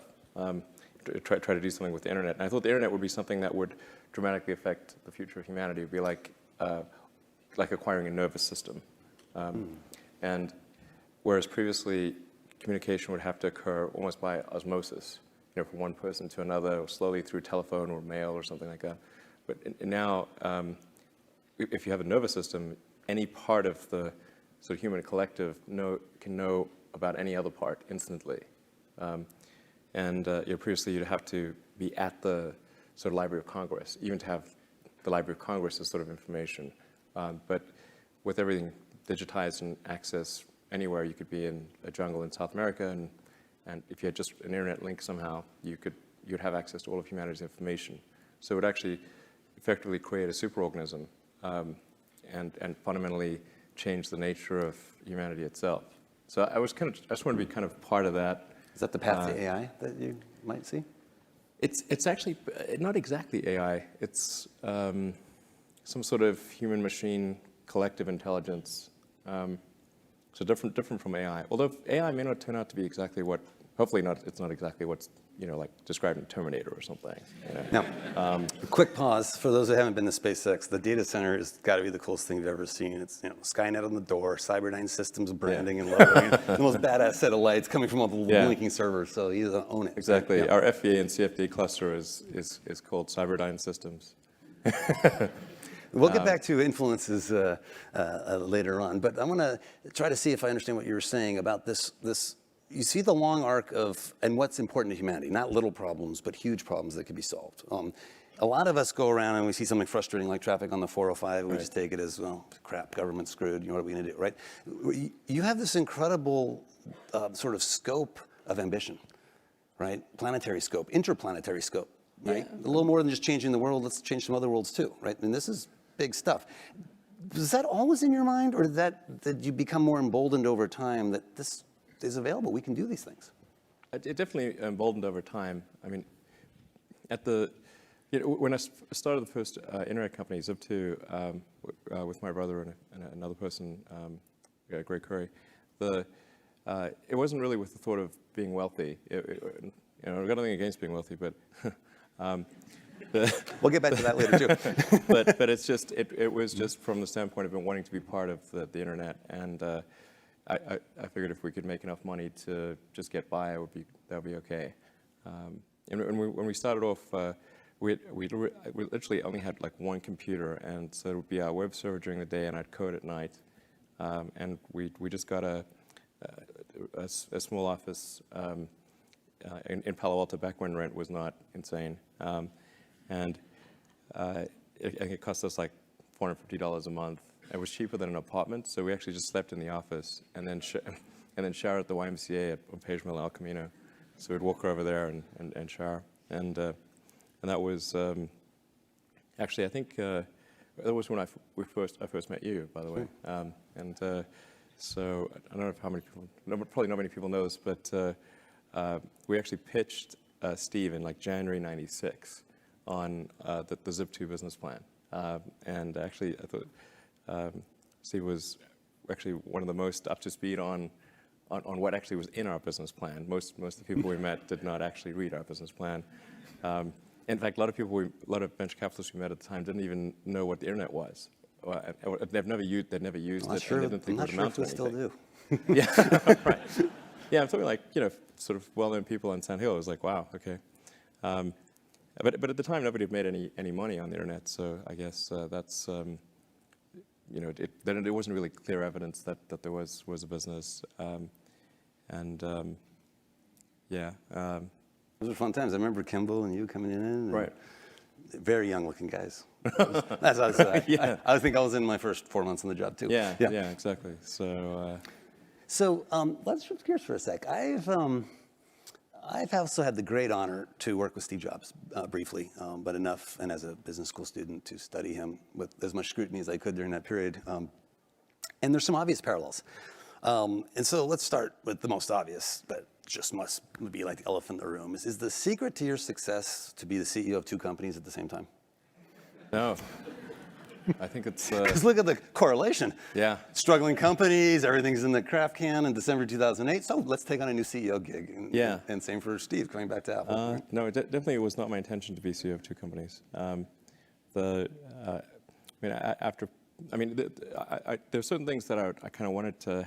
I thought it was important to happen, and I thought it was important that that an electric vehicle happened, that there was a success in the electric vehicle arena, because the incumbent companies were convinced that it was not possible to create an electric car that looked good, had a good range performance, and so forth, and that even if you did make such a car, it would not sell, because people had this love of gasoline, so we had to show that it was possible to create a compelling electric car, long range, good looking, all those things. That was a Tesla Roadster, and if you created, if you made such a thing, people would buy it, so that's what we try to do with Tesla. By the way, I should say, like, one minor sort of some correction on the introduction. I'm not a co-founder of SolarCity, but I am a co-founder of Tesla. Okay, that's a good point. So. And product architect of many of its key features. So, very much like Jobs, both handed some of the detail as well as the long arc of what's important for the company. The quip though about being co-CEO is more than just a joke, in that I wonder if, in ways that are hard to predict, and you wouldn't set out for this amount of work, it seems insane, but inevitably both companies cannot expect more than half your time at most. It sort of naturally forces a delegation upon you and an expectation they have to rise up for partial awareness at best, right? Yeah. And I just wonder if that helps drive prioritization and really focusing on what's important a bit more than you otherwise might have to. It probably does, yeah. I think I'd probably do, yeah. I mean, because I have to triage the things that I do at each company, and constantly think about what is the most useful thing that I could do. But even with that, it still actually does take an enormous amount of time. And for a while there, I was just doing constant 100-hour weeks, and that's definitely wearing. And now I'm kind of in the 80 to 90, which is more manageable. But that if you divide that by 2, it's only like maybe 45 hours per company, which is not much when there's a lot of things going on. You're like a slacker. I mean, yeah. So. It is interesting also how you have a love for certain aspects of the product. So at SpaceX, the whole concept and the vision of going to Mars, backing into features and stuff.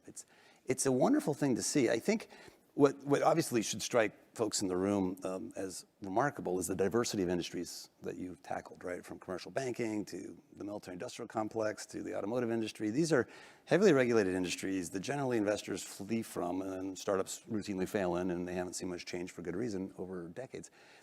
So there might not be an obvious pattern in which industry you tend to thrive in, but I wonder if there's a pattern perhaps in process. Like, do you approach each of these perhaps the way a software architect might, to think of a different way to bring innovation, a different way to reset, from first principles perhaps, instead of iterating from the past, a breakthrough? And is there a reason you end up in these otherwise really tough industries? I mean, I don't know if that's ever occurred to you, that you don't, even with SolarCity going up against the regulated utilities, none of these are places that you would normally find entrepreneurs. Yeah, like I said, it was not from the standpoint of like what's the best risk-adjusted rate of return, or where do I think things could be successful. It's just like I think these things need to happen, try to make them happen, and certainly when we started SpaceX or Tesla, I thought the probability of success was less than 50%. Probably a fair bit less than 50%. In the case of SolarCity, I thought the probability of success was probably greater than 50%, but it wasn't clear what the magnitude of success would be. It could just be small, but it was. I just thought these were things that needed to get done, and even if the money's lost, okay, it's still worth trying. So you had conviction, but it didn't mean certainty, right? You knew that all vehicles would be electric in your heart, but not ultimately, that Tesla would necessarily yes. succeed. I mean, I think the sort of fundamental good that Tesla can accomplish is acceleration of the inevitable, which is electric transportation. But I think there's a lot of value to accelerating, even though I think it's somewhat inevitable. There's value to accelerating it to minimize the environmental and economic damage that would otherwise occur. So, it's better if we transition to sustainable transport 10 years or maybe 20 years sooner than might otherwise be the case. Right. And I think the Tesla's effect has been much greater than the cars that's made internally, because when we announced the Tesla Roadster, then Bob Lutz, who was vice chairman of GM at the time, saw our press release and said, if a small company in California can do it, then so can GM. And he took it to his engineers, who told him that you couldn't build an electric car, and told them that they needed to get going. And that's what got the Bolt rolling, and that in turn got Nissan to do the Leaf, and so it's kind of got things going. And ultimately, it's what we induce other companies to do that will have a greater impact than the cars we make ourselves. And it's an interesting point I'm going to come back to later, this idea that Tesla's founding mission is, as Elon has articulated from the very beginning through the most recent reports to the public, is to catalyze an industry shift that Tesla will be some part of, but to help others in that shift as well, which is remarkable. Right. So we supply powertrains to Toyota and to Mercedes, for example. So help what could be viewed as your biggest competitors one day, you know, absolutely. to in fact accelerate that. Before we get to that sort of purpose-driven mission, I do want to ask, or at least maybe make sure the audience realizes how cool this car is, and so Elon doesn't have to do this. In case you haven't been as much of a fan as the two of us, it's a bit unprecedented, the reviews it's received. Consumer Reports saying it's the best car they've ever tested. Road and Track saying it's the most important car in America's history. The safety testing showing it's the most safe car ever manufactured, by far, including vans and SUVs. And so it's pretty remarkable to peg performance, desirability, safety, and all these parameters. So is it luck, or is there something particularly unique about the EV design space that let it be possible to build the best car? Well, I think luck does play some role here, but I think electric vehicles have a fundamental architectural advantage. If one designs an electric vehicle from the ground up and takes advantage of what's possible, like if you just were to convert a gasoline car, you would not achieve these advantages. But if it's properly done, you can actually package the battery pack in the floor pan and achieve a low center of mass and have a very compact motor and inverter and gearbox, so that the actual usable space in the car is significantly greater than a gasoline car of the same overall external dimensions. And then if you do a few other things, which aren't necessarily specifically related to an electric car, like using an aluminum body and chassis is helpful because you can absorb more energy per unit mass, essentially, in a crash. Like a crumple zone. Yeah, exactly. But part of it's related to electric vehicle architecture, and part of it is related to other technical decisions that were made in the design of the Model S. That's what leads to sort of having a high safety is. I mean, I don't want to sort of go into too much detail because it might take up too much time, but. Like I wrote a blog piece. Did you know some of those things at the get-go, or did they unveil themselves as you went along? Like, I'm just curious how the vision materializes. For example, like along either the product dimensions, like it will have all these great features, like at the get-go, that they all gel. And then secondly, I'm also curious, when did you first know that all vehicles would be electric? Like, was that early, it was medium? probably 22 years ago, something like that. Before you met Tesla? Way before there was Tesla. Way before there was Tesla. Oh yeah. Well, like I said, wow. When I originally came out, when I was studying physics at Penn, that's probably when I thought it was the case. Or maybe sooner than that. Probably when I was in my sophomore year in college. And did you have certainty in your heart? Yeah, absolutely. It's super obvious. Yes, now it is. And there are some I think doubters. it was super obvious then, but yeah. This is what blows my mind, because even like 3 years ago, most people probably didn't agree with this point of view. And if I could be confident of any prediction I could make, it's that within 10 years, all people will be of this point of view. But we won't have made the transition yet, but we'll realize that it's a ridiculous debate to be having. You were a lone voice of sorts back then, probably amongst your cohort and friends and social connections. Actually, I used to talk to like dates about electric cars. How'd that go? It wasn't helpful. It got better. So actually I ran into a girl I dated briefly in Canada, Christy Nicholson. She's now a writer for Scientific American. And she mentioned, yeah, when we went on a date, I asked her, do you ever think about electric cars? And she said, no, I don't. So yeah, it was a while back. I mean, it's pretty. I mean, almost everything's electric that we have in our daily lives. So it was from the physics of it. The heat loss of an internal combustion engine it's pretty amazing. Pretty amazing. So I want to share a little story that leads to a question along a different angle. I don't think you've heard this before, but I find it fascinating. I was at a lunch at a Google event, and out of the blue, with no expectation this would be a topic, Larry Page turned to me, knowing a little bit about our connection, and said, how much money do I have? And he mentioned a number. I thought that was cute, that he was trying to recall that. He goes, if I were to get hit by a bus today, I should leave all of it to Elon Musk. Really? Yeah. He said that? Yeah. And so I'm like, paper or pen? Can we please get this down on? Yes. So he likes zingers. I He know likes that, to, actually. Yes. He's a good friend of mine. Mhm. So context is important. Actually, I met Larry before he got venture funding. Oh, really? So yeah. So that's like 97 Back in the garage or days? something. Yep. Yeah.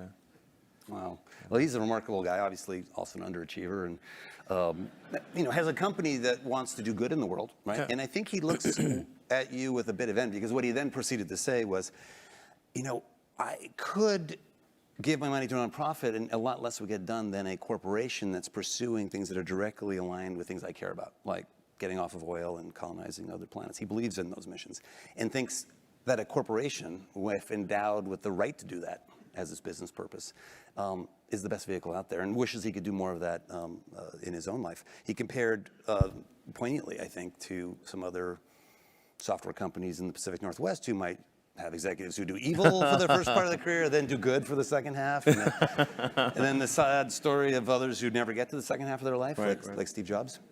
Not in a joking way. I mean seriously, and it was a very deep moment. So it raises the question of a purpose-driven business. So you've heard already that Tesla is not just trying to make money. That is not the priority. In fact, if you read the most recent shareholder letter, it says profits are not. In fact, I started off the shareholder letter saying the profits are not our primary goal, and then I got a little bit of some of the board members who questioned that statement, and I was like, well, it's true, And well, like for now, or like just while we're growing, but no, just not the priority. Which I think in a business school is a really good point to dwell on for a moment. Yeah, it's not that I think they're unimportant or anything. It's just not the primary goal. That's right. And I actually told people that on IPO as well. And so it's not like new information, or at least if people had watched the IPO, it's not new information. And actually, amazingly, the stock went up after that.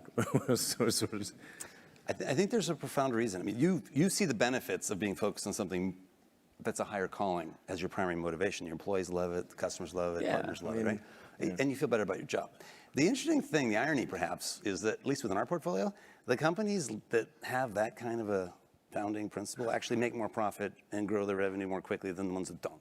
It's this low sample set, but the handful that have taken this bold of a step to say, no, that we will not make that our number one priority, actually do a great job. And it occurred to me, and I don't know if this was conscious in your head at some point, that if you weren't wildly profitable, the auto industry wouldn't follow you. In other words, this whole mission of catalyzing a shift to a new electric vehicle isn't going to work if the business model is worse than the current business model. And so, it's the obvious byproduct of what you're focusing on. Well, not obvious, but it occurs to me that it's a byproduct. It wasn't obvious at first at all. But I'm curious if that thought occurred to you that, the profits will come. Or, well, we have to generate positive cash flow, or we have to generate enough cash flow to fund future developments, which requires having a good gross margin. And so I guess one could just say, okay, well, we're going to stop developing new products, and then you would be really profitable. So at any given point, you could sort of say, well, we could be profitable, at this point in a significant way. But we've got these great things that we want to develop for the future, and they're a good investment, and that's what we're doing. And similarly at SpaceX, the founding vision was to colonize Mars indirectly. Again, interestingly, catalyzing others to move. And then you realized, hey, I've got to actually lead this charge, right? Yeah, well, with SpaceX, originally I started off just thinking, well, how do I increase NASA's budget? Actually, that was my goal. So it was like 2001 with just talking to a friend of mine, and he asked me what I was going to do after PayPal, and I thought, well, you know, I was wondering, like, I'd like to get involved in space, but I just didn't think there was anything I could do as an individual, but I was curious as to when NASA would be sending a team to Mars, because that was always going to be the thing to do after the moon. I figured that there'd be some plan, and I'd just go to the website and I could read the schedule. And then Mars it's like, occurs. oh yeah, it's like, okay, 2017, good, okay. But actually there wasn't anything on the website, and or at least I thought, like, can I not find it? Like, what's going on here? And is it secret? I don't know. But it turned out that that NASA had done a study on what it would cost to do a manned Mars mission, and this was under Bush the First, and in his first, he asked for a 90-day study shortly after taking office, and NASA came back with a $500 billion price tag, and he said, okay, maybe not. Billions with a B. That's when $500 billion was serious money for the government. So then that got totally shelved, and it was like you were not allowed to talk about any kind of crewed mission to Mars at NASA. Anyway, but I thought, well, if I can do something that would galvanize public interest, and then that public interest would translate to additional appropriations for NASA and increase their budget, then maybe they could do it. So actually, what I sort of thinking I would do is send a small greenhouse to the surface of Mars with seeds in dehydrated gel, and then upon landing, hydrate the gel and grow the plants. And the public tends to respond to precedents and superlatives. So this would be the furthest that life's ever traveled, the first life on Mars, and you'd have this great shot of green plants on a red background. And I thought, okay, maybe that would get the money shot. You got to beam that that would be back. the money shot, yeah. I'm never quite sure whether that's a sort of a word you can use or not. Now I'm realizing maybe I should. Yeah, I didn't know its origins until somebody pointed it out to me, but. Okay, moving back to that greenhouse on Mars. Yeah, so the photo is out there, and it inspires others. So you get this great photo, and I thought, okay, well, if we could make this happen, this would be cool, and NASA would get the money, and they could sort of send a team to Mars, and it'd be great. So I tried to figure out how to do this with the proceeds that I had from PayPal. And I was able to figure out how to get the cost of the spacecraft down, and the communications, and the little greenhouse and everything. But the one thing I couldn't compress was the cost to launch, because there are only a few options, and the U.S. options are way too expensive. And so I ended up going to Russia 3 times to try to buy the biggest ICBM in the Russian nuclear fleet. That's where I'd start. Yeah. Yeah. Go big or go home, right? Yeah. I mean, okay. There was some strange trips, that's for sure. But there's like virtually, like you can buy any. It's a very capitalist society in some ways.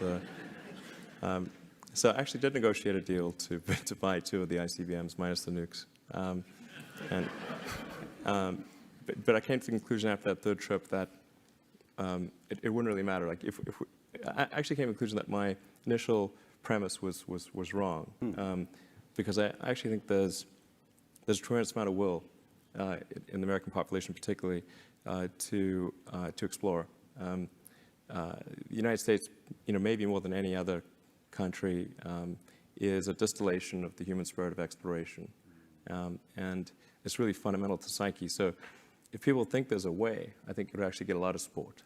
But it can't be just banging your head against the wall. You've got to believe that this can be done without breaking the federal budget. So that's when I said, okay, well, is there some way to affect the cost of space transport? And so I got together with a group of people over a series of Saturdays just to try to understand, is there something fundamentally super expensive about rockets, or can the cost be substantially improved? We had a bunch of those kind of brainstorming sessions, and I couldn't see any fundamental obstacle to improving the cost of rockets. So That's when I started SpaceX. It's like, I'll just build them myself. Yeah. And then, but like I said, at that point, I would say the probability of success was definitely less than 50%. I thought it would most likely not succeed, but it was worth a try. But it's fascinating. So the parallels are so many between these companies. It's, again, probability is low, certainty that it needs to be done, certainty that it could be done by physics and first principles, that success is an option, right? It's one of the possibilities.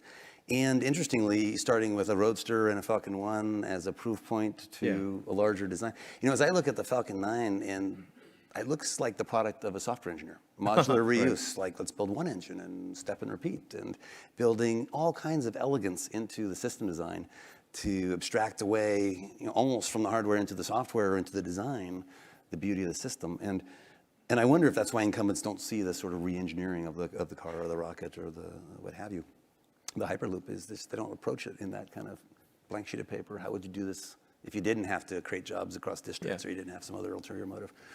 Interesting, interesting. Looking at the time, I'm going to ask one last question, but I'll give a heads up on if there's mics to start getting them ready for the audience, because I don't want to monopolize people's time here. Actually, there's so many questions I want to ask, but I'll start with, maybe I'll try to end here for at least somewhat of a quirky one about influences. So we've heard about the Iron Man reference and your childhood interest in comic books and Hitchhiker's Guide to the Galaxy and Asimov. But there's all kinds of things woven into, like Cyberdyne Systems at SpaceX that we heard, and then some Easter eggs. So some of us noticed that the stereo goes to 11 on the Tesla. This is a Spinal Tap reference for those who know that this one goes to 11 and you need just one more. It's louder than loud. That's right. Exactly. That's right. But no one seems to have noticed the product lineup. So you got the Model S, you got the Model X. Oh, yeah. You've just trademarked the Model E. Yeah. No one's bet anything. What do you? Yeah, you got to. And the Model the Model Y. Yeah. Now, what's behind this? I know exactly. Well, I guess there's not a lot of humor in trademark law, you know, because obviously we just trademarked sexy. So, and then we're having this discussion with Ford because the Ford's counsel they also didn't get it because they're sort of slightly opposing us using Model E. And then they saw that we registered Model Y, and they said, "Oh, you're planning to use Model Y instead of Model E?" Like, no, it was just a joke. Right, we don't do that. Like, what does it spell? Come on.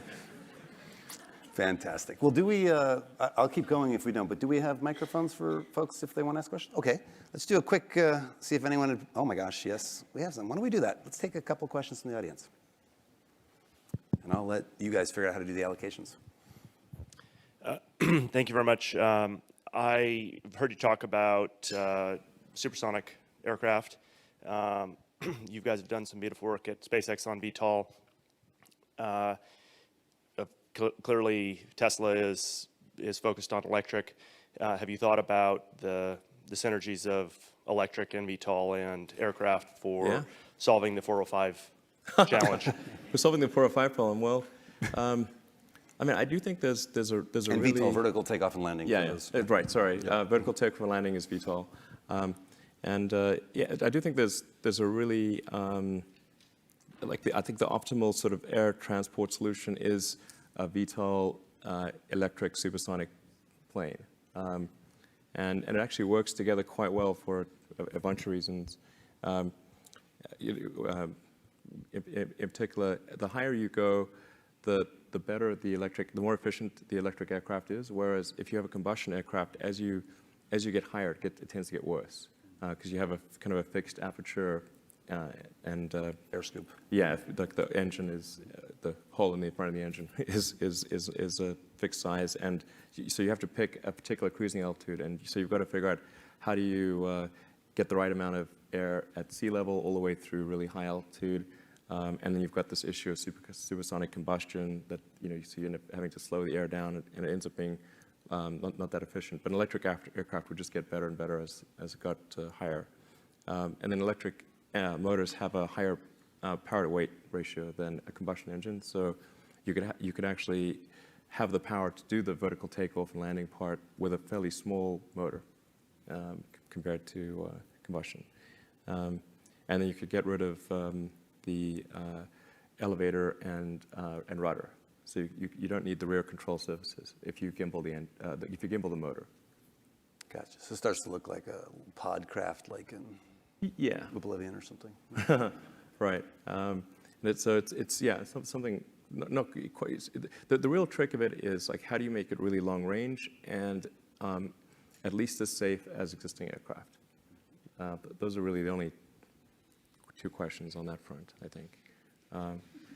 But they're tricky. They're certainly tricky. Don't underestimate those two questions. Great. Let's go to the next one, or whoever has a mic, however we're doing the allocation fairly and efficiently. Maybe give him a hand. Okay, no, that we have someone. Great. Hi, Yang Gu, GSP 94. Hey, Steve. Hi. Long time no see. One question, is Tesla going to expand worldwide? And I think GSP is going to host China 2.0 tomorrow. And do you have any plans to go into the biggest car market today? But I know you were a little concerned through another friend of mine. I actually asked you indirectly a few years ago that you were concerned about the secret and the parroting in the Chinese market. Are you still concerned about that, or you have a strategy? So Tesla's definitely going to ship worldwide. In fact, the Tesla Roadster is in 31 countries right now, and we expect to ship the Model S to China starting next year, as well as to Japan and Hong Kong and Singapore and a number of other, and Australia. And so really, it's going to be quite widely distributed next year. Certainly, China is an extremely important market. In fact, for premium sedans, China is about half the world market for premium sedans. So if you take something growing, right? Yeah, so take something like the Mercedes S-Class, but last year 54% of Mercedes S-Classes were sold in China. So a pretty important market. So we're going to definitely do a major push in China. And actually, some of the most enthusiastic potential customers we've seen are people from China. So we actually want to make sure that the car actually has features which are specific to the Chinese market, and make sure that it's not just taking an American product and just sort of sending it to China without any changes. So we want to make sure it's tailored to the market, and Japan as well. I don't want to it's not many American cars sell in Japan, but I think that would be like good symbolism. Yeah, I mean, like I think we should take the Japanese market seriously, and I think if we do things right, we should have reasonable sales there. So that's going to be next year. I mean, as far as copying stuff, I think that's certainly a risk. I think China's actually getting a lot better these days, and I think the new government is taking intellectual property a lot more seriously. So I'm actually starting to feel more and more confident about the technology not being copied in China, or at least it getting much better. And I don't think it's going to be too much of an issue until we want to establish local production, and that's where we need to make sure that we do it right, and there's not an incentive for the factory team that we established there to sort of go across the road and create a competing factory. But that concern is a few years away. Great. Do we have another one? Oh yeah. Up here. And the students are largely upstairs. Is that right? Here. Yes. Mm-hmm. Hi, Alan. This is Gabriel Parra, MBA student. First of all, thank you. It is very inspiring to hear an experience about actually, changing the world using organizations as the organization that you created. Hopefully, we will inspire another Iron Man movie as well. And I was wondering if you can tell us more about the experience about, how to balance, those trade-offs between your profits and, following purpose that goes further than just make money. You are trying to change the world, work for the humanity rather than just make profits in the short term. So what was the question? I'm not sure if I got it. How do you balance? Okay, how do you balance? Sorry. Well, I mean, first of all, I should say, with with all of the companies, but I think particularly SpaceX and Tesla, although they're in a good position today, they went through some super tough times, and in fact for SpaceX, I reserved capital to have 3 launch failures, or to withstand 2 launch failures and have the 3rd one be a success, sort of 3 strikes. And actually, we had 3 launch failures. We were just able to scrape enough money together for a 4th flight that succeeded in 2008. And then also in 2008, as Steve knows, we got the Tesla financing round done on the last hour of the last day. It was like 6 p.m., December 24th, 2008. And if we hadn't gotten it done then, the company would have gone bankrupt a few days after Christmas. So what he's not mentioning very is narrow. the only reason that happened is he wrote a check for the remainder of his wealth to save the company during payroll and Christmas when no one else would. And Goldman had just failed the private offering, and the financial collapse was amongst us. There was no DOE loan. There was no Daimler deal. The car had a negative gross margin. It was not pretty. Oh, and you had your largest shareholder just completely pissed off and going AWOL. Yeah. Yeah. It was ugly. Yeah. Yeah. It was a stressful period. And that was just at work. Yeah. So for a while, there really wasn't a question of profit or non-profit. It was like, we need to live. How do we live? So that was the main challenge. And now, now we're at the sort of the stage where we can say, okay, we can shift the dial between, we could make, let's say at this point, a medium amount of profit or a small amount. We've sort of chosen to make a small amount because we can reinvest the cash flow into future products. So now right now we're reinvesting the cash flow into developing the Model X, which is an SUV, and to increasing the production capacity of the factory, and doing a little bit of advanced planning on the 3rd generation vehicle that'll be a mass market, sort of affordable, compelling electric car.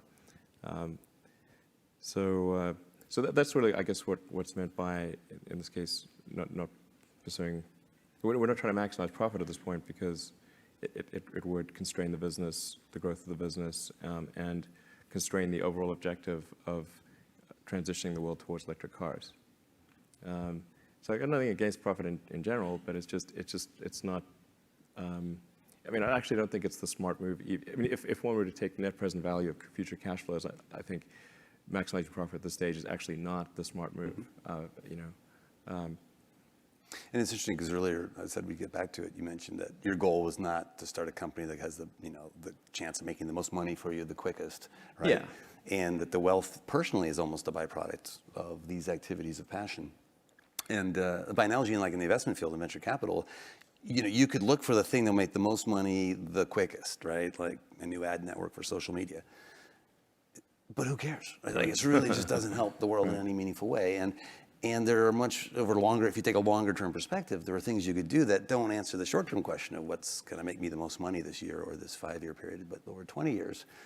Focusing on those, ironically, he may make the most money, right, of any entrepreneur, or these companies might be more profitable than their cohort that doesn't follow that same purpose-driven kind of almost messianic zeal. Yeah. So the balance question almost implies a dichotomy that may not be opposed, but maybe aligned if you orchestrate it right. Yeah, maybe more of a short-term versus long-term approach. Yeah, exactly. Great. We have a hand up here. Up here? Another one up here? Sure. Up here. This will be the last question. Oh, is this the last question? Okay. Yes, from your current car marketing strategy, you could say that your car is directed towards the luxury car marketplace, so that's a fairly well-defined market. Do you have any plans for expanding it to the general marketplace to, say, make a car for the masses, which might be maybe in the $25,000 to $35,000 range? Yeah, absolutely. Good question, then. In fact, for the first blog piece I wrote for Tesla was the Tesla master plan, which is to start off with an expensive low-volume vehicle, then go to a mid-price, mid-volume, and then sort of low-price, high-volume. So we're kind of in phase 2, and with our 3rd generation vehicle, we expect to be somewhere in the the $30,000 to $35,000 range for the car, which when you take into account the savings from the use of electricity instead of gasoline, is more like comparing it in the US to about a $28,000 car, or in Europe to a $22,000 car. And the maintenance is much less, the fuel costs are much lower. Yeah, absolutely. That's right. Well, great. Well, I want to thank you very much for this and transition to the closing segment of our evening. Thank you. All right.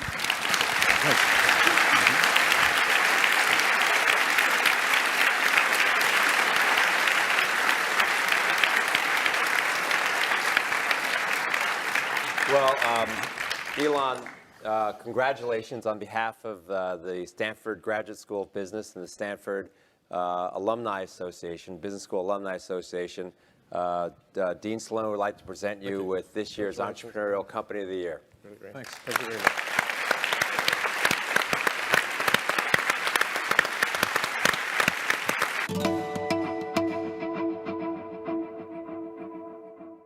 Is that water?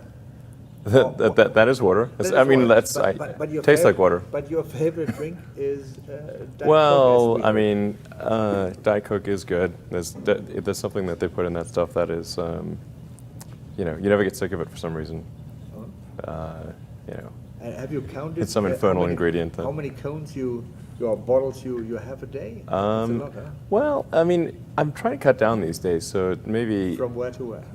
I mean, there was probably times when I had like 8 a day or something ridiculous. Okay. But I think these days it's probably 1 or 2, so it's not too crazy. Okay. And coffee? Usually 2 a day. Not so much.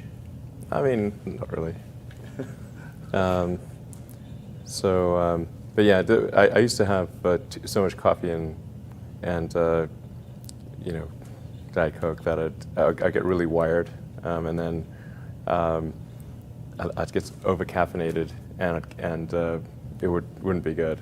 Okay. Yeah. So anyway, I'm cutting down to, I think, more reasonable portions these days. Okay. I think you drink so much coffee or Diet Coke because you work so many hours every day. That keeps you Yeah. awake. How many hours do you work? How looks a normal day in the life of Elon Musk like? Well, it's really varied quite a bit over time. So these days, it's probably 80, 85 hours a week. For a while, it was over 100 hours a week, and that's just a very high amount of pain. So it's, the difficulty and pain of work hours really increases exponentially. It's not linear. But when the financial crisis hit in 2008, 2009, it was just every day, 7 days a week, morning till night, and dream about work. Okay. So it was terrible. And at that time, there were bad dreams, I guess. Bad dreams, indeed. 2008. Yes. Yeah. And at what time do you get up normally in the morning? For me, it's usually about 7. 7, okay. But I go to bed late, so usually I go to bed around 1 a.m. or so. 1 a.m. Yeah. And you start the day with a real breakfast, or just with a coffee, or with a water?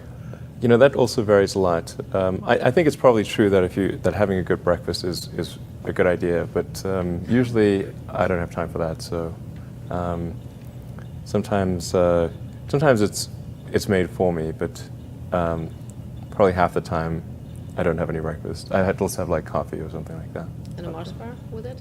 Mars bar, sure. And I'm trying to cut down on sweet stuff. So,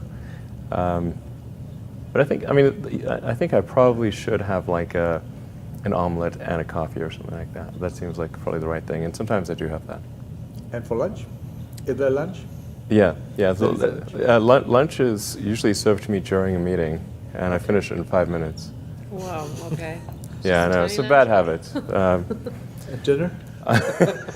Dinner is where the calories really come into play, because if I have dinner meetings are the worst, because then you eat enough for like 2 people in those things, because you have the appetizer and the main course and all that stuff. So business dinners are like the thing that really where I probably eat way too much.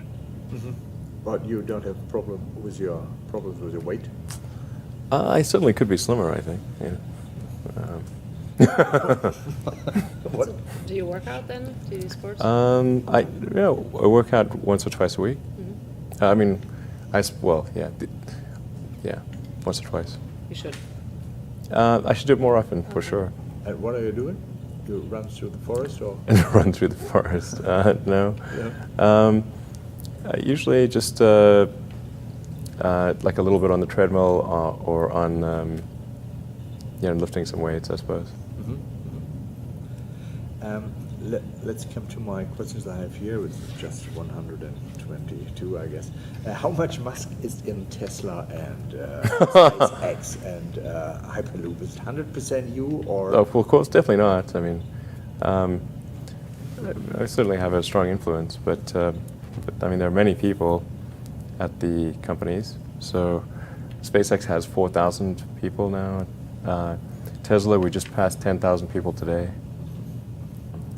So there's a lot of people that have had a huge influence on building the company, or companies, more of an influence than anyone else, but it is a big team effort from a lot of talented people.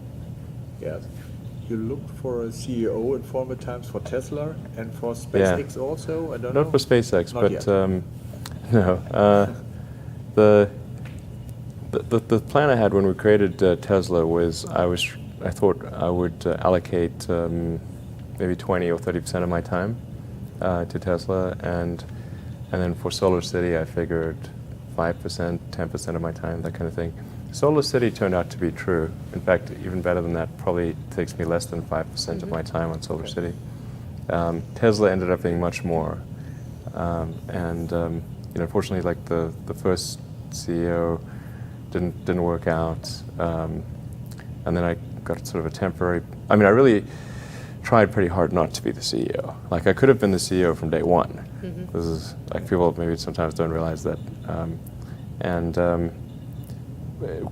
but I just wasn't able to find the right person. In the case of Solar City, there's like a great team that runs it, but it's really hard to find someone who can grow a company. It's like running a company in steady state is much easier than growing a company. And then with Tesla, as people joined the team and investors would, people joining the team and investors would ask me, okay, well, how long am I going to be CEO? And so I said, well, I'm committed to be CEO through the high volume production vehicle. So 2 more years at least? Probably 3 or 4. 3 or 4 years. Yeah, but at that point, I would then have to consider what makes sense, and I will never leave Tesla ever, but I may not be CEO forever. I mean, nobody should be CEO forever. Mm-hmm. Do you have somebody in mind who could do the job already? No. Worldwide? There's no plans or anything like that.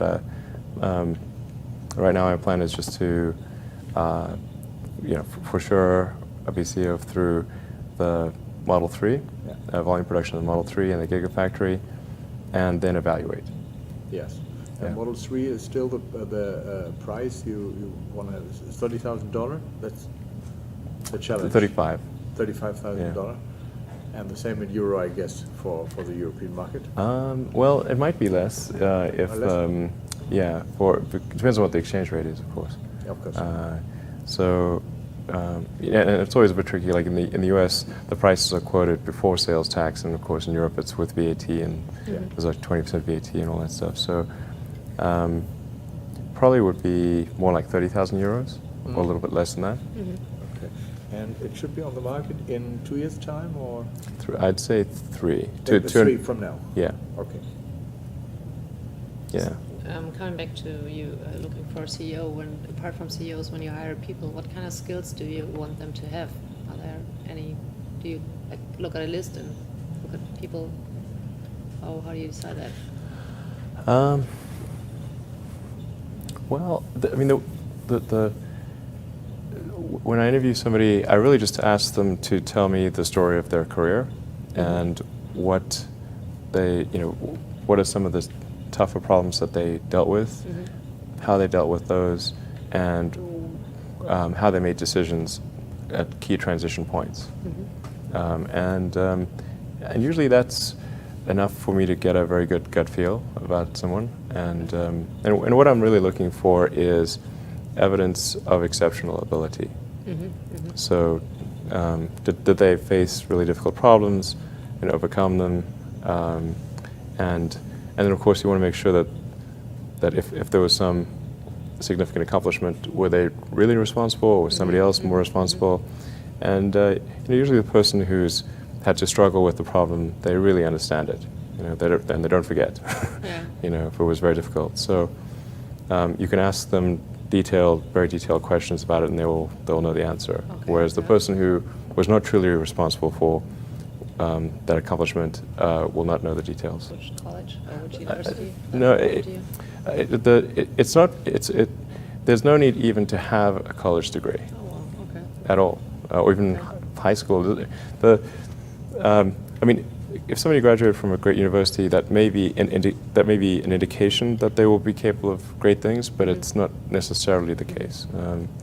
If you look at, say, people like Bill Gates or Larry Ellison, Steve Jobs, these guys didn't graduate from college. Dropouts, yeah. But if you had a chance to hire them, of course, that would be a good idea. Yeah, okay. So, it's just looking just for evidence of exceptional ability. And if there's a track record of exceptional achievement, then it's likely that will continue into the future. What does people like you and Steve Jobs have in common, or Bill Gates, or people like that? What is it you have in common with them? Well, I mean, those are pretty different personalities, between Gates and Jobs and Ellison. Business and success. I think all three of those were technologists, but with different types of skills. Jobs was obviously very good with aesthetics, and he understood technology, of course, and he really understood what people wanted even when they didn't know themselves. And he was not afraid to break boundaries. But like Gates would probably be better at sort of raw engineering and technology than Jobs, but not as good on aesthetics. But I mean, for all of these guys, they're obviously very driven, and they're very talented, and they're able to attract great people to build a company. But I mean, the ability to attract and motivate great people is critical to the success of a company, because a company is it's a group of people that are assembled to create a product or service. That's the purpose of a company. People sometimes forget this elementary truth. And so if you're able to get great people to join the company and work together towards a common goal, and you sort of have a relentless sense of perfection about that goal, then you will end up with a great product. And if you have a great product, lots of people will buy it. And then the company will be successful. Yeah. So really, it's pretty straightforward, really. I mean, yeah, that's the reason for it. You have a lot of talents. Is there any talent you would like to have, you don't have? Singing, dancing, music? Oh, I don't know what you... Well,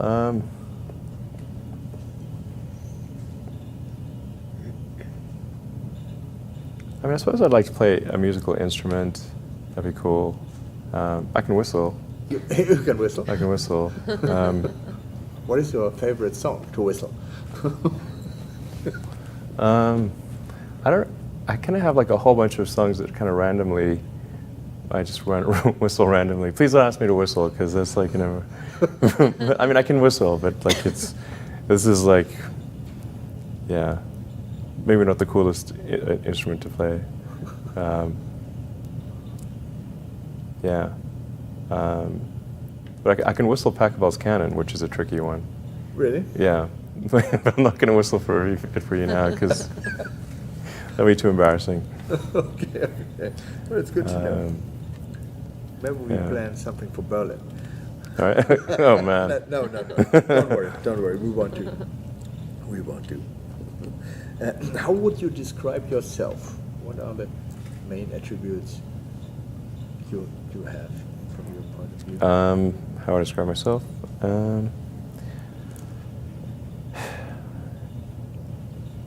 Well, I mean, I seem to have a high innate drive, and that's been true even since I was a little kid.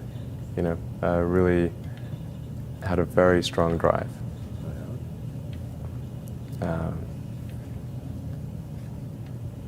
You know, sort of did all sorts of risky things when I was a kid that I, like, why did I do those things? They're crazy. So I think that's very helpful. And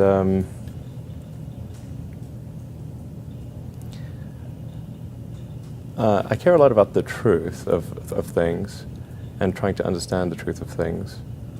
I think that's important. You know, if you're going to come up with some solution, then the truth is really, really important, I think.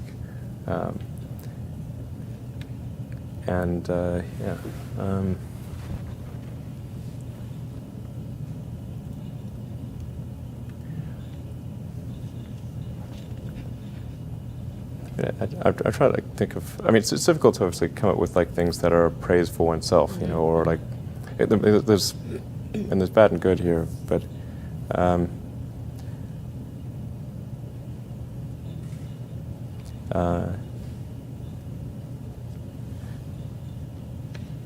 I think like sometimes they're just like the things that seem quite clear and obvious to me, and I don't understand why they aren't so obvious to everyone. You know. So would you describe yourself as fearless? I mean, are there areas when you seek people for advice, and who do you ask for? I wouldn't say I'm fearless. In fact, I think I feel fear quite strongly. But if what we're doing is what I'm doing is I think is important enough, then I just override the fear. Mm-hmm. So, but it's not as though I feel it like more strongly than I would like.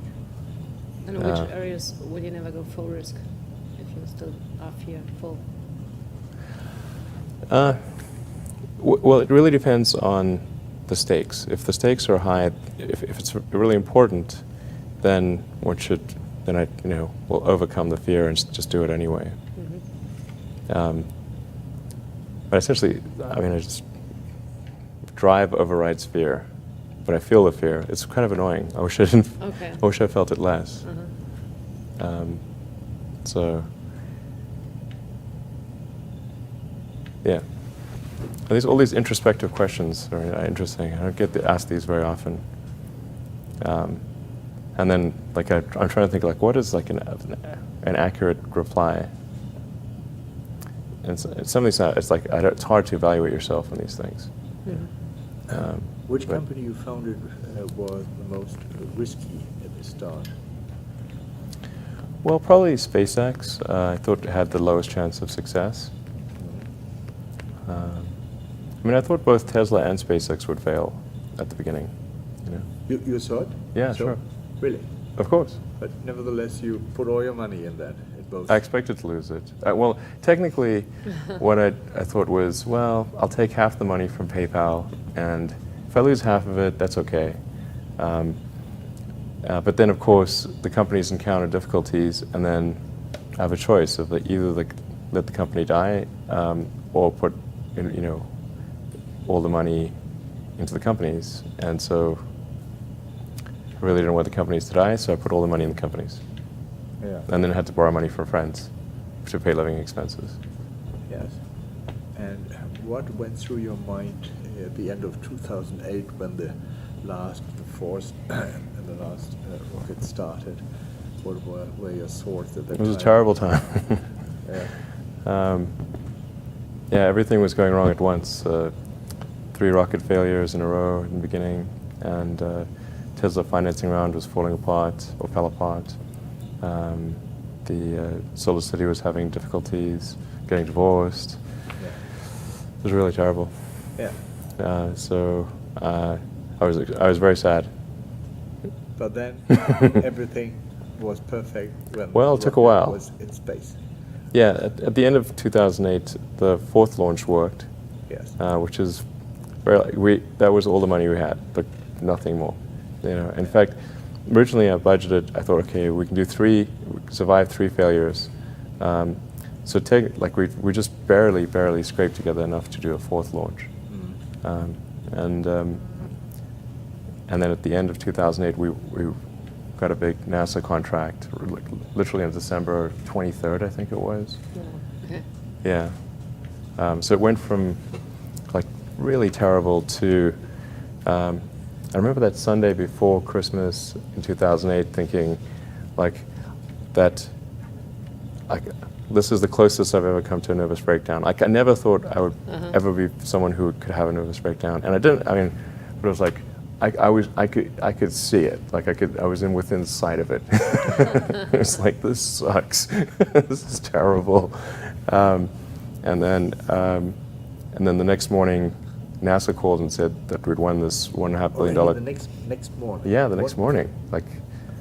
Literally, I was at home, and I thought they'd all gone home for the holidays.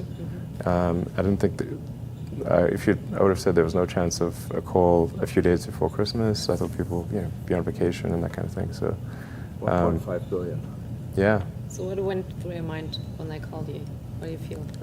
That was awesome. I actually said to the NASA guys that I love you. I don't think they've gotten that response before. So that was, the Monday morning, and then I think it was the Tuesday night or the Wednesday night was when we closed the financing round for Tesla, and that was 6 p.m. on Christmas Eve. It was the last hour of the last day when it was possible, and we would have gone bankrupt a few days after Christmas if that round had not closed. Yeah, you flew for the NASA and for other. Yeah, we've launched satellites for commercial operators. So SES in Europe and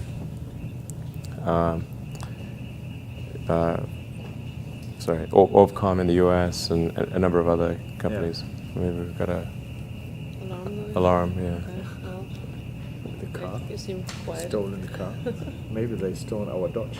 Our Dodge. Somebody. Hopefully not. Hopefully. Okay. What was your best idea ever? My best idea ever? Yeah.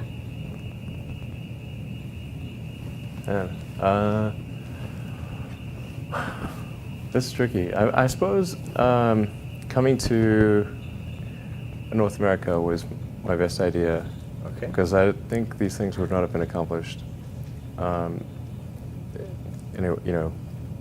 anywhere else. It's really hard to start a company, but in particularly California, Silicon Valley is very conducive to startup companies,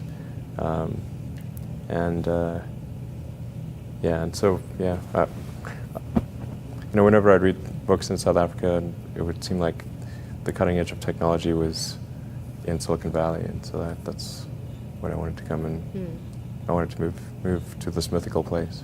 Okay. And are there things you regret having done or for not having done so far? Well, there's lots of things that, when life is short, and there's lots of things that could be done that one can't necessarily do. And these really are introspective questions. I think, overall, I think I'm pretty happy with where things are. It's hard not to be, honestly. I'd be, things are in a good place right now, and I'd like to, looking ahead, I'd like to see humanity go beyond Earth and have people on Mars. That would be really great. and to see widespread adoption of electric vehicles and renewable energy. These are great things. And yeah, I think those would be really, really cool. But is there like a business decision which you regret, like what you should have never done in retrospective? I mean, in retrospect, I should have bitten the bullet and been CEO of Tesla from the beginning. Then that would have been, you know, that would have been the smart move.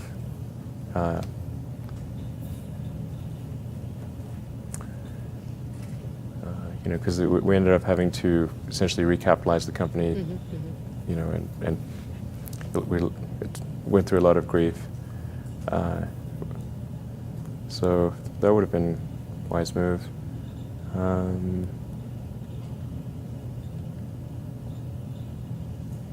I mean, you know, some things are better with, you know, with hindsight. Of course, you can say, well, this decision or that decision. I mean, Tesla was essentially built on two false ideas, or started on two false ideas. One of which was that we would be able to use the Lotus Elise chassis to minimize the cost of creating an electric vehicle, and the other was that we could use the technology from AC Propulsion, a small company in California, for the electric powertrain. So you won't do the same mistake again, so you start from zero with this topic? Well, we actually use a lot of components from other companies. So it's like the, you know, Bosch is our supplier of the long-range ultrasonics and the radar. And then the whole camera assembly and everything, we do the camera assembly, but we use a Mobileye chip. But all of the software for integrating that, we do at Tesla. Okay. We met each other last year for the interview, Yeah. and then you told me that you wanted to die on Mars, not while entering Mars, but after landing there. So I mean, well, it's not as though I'm dying to die on Mars, but it's like if you're going to die somewhere. Why not on Mars? Well, Okay. I mean, Okay. you know, So choice what- A, choice B. So what should happen? It'll be What should happen to your ashes then? Like being dead on Mars. What do you do with your ashes? with my ashes, I don't know. I'm gone. I don't care. You don't care? They can do It's not that you anything. wanna put it in space somewhere? Yeah, I mean, I guess maybe scatter the ashes on Mars. That would be cool, you know? Sure. But I mean, the whole sort of retire Mars thing was like, it was like a reporter asked me that question 6 years ago or something. It's like, where do you want to retire? And I actually said, well, I'm not sure I'll ever retire completely, but if I were to retire somewhere, then Mars would be a good way to go. I mean, in the ideal circumstance, I'd make one trip to Mars, come back to Earth, and then when it's time to, you know, when you get really old, then go back to Mars when I'm like 75 or something, and then, you know, you die there, and you know, seems like, yeah. If you're going to die anywhere, why not die on Mars? You're right. Have you gone to space already? No. No. And do you want to? Sure. I mean, I'll probably go there in, like maybe 3 or 4 years. Yes? Yeah. You will test it? Yeah. Okay. What will happen first, the tube from San Francisco to LA, the Hyperloop, or the first man on Mars? I think the Hyperloop is more likely to happen first. Well, you know, it's a good question. Well, if you say that particular route, I'm not sure, because there are all sorts of constraints in getting permits to build a big thing. But I think I think there's going to be some company or group that creates a Hyperloop, but it may be a different route.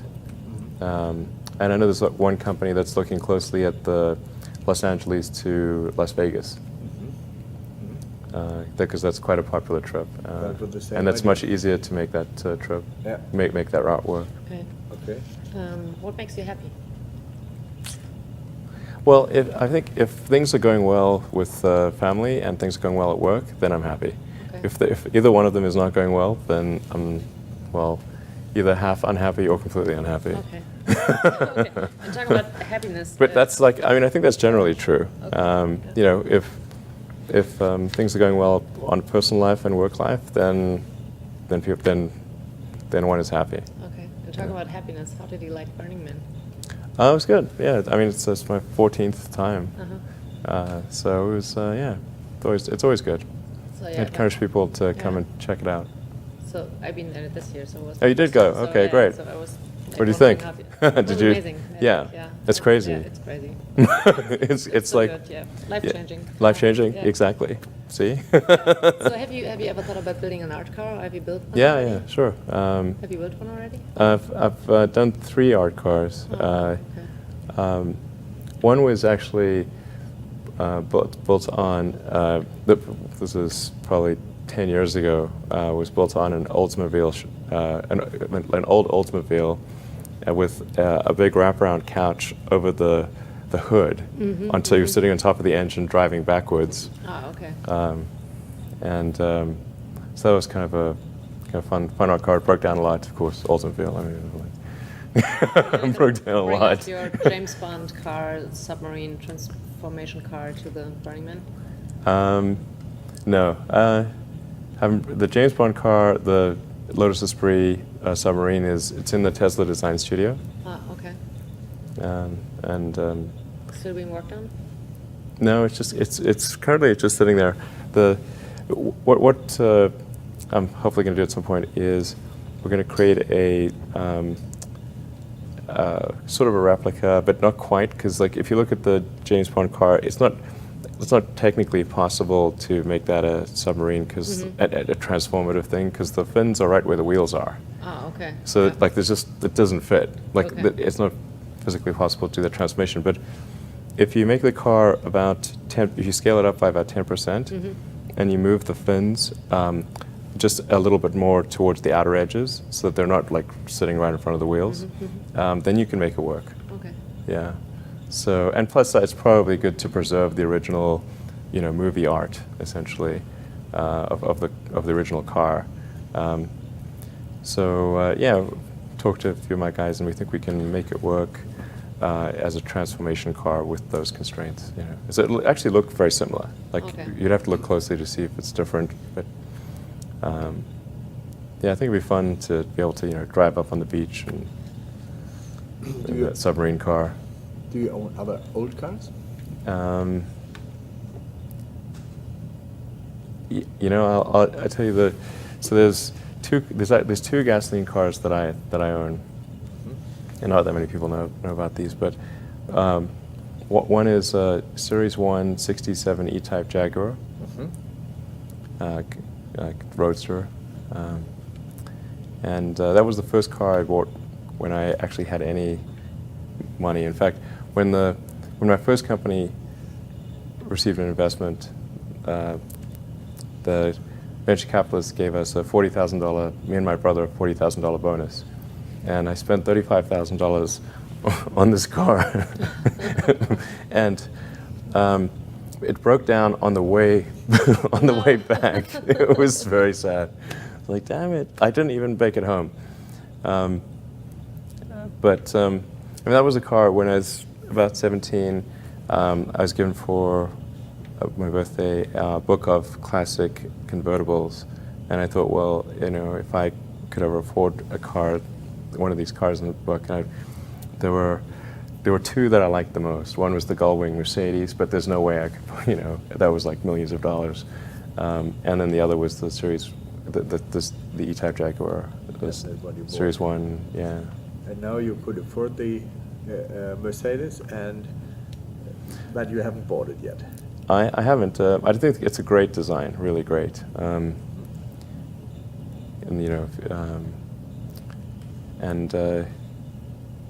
it's partly inspires the Model X, of course.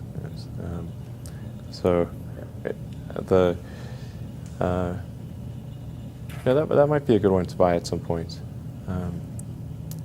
But the other car that I got is a Model T that a friend of mine bought and gave me. Those things are hard to drive, by the way. Have you ever tried to drive a Model T? It's like not easy. Yeah. It's really work. It seems to be really work. The controls are all totally different too. Yes. Like like there's no gas pedal. It's like there's a gas. I mean, to change the throttle, it's a stick on the steering wheel. Okay. Yeah. What questions can I answer?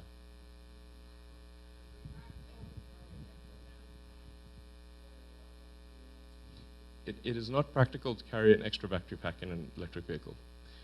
So for the battery pack swap, there had to be some sort of swap station. However, if you have a 300-mile range car, you're really not talking about a lot of swap stations. I mean, you just need, say, one between LA and San Francisco. And then there's a question as to whether people will even want to swap a battery pack rather than simply park their car at a highway rest stop, grab a meal or a coffee, hit the restroom, come back 20, 30 minutes, and you've recharged enough to complete the journey. I think most people will probably do that. But we wanted to preserve the optionality of a fast pack swap just in case there were people in a hurry.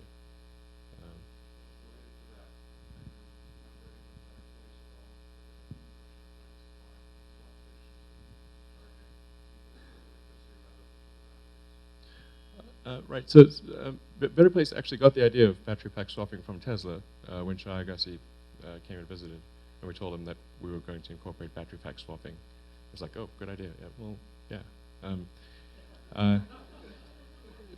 Not that I think it's a genius move. I mean, you have cell phones and laptops that have battery packs that swap.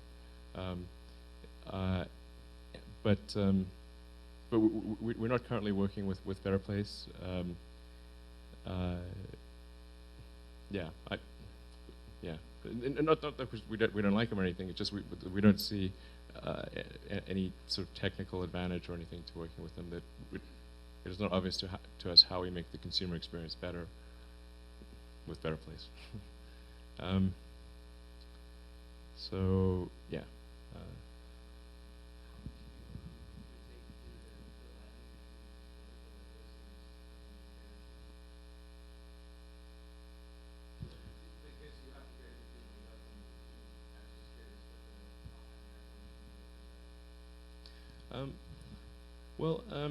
It's sort of on the order of about 1,000 pounds of propellant that you need to expend to land propulsively.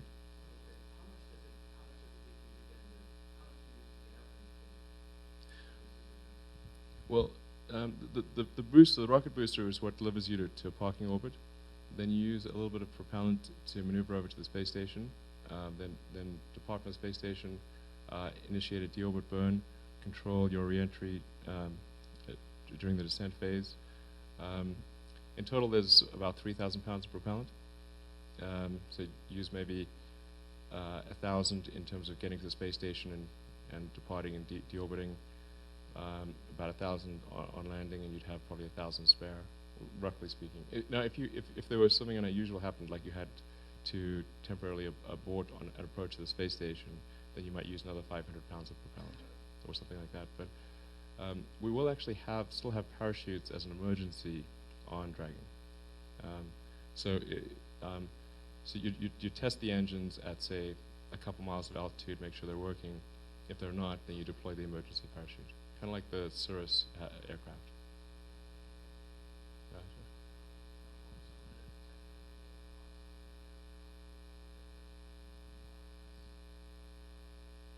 Well, it's not yet in production. But on a go-forward basis, well, most of the engineering is done. We're sort of the 90% engineering complete stage right now. The factory, we're fortunate in being able to purchase the NUMMI factory in Northern California, which was jointly owned by Toyota and GM. Although in recent years it's only been making Toyota products. It's where they made the Corolla and the Tacoma. So we were able to buy at a very good price a great factory, and thus minimize the incremental tooling cost to produce the Model S. So there's an existing paint shop, so we only have to modify a paint shop instead of building one from scratch. There's stamping machines and all sorts of things there that are helpful. The two biggest milestones this year, I think, are probably getting our stamping line operational to stamp the aluminum body panels. The Model S is actually going to be the only aluminum car made in North America. the Audi A8 and a few of the advanced German cars are aluminum, but currently there are no aluminum passenger vehicles made in the United States. Although for me, coming from the sort of space arena, it's like obviously you make it from aluminum. What else would you make it from? Like steel is really heavy and not great. And then the second thing is the paint shop. Painting a car is actually really difficult. If you want to get a spectacular paint job. And we're aiming for something called which we call a piano finish, like what kind of things you see on a grand piano. So something that's noticeably better than any other car. And so that's a high bar, and particularly to do so without adding a lot of cost to the process. So I'm optimistic that we'll get, maybe not all the way there, but most of the way there. But those are the two big production milestones this year. So, wow, I got a lot of hands. Somebody way in the back of the room.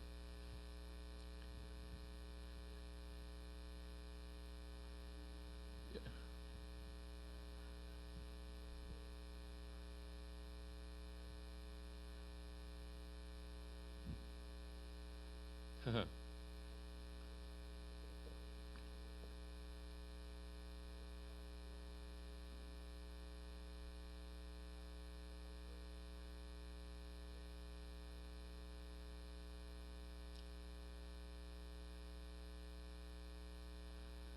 Yeah.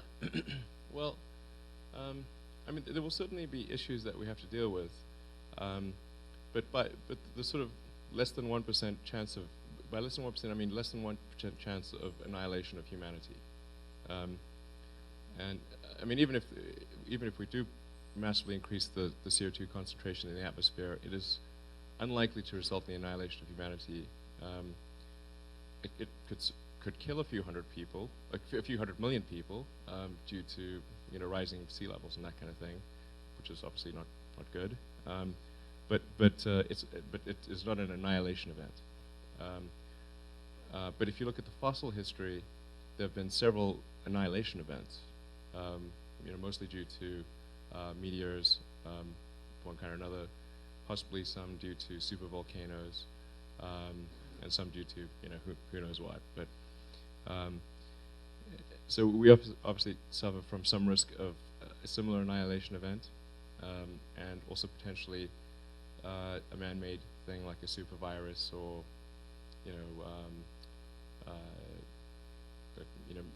it could be something like with the CERN Large Hadron Collider.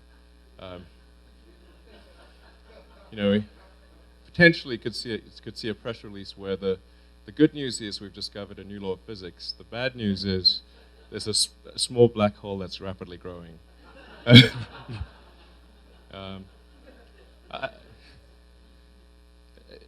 No, I think that's extremely unlikely. Clear. But we've discovered new laws of physics before. So.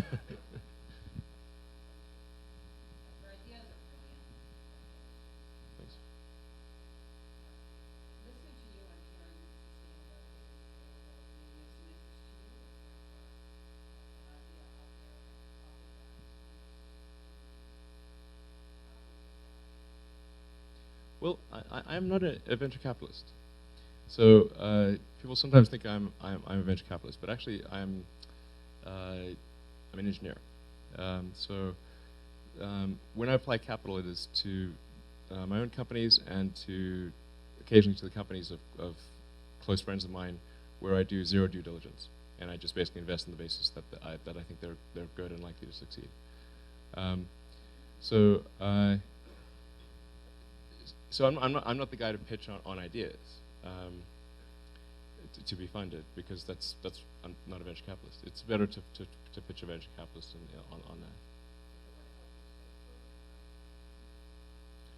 that. Well, I suppose if it would help the space program, I mean, that would be quite surprised if that were the case. But it's possible. Yeah, I mean, surprises are good.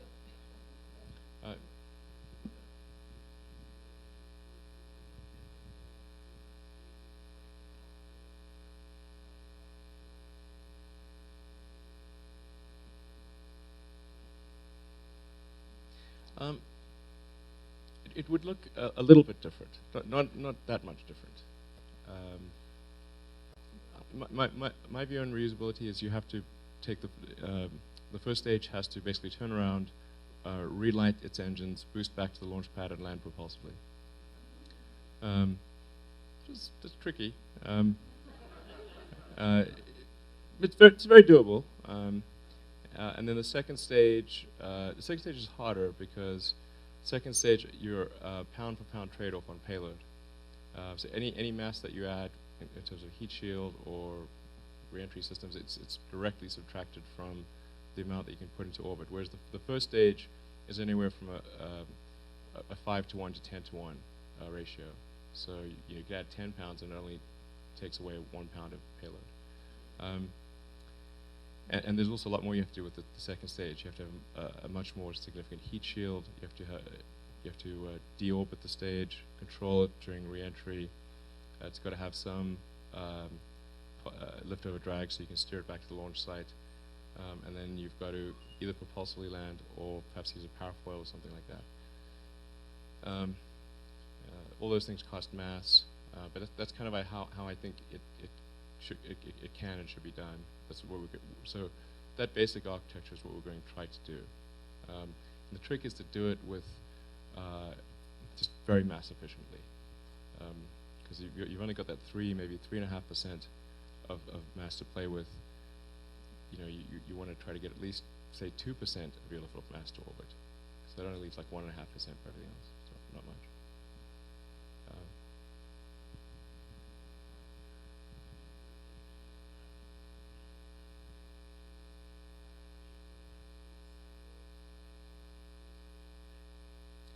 Yeah, I think long term you'd see that sort of thing, and maybe even in the initial phase, it kind of depends on whether the country builds, United States builds a super heavy lift or not, like a Saturn V class vehicle. If you have a Saturn V class vehicle, you don't need to do on-orbit assembly. If you have something smaller than that, then you do if you want to go to Mars.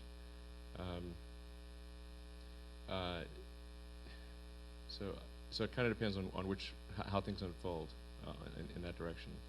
I think it'd be great to have a super heavy lift launch vehicle. If it's done in a typical government-driven way, I think will not come to fruition because of massive schedule overruns and massive cost overruns. So it really depends on whether NASA decides to take a commercial approach to super heavy lift. Then there will be super heavy lift and obviate the need for on-orbit construction. And then, when there's a lot of traffic between Earth and Mars, I would expect there's probably some, large kind of space cruiser that's circulating between Earth and Mars, and then you just basically take a small shuttlecraft up to the space cruiser, if you will, and the space cruiser gets refueled from Earth or from Mars. But that's a long-term optimization, and it would be driven by a lot of traffic occurring between the two planets.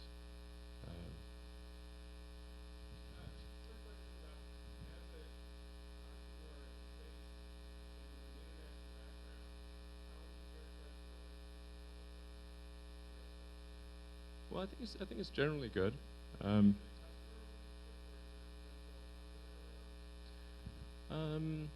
Well, NASA is our biggest customer for SpaceX, so they certainly are huge on the customer front. They about 40% of our launches are for NASA. They haven't. I mean, they did pay for demonstration flights. So there was sort of a quasi-funder, but it was specifically for their needs. So it wasn't just sort of, here's some money, do what you want. It's like, we have the specific need. We'll pay you as you demonstrate milestones in that direction. In the case of Tesla, we were fortunate enough to receive a government loan last year, which was unrelated to the bailout. Unfortunately, it was announced right around the time of the bailouts, but people sort of assumed it was somehow bailout. But the loan that we received was actually part of a program that was initiated in 2007 in boom times, and one of the requirements of that loan program was that you had to be a viable entity in your own right and provide 20 to 30% of private capital as a matching contribution, which therefore excluded, for example, GM and Chrysler, who were bankrupt.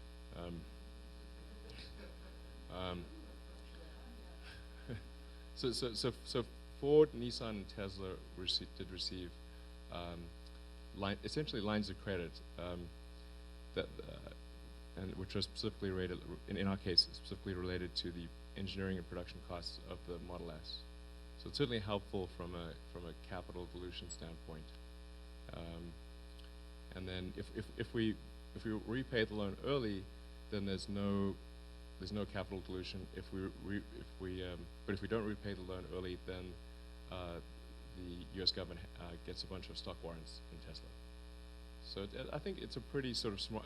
I mean, in the grand scheme of things, of the various government deals that are done, this is, I think, one of the smarter ones.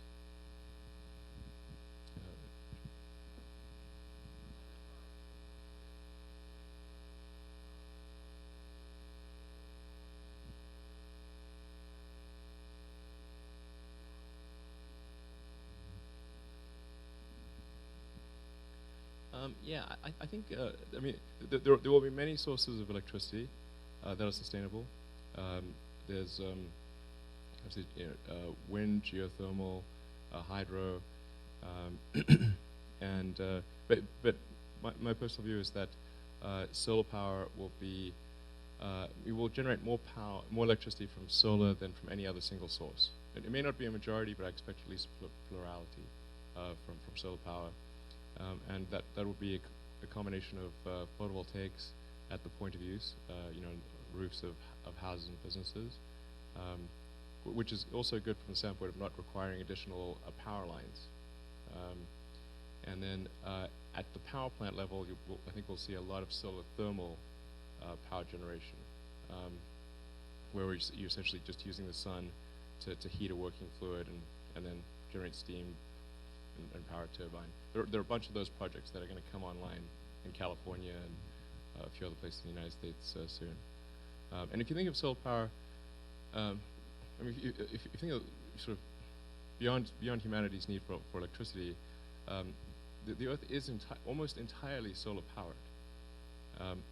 The whole weather system is solar powered. Almost the entire weather system is solar powered. A little bit of it is from Earth rotation, but all precipitation is solar powered. The only reason we're not a frozen dark ice ball at 4 degrees Kelvin is because of the sun. The whole ecosystem is solar powered. I mean, plants are essentially a solar powered chemical reaction. So really we're just talking about replacing this itty bitty thing called electricity and having that also be solar powered.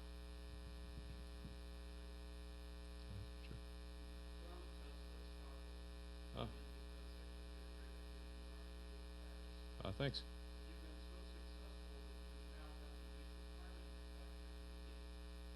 That was the intent. That was the whole idea.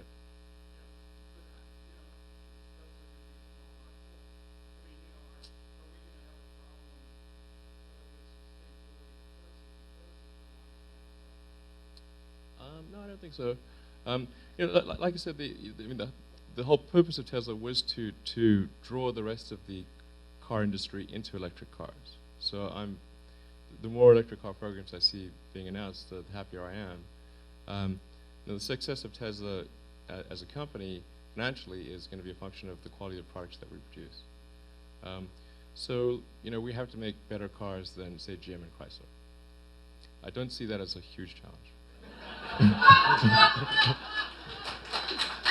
So,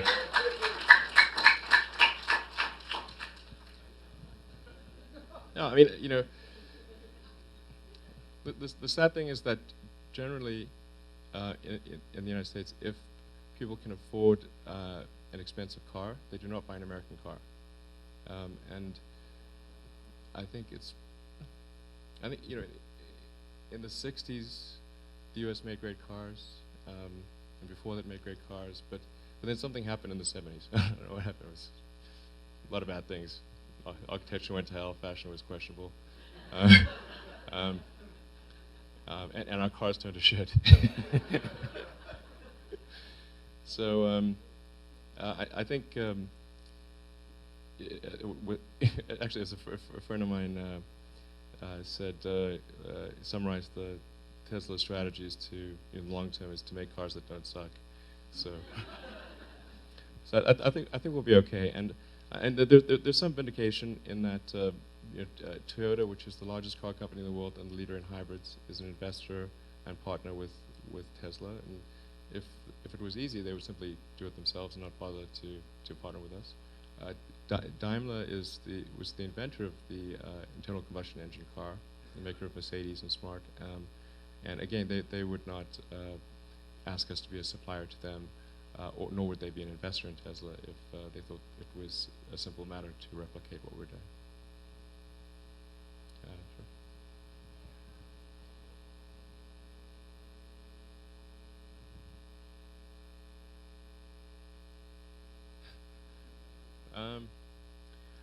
No. This aluminum is great. The Audi A8, for example, is an aluminum car.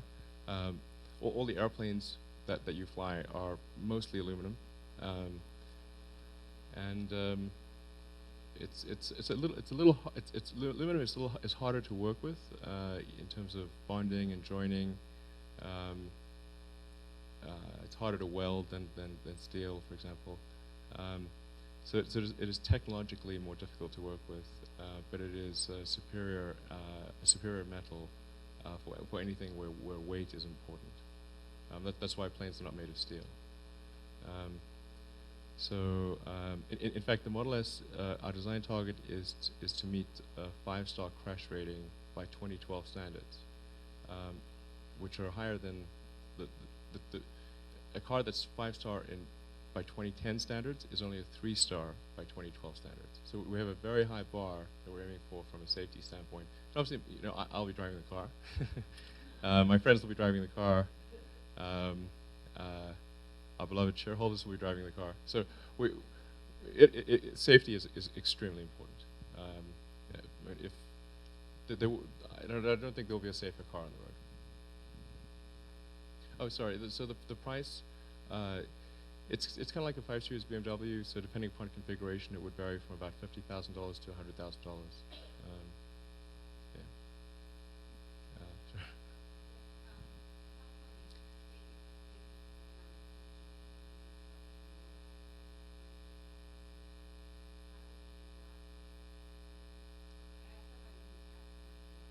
Mm-hmm.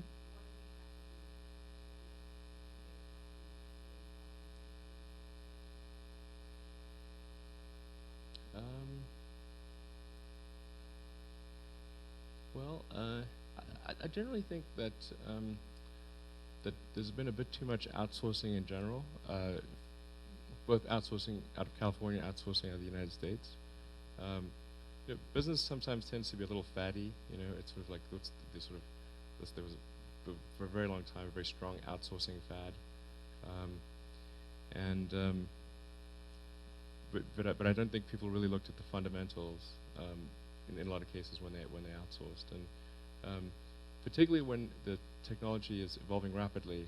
I think it's important to have a tight iteration loop between engineering and production. So as soon as you've designed something, you can bring it to production right away, and you can get the engineers can go on the floor and see the mistakes that they've made. The production people can talk to the engineers and say, here's some good ideas, and so you can evolve the product and achieve get to a better design solution faster. I think this is an important thing that's often overlooked. At SpaceX, our rockets are lower cost than the Chinese, Indians, or anyone else, and that's before usability is taken into account. And I think it's because of that tight iteration loop. And in the case of Tesla, the Fremont plant, the NUMMI plant, they until April 1st of last year, they made the Corolla there, which is a $17,000 car. So if it was fundamentally if it was fundamentally too expensive to operate in California, how could they make a $17,000 car? So in California, I think we do need to be cautious about adding more and more costs to living here. I do think we're close to we're on a cusp of a tipping point.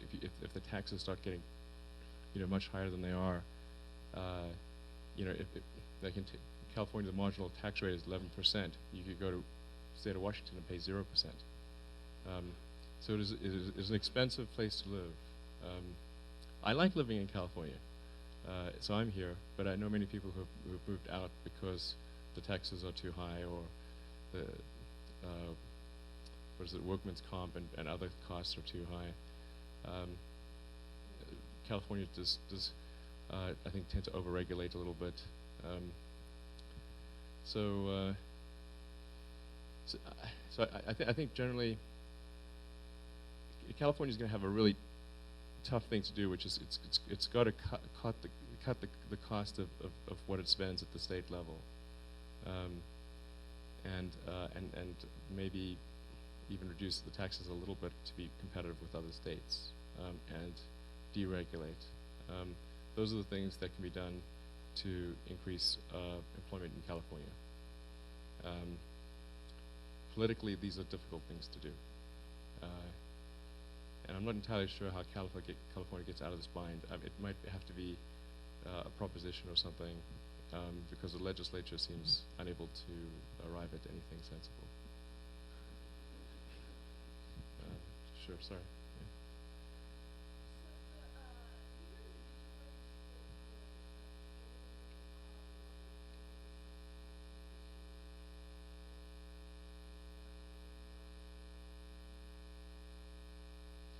No materials limitations in space. Silicon, don't worry about silicon from a limitation standpoint. There's lots of silicon. Copper is probably okay too. There's quite a lot of copper in the world. For battery packs, one of the challenges we had was cobalt. Actually, cobalt is only available in a few places in the world. It's quite expensive, and the biggest source is the Congo, which it tends to vary in its political stability. So that's why going to the Model S, we changed the chemistry to require only about a quarter as much cobalt, and thus reduce the cost of the battery pack, and actually also increase the energy of the pack. If you're going to worry about any material shortages, maybe some rare earth elements are maybe a concern. China has a huge concentration of rare earth elements, which are used in permanent magnet motors. To avoid that issue, well, actually, there are other reasons for it as well, but Tesla has an electric motor design that doesn't use any rare earth elements. I think we're generally okay on the commodities front. I wouldn't worry too much about it, except for the non reusable commodities like oil and that kind of thing. So by the way, oil prices are going to go way, way, way up, in case anybody's wondering. I want to make sure somebody, okay, back there.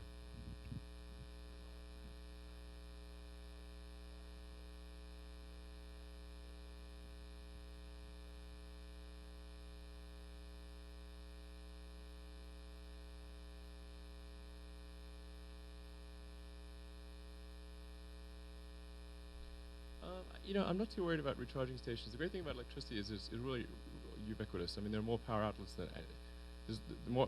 than access to any other kind of energy by orders of magnitude. In the case of Tesla and most of the new electric cars that are coming out, the charger is built into the car, so you can plug it in almost anywhere. If you want to charge fast, you're going to need a high power outlet. But what we're seeing with the use of the Tesla Roadster is almost all charging occurs at home. Like 90% plus. Now it is important that you have a range that is reasonable. If you've got sort of a really low range, like say 50 miles range, then well you can't do a lot of round trips. I mean, you really 25 miles is your max, and you're being pretty sporting if you do that. So as you reduce the range, you start to require a lot of charging stations. But as you increase the range, the number of charging stations you need tends to drop with the square of the range. So you've got sort of a circle that you can travel in, and so the bigger that circle is, the fewer recharging stations you need. And so for something like the Tesla Roadster, you only need one charging station between LA and San Francisco. It's a 400-mile trip. You get 250 miles of range, so you just need one charge station. But if you had a 50-mile range, you'd need probably 10 charging stations. 8 to 10 charging stations. So I think you'll really only see a lot of use of charging stations, at least as far as Tesla cars are concerned, on the interstates. So when you're making really long distance trips, that kind of thing. But otherwise, not.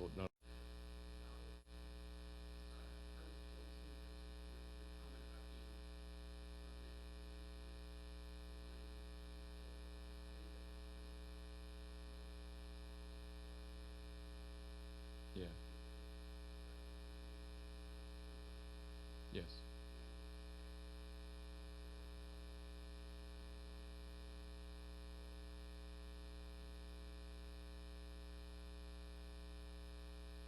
Sure. So in the case of SpaceX, unfortunately, the supply chain in the rocket business is very shallow. Very often there is only one supplier, and it's a very expensive supplier, and they're really not designed for reusability. So you're screwed if you don't make it yourself, basically, for the most part, and so that's led to SpaceX being sort of maybe 70 to 80% of the rocket being built in-house, literally from raw material. And I guess another way to look at it is, to the degree that you inherit the legacy components, you inherit the legacy cost structure and limitations. So it is not from any sort of religious bias towards insourcing, but rather because on the fundamentals we were driven to do that. In Tesla, in the case of Tesla, the automotive supply chain is much better. It's much more competitive. There are many suppliers for any given component, and so maybe 40 to 50% of the Tesla Model S is insourced.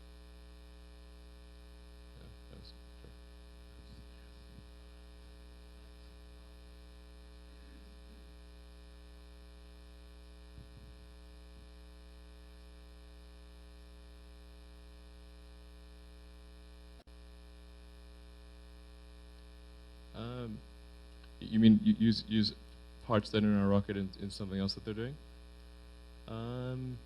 Not yet. There have been a few inquiries about using our engines in some other programs, which we've responded to, and it could happen that our engines are used in some other government programs.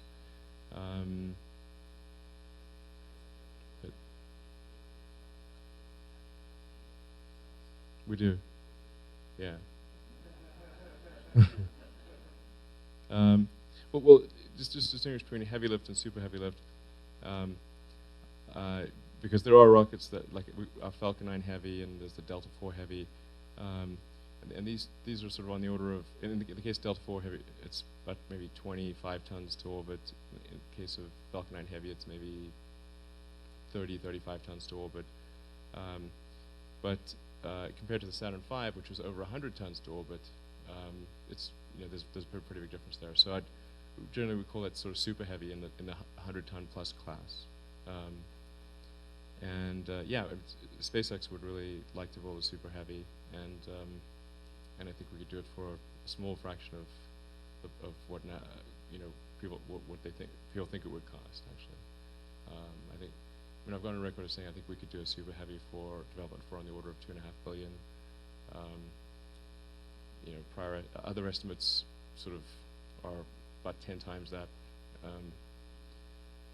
and the super heavy that I'm just alluding to would have about 160 ton to orbit capability, so way more than a Saturn V. In fact, I've even gone as far as to say that I will guarantee that personally, and stake everything on SpaceX that it will happen. So, I mean, we'll see.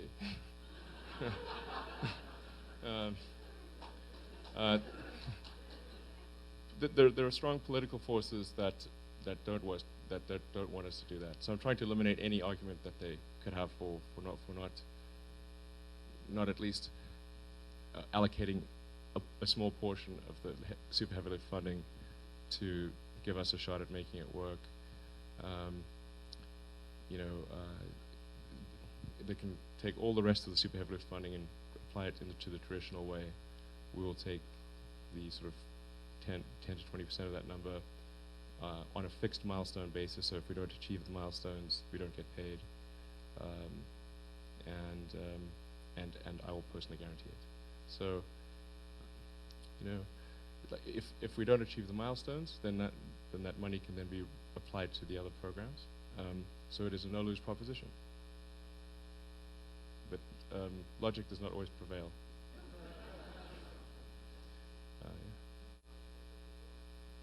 Right.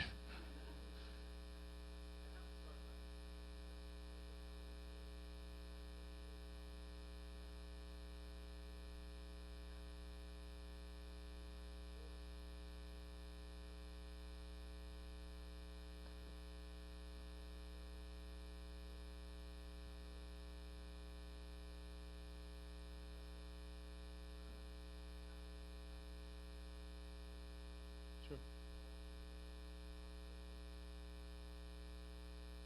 Yeah.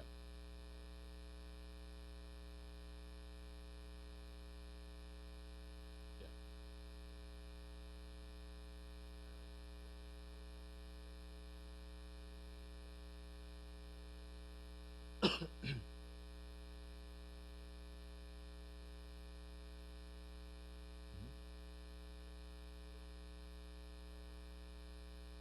Yeah.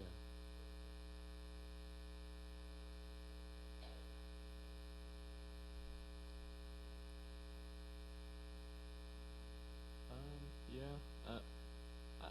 I think Tesla will be okay. You know, I would say on balance, the federal government has been helpful to Tesla, yeah. So in the space arena, you know, well, man, this is a complicated situation. But the out of necessity, NASA has out of budget necessity, NASA has gone commercial as far as cargo transport is concerned. And then last year, President Obama said, well, we should also outsource astronaut transport to commercial entities. You know, if we can fly in Boeing airliners and Airbus airliners and feel good about that, then why can't our spacecraft be built by commercial entities too?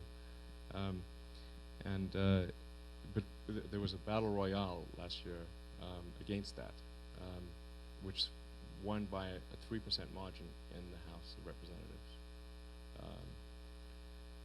It was a hairy battle, but it is moving that direction. It's somewhat unavoidable. I mean, it's going to be that or nothing. So I think it's going to be that. Yeah, so overall, I'm pretty optimistic about it. I'd probably worry slightly more about in the space arena about some of the big government contractors. They would definitely like to see SpaceX die. I'm sure I'm being tortured in effigy right now.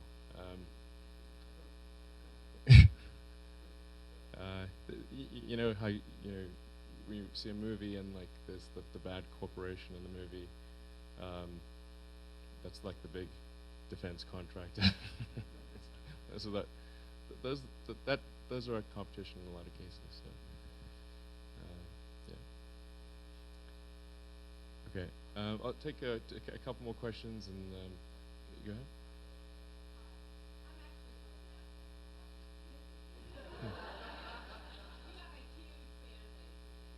Great. I'm a huge fan of NASA. Yep.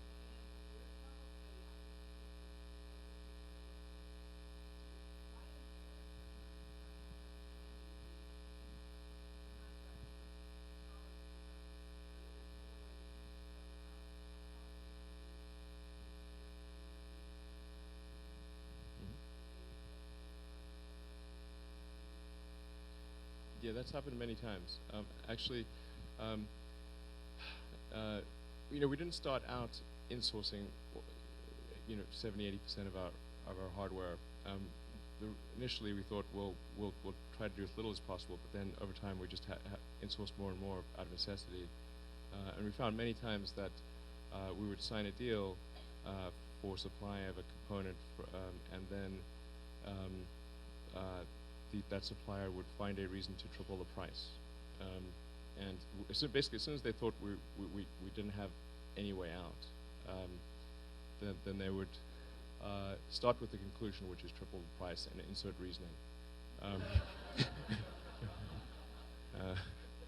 That's happened several times, and then we've insourced the part to this price. So, but often with a lot of grief. Yeah, I'm very pleased with how things are now, but it was very, very hairy for a couple of years there in late 2007 through, say, first half of 2009. We came close to not making it. So. All right, last question. Is this somebody who I've been ignoring for a long time? Okay, all right, go ahead. Sorry. You're welcome.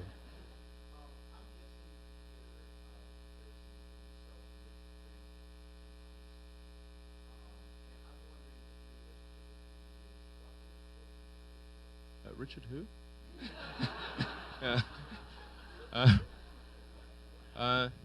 Yeah, no, actually, I'm a friend. I mean, Richard Branson's is a friend of mine. I mean, he's a very affable guy. He's not a technologist, so he's sort of. I mean, his strength is brand and marketing and that kind of thing. He's very good at that.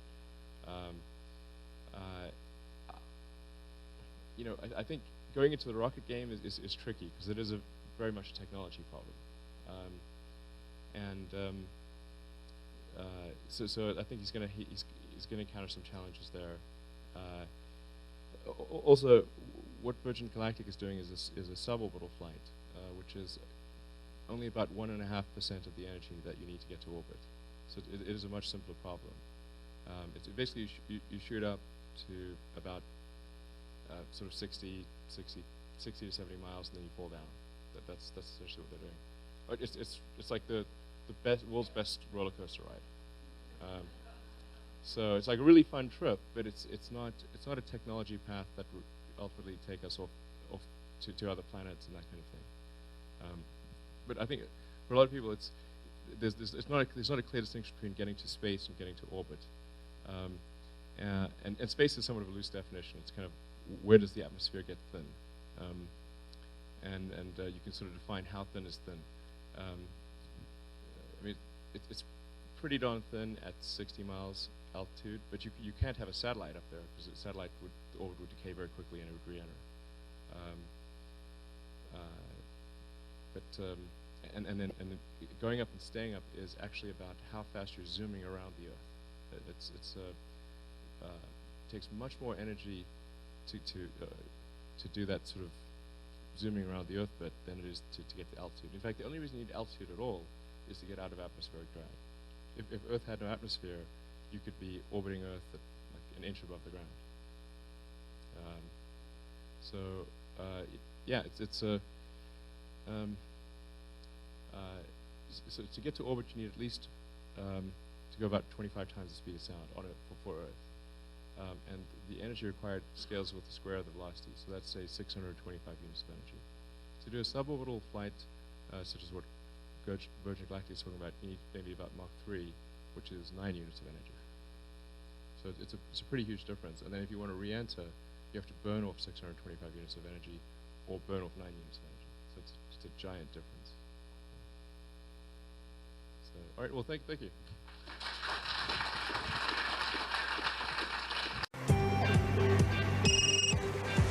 Hi, Elon Musk speaking. It's 7 o'clock in the morning, and Elon Musk anxiously waits for his golden payoff, his prize for paying his dues in the valley. I expect to receive a car that I've just bought, which is called the McLaren F1. It's $1 million for a car. It's It's decadent. There are 62 McLarens in the world, and I will own one of them. Back in '95, there weren't very many people on the internet, and certainly nobody was making any money at all. Most people thought the internet was going to be a fad. Not this South African entrepreneur. Musk sold his first computer program at the age of 12, and he hasn't stopped selling since. Wow, I can't believe it's actually here. It's pretty wild, man. Just 3 years ago, I was showering at the Y and sleeping on the office floor. And now, obviously, I've got a $1 million car and quite a few creature comforts. It's just a moment in my life. All clear? My values may have changed, but I'm not consciously aware of my values having changed. My fear is that we become spoiled brats, that we lose a sense of appreciation and perspective. A year ago, Musk sold his software company, Zip2, which enabled newspapers to publish online for $400 million cash. Receiving cash is cash. I mean, those are just a large number of Ben Franklins. It's the perfect car for Silicon Valley, it really is. There it is, gentlemen, the fastest car in the world. I could go and buy one of the islands in the Bahamas and turn it into my personal fiefdom. Wow. I'm much more interested in trying to build and create a new company. So this is an ATM. What we're going to do is transform the traditional banking industry. I do not fit the picture of a banker. X.com, this is Julie. Raising $50 million is a matter of making a series of phone calls, and the money is there. I've sunk the great majority of my net worth into X.com, which is the new banking and mutual funds company on the internet that I've started. Big X. Exactly. X.com. I think X.com could absolutely be a multi-billion-dollar bonanza, because if you look at the industry that X is pursuing, it's the biggest sector of the world economy. Is that a McLaren F1? Yes. Oh my God. That's unbelievable. It's sort of like a series of poker games. And now I've gone on to a more high-stake poker game and just carry those chips with me. And I haven't gone and taken my winnings and spent a big chunk, but I've just really put almost all of it back into the new game. No, I'd say the real payoff is the sense of satisfaction in having created the company that I sold. Yes, with the cars. But the car sure is. The cars. Sure is Let's fun. be honest. Sure is You'll fun. take the car. You talk to any of these people who have hit the jackpot early, they don't even have a conceptualization of the amount of money that they have. It's funny money. It's something you don't even think about. The amazing thing is that almost none of them quit, even when they could. It's not a vesting thing. It's not that there's some secret clause in there that keeps them from doing it. They want to do what they're doing. They think that to stop doing that is death. I'd like to be on the cover of Rolling Stone. That'd be cool. I think the government makes a good customer, but not a good venture capitalist. Stay tuned for CNN.com. When you dream about space businesses, what do you see as possible 5 years from now, 10 years from now, 15 years from now, as viable space businesses that it's hard for us to see because they're not there? You have the obvious existing business of satellites of one kind or another, which I think with an improvement in space transportation costs will enjoy an increase in the business, but modest. And then I think you've got space tourism or space adventure, whatever you want to call it. That I think is likely to be the biggest driver. Right. And then long term, I think you've got, assuming that we fulfill the President's vision and we establish a moon base and then go on and establish a Mars base, I think supplying those bases is a huge, huge business. How does what you're doing help NASA accomplish its goals? Because NASA wants to set bigger goals. Well, I think fundamentally the way we help NASA is by lowering the cost of access to space, allowing us to do more interesting things for a given budget. In fact, I think what we're doing is critical to the future of NASA. At the current prices that NASA pays for space transportation, I don't think we'll be able to achieve anything interesting in space. As far as business, You would occasionally do a job for them. Yeah, well, I certainly... But you're not going into business with them. Well, actually, I view all of the government agencies with an interest in space as customers. So I view NASA as a customer, certainly the Air Force, Naval Research Lab, National Reconnaissance Organization, you know, all the NASA is certainly, you know, somebody we would like to be necessarily a customer of ours. When you say space transportation, we think of transportation, we always think of moving people. You think of moving people, moving satellites, moving cargo? Well, we're starting off with transportation of satellites to orbit, or cargo, you could call it cargo. But we're starting off with unmanned transportation, and as we prove out the reliability, our intention is to move to human transportation as well. Where do you think we are in the life of our space exploration? We're definitely in a lull with respect to human space exploration on the government side. However, what I think we're beginning to see is the dawn of a new era of space exploration, but one that is driven by commercial companies as much, if not more, than by government.